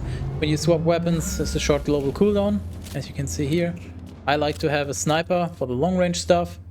Each weapon has basically 4 skills: a left click, normal attack, my ammo. So if I back. You see you have infinite ammo, but limited clip size. Loading. Yeah, right click is an AoE shot that explodes. This one is a charged shot, and then I have to stop on the right body part to deal the maximum damage, and this one is just do this while running backwards, which doesn't seem particularly strong. This one is like a grenade type of thing. You have to loot supplies to get more charges, but yeah, in this case it's actually not a grenade, it's immunity to all damage for 5 seconds, which seems pretty good. And this is my class ability, I think. Stealths me and then I do surprise damage, so basically I go in here. You can't see me. Then I will just charge this up, and you can see the multiplier changes depending on which part I aim for. Obviously I want to go for the head, so boom, get fucking wrecked.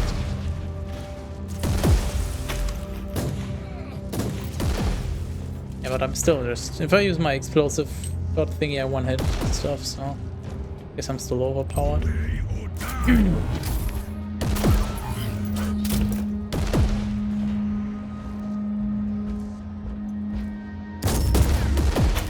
Yeah, and you can also layer, which is German for space. So you can hold space to go into cover, but I don't know, so far I haven't really felt like that's necessary, and it felt more clunky than useful to me.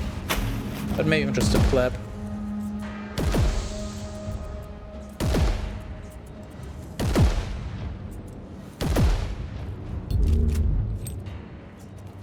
I guess that's about it. That's really all you need to know. This. Oh, cool. Yeah, I already killed everything, so I could fire this now, but use it. Yeah, and as for loot, well, we have basically the same. We have a body armor, we have a helmet, we have rings, amulet, whatever these are, and then you have a weapon and whatever these signums are. They're just the same as with other Diablo likes. Hey, did you get the record? It depends. It depends on which rules we apply. If you have to read the B-movie script in the correct order, then no, because as I think you pointed out, I did miss something, but I went back and corrected that, so as long as we're accepting that, then I got the record. I think it was, if we're talking just reading time, then it's just under 2 hours. And if we're talking like real time from start to finishing the last unread line, then it's, I think it's still a PB, but it's more like 203 or something.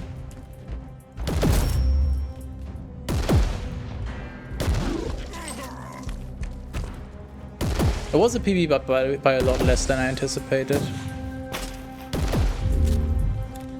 And these things supply. I think these give you charges for this. Yeah, supply. So if I use it, then I can loot this.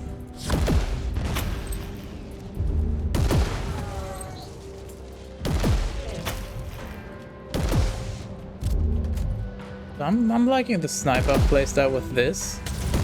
The previous laser sniper rifle I had wasn't particularly good. Didn't enjoy that. Like, this is fun. I feel like it's weaker. Shotgun is just kind of seems OP. Because with the shotgun you can just okay, get wrecked. Okay, get wrecked. Like the right click thingy here. You can also just knock enemies over.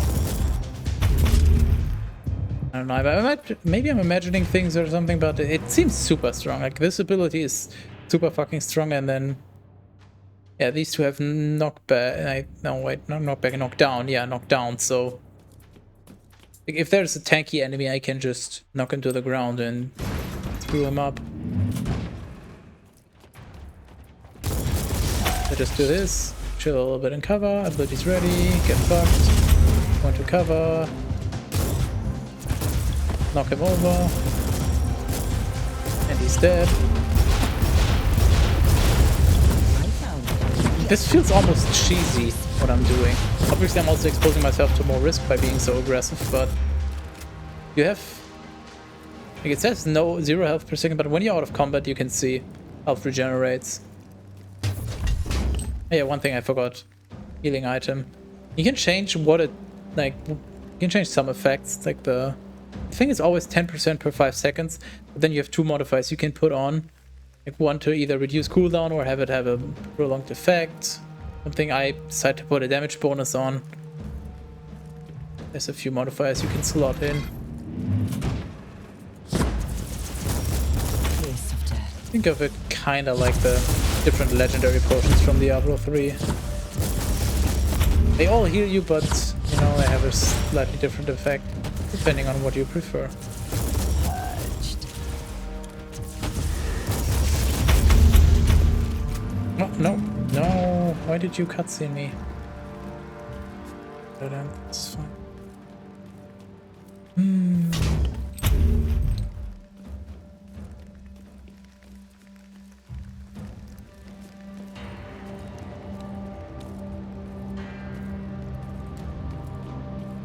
Please translate crafting. Eager for the heritage.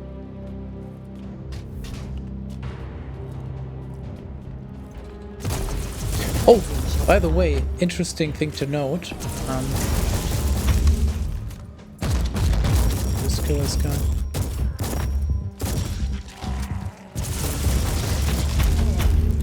So this game is online only, as I said, which was part of the reason why I was so hesitant. And like, it recently went on the biggest, like it had the biggest discount it had so far.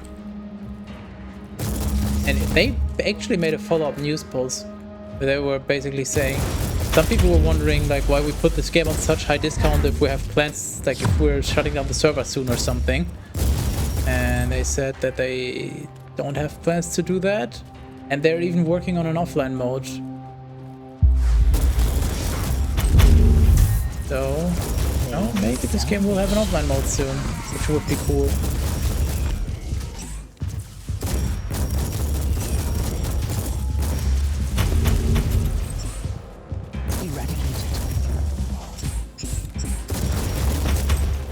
But so far I haven't noticed any issues with the servers. So far experience has been good in that regard.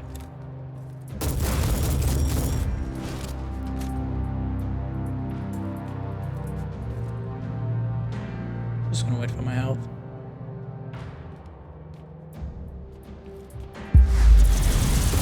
Purified. How? I'm dead. Holy shit. Well, I guess I got wrecked. I think throughout the campaign, deaths don't really matter much. Later on, I think there's like, when you do the end game system, what I read is there's also hardcore variants, so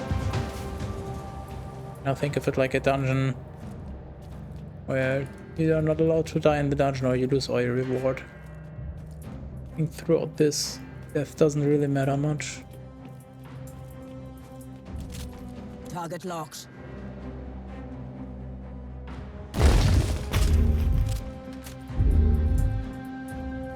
Oh, that's it already.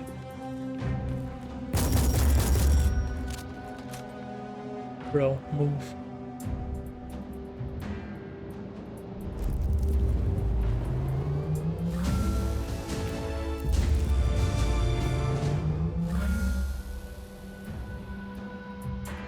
This is the normal mission length, by the way. They're all about this size and length so far.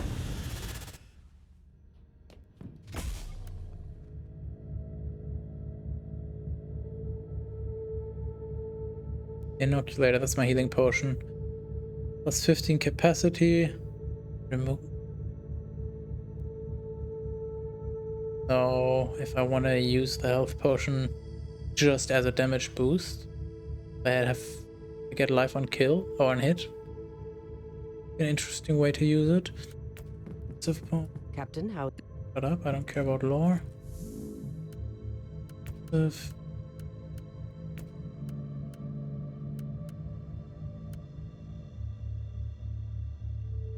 I don't even know what suppression damage is.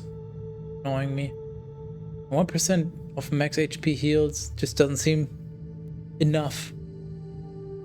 Like, even if I crit every time, I don't attack that quickly. 1%. I don't know, this seems like a very underwhelming node. Maybe suppression damage bonus is nice, but I guess I'm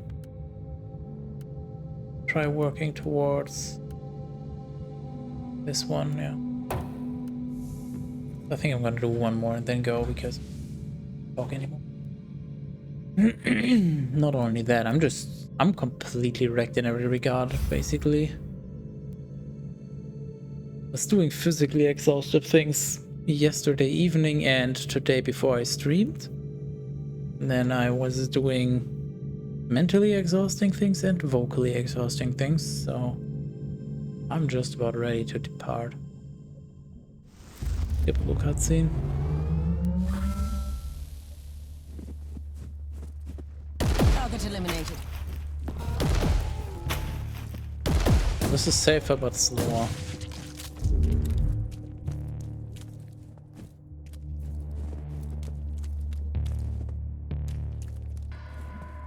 I just run around and find them? Die, heretic. Sure.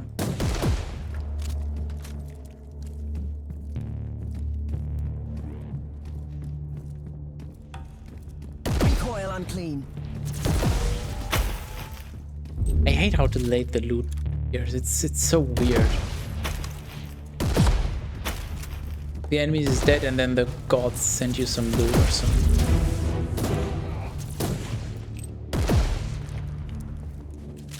Sure, there's a design reason or lore reason or something, but it's weird. I don't like it. This is just a bar. I guess this I have 3 lives, and if I die more than that, I'm done. I think the map ends up there.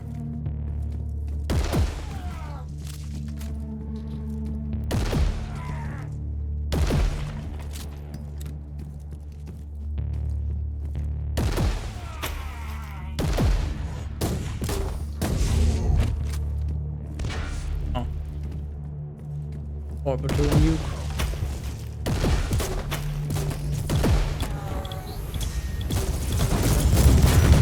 Okay, don't stand in that, holy shit. Okay, got it. And yes, those are my lives indeed. Okay. This is looking like it's gonna be a longer mission then. Go here. Still want the chest up there, but we'll kill some more enemies along the way.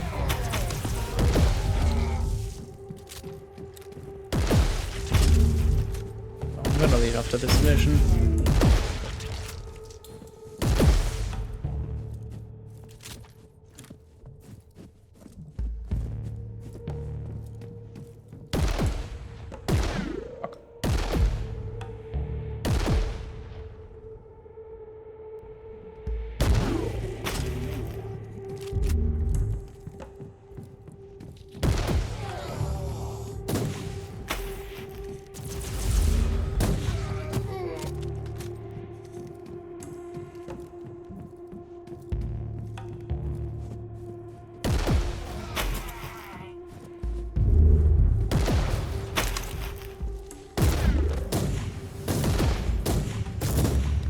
Recoil clean.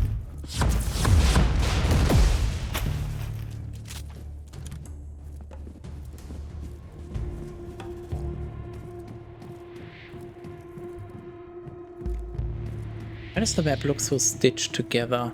Like this seam here. Just very noticeable seam.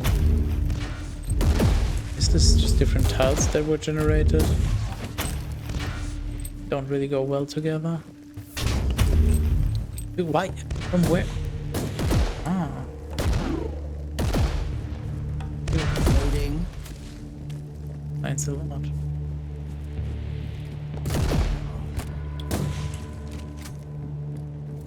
But this is gonna take forever. Holy shit. There's so many enemies I have to kill.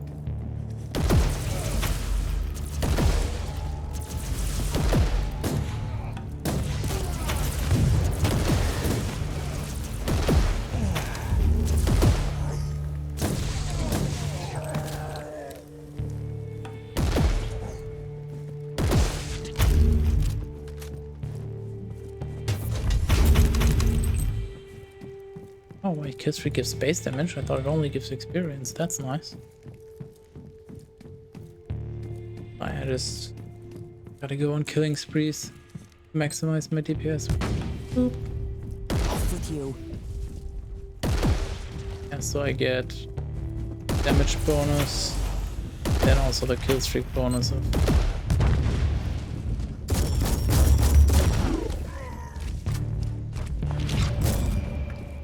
Target acquired. those. So not only will I be dealing more damage, I'll also get more XP, which is...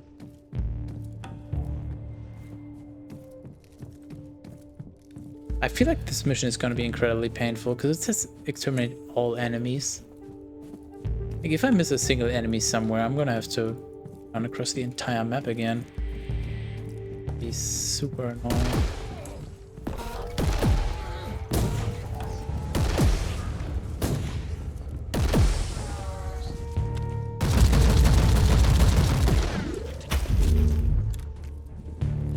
I'm trying to figure out like how much damage multiplier I need to one-shot these big dudes.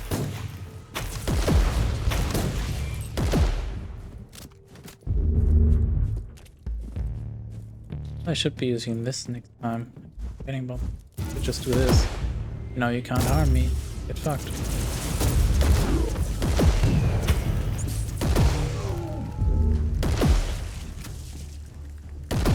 Let's go. Oh, let's fucking go. That's lots of experience right there.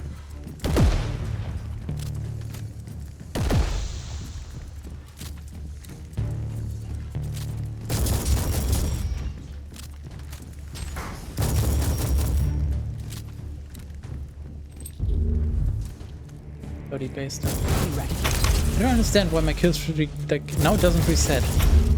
It seems like once it drops below 5 seconds or something, you can't refill it. I don't know if that's a bug. Like, look now. Oh, it's on 8, 10. It keeps getting refilled. Like as soon as it drops too low, it can't be refilled anymore or something. 7 seconds is still fine. 6. 5 was still fine. Need to figure out the mechanics detail at some point.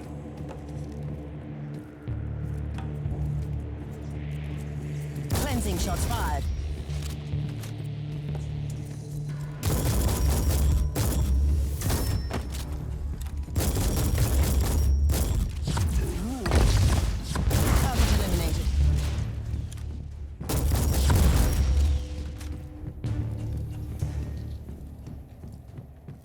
Maybe I'm just imagining it, but this mission's already feeling noticeably longer than the other one.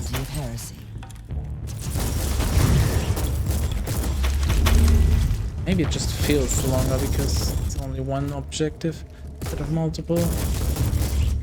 It's like progress is slower. I found you guilty of heresy.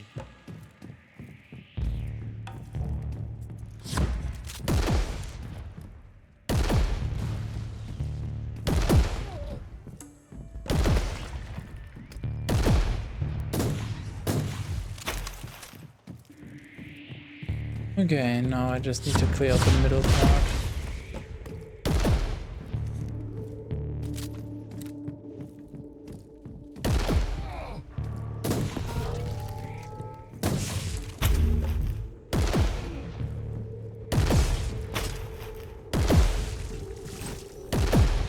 How many do I need to kill for a kill streak thingy? Getting my other bonuses, but I'm not getting the kill streak.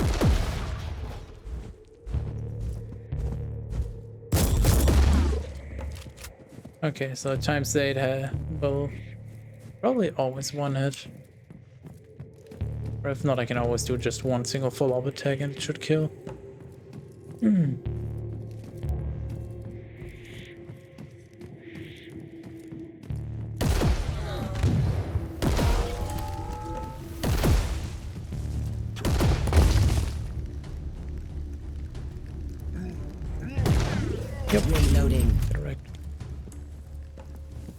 A refill on my vulnerability fields.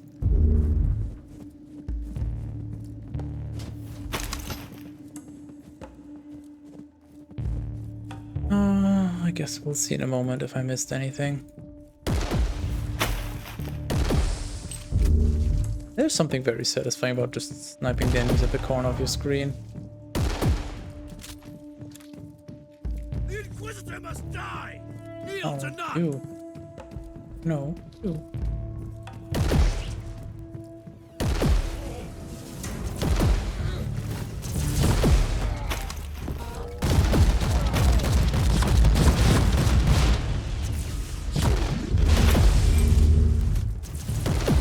There we go, kill streak. Seconds still.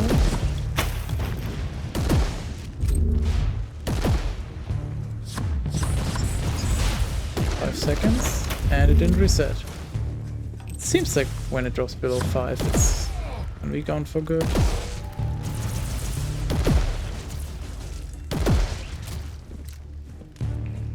Tech shrine. Oh, they're literally called tech shrines. It's a shrine, but it's tech. 100% damage bump. Okay then. Yeah. Oh, what? You survived that? Jesus. Hey, man, I found it so late. Never mind, I don't care. This is gonna be the last group of enemies, hopefully. Off with you.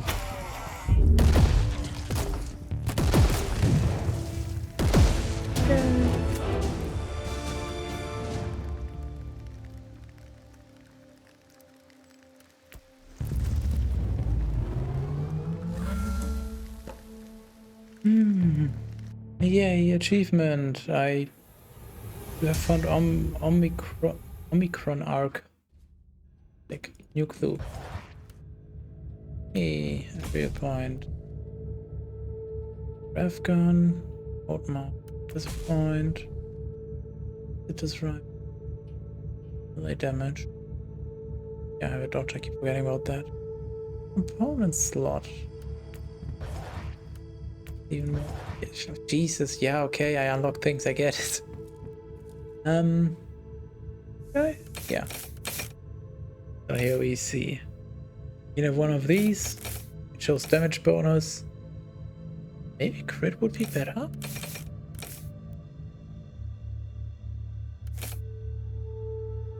Water damage for 5. Oh. Speed. This one.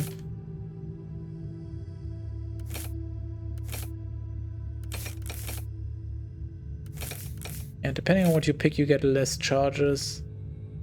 They might cost more to use. You can see it has 16 capacity and usage cost is 2, so obviously I have 8 users, but if I did this, then I would obviously get less. What does the plus mean? Put on reduction for the potion. More potion capacity. Even more potion capacity, but removes HP. Duration for self. Okay, so like I get a longer healing effect. I think I'm okay with what I currently have.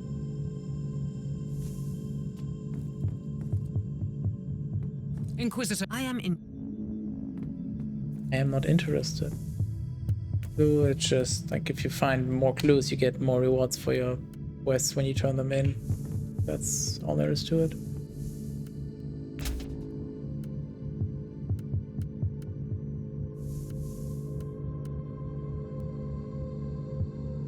Worth it.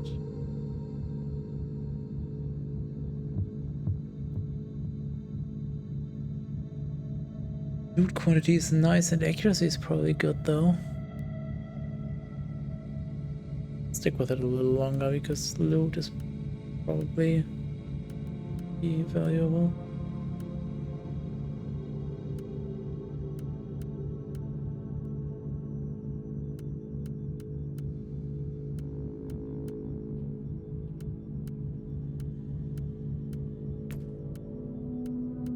There's so much loot I'm finding. A little ridiculous. Maybe I should start just salvaging everything blue.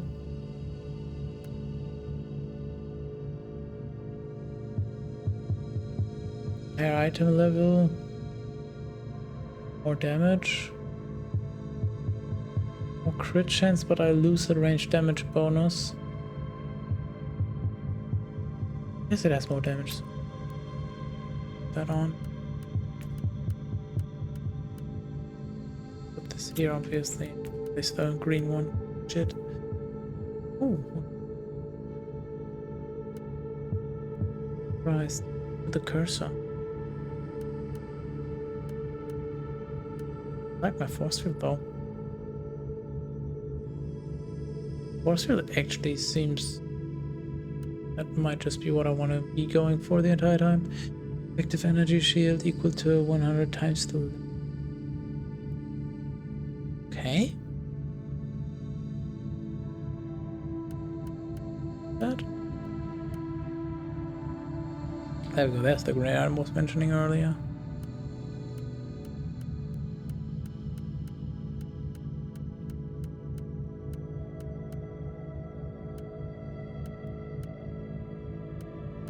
Yeah. Ooh. Level? Why does it have less quality? It is higher level.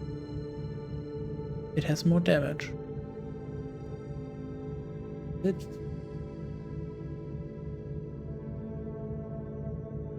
Where? One has a filter dot and this one doesn't.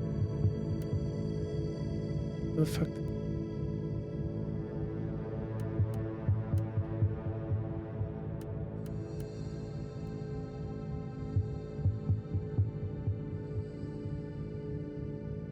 Why does this one have more damage?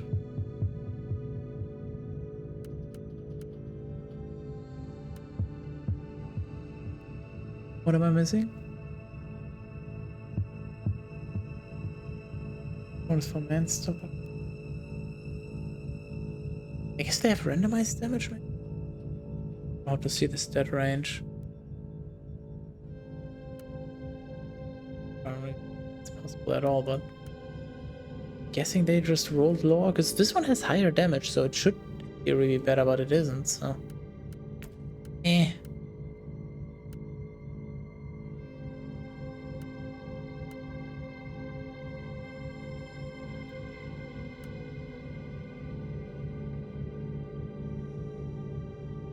$20 bonus loot quantity though. Enjoy damage. One hit.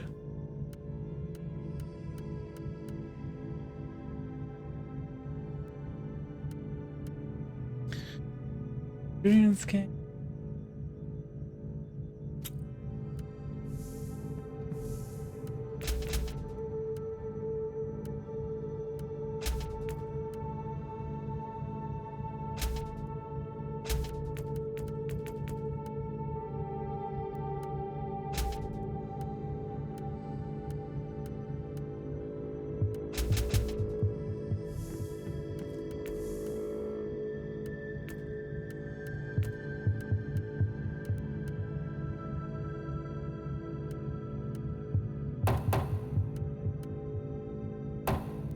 Okay, it's time to go, as I said. Parting. But let me know what you think of this game so far. Should stream more of this. I'm gonna play more, but probably gonna be primarily off stream. Oops.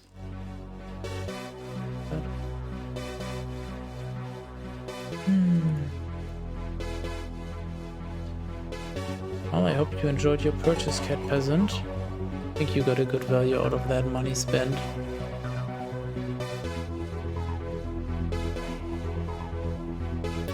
I'm gonna... Perfect, Loki is streaming. Yeah, so...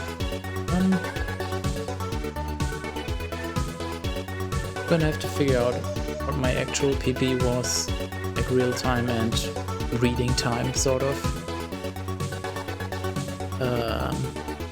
Obviously gonna go to YouTube into the playlist at some point. If you missed it, either watch the VOD on Twitch or wait until I put it on YouTube.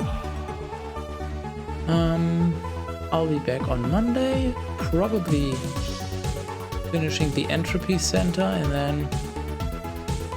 Yeah, you know what? Quick, for anyone that's still watching. Do you want another puzzle game next, or something else on Monday? Because actually 2 more first-person puzzlers went on discount recently, so I got 2 more first-person puzzlers I might play. Otherwise, or something not so puzzly.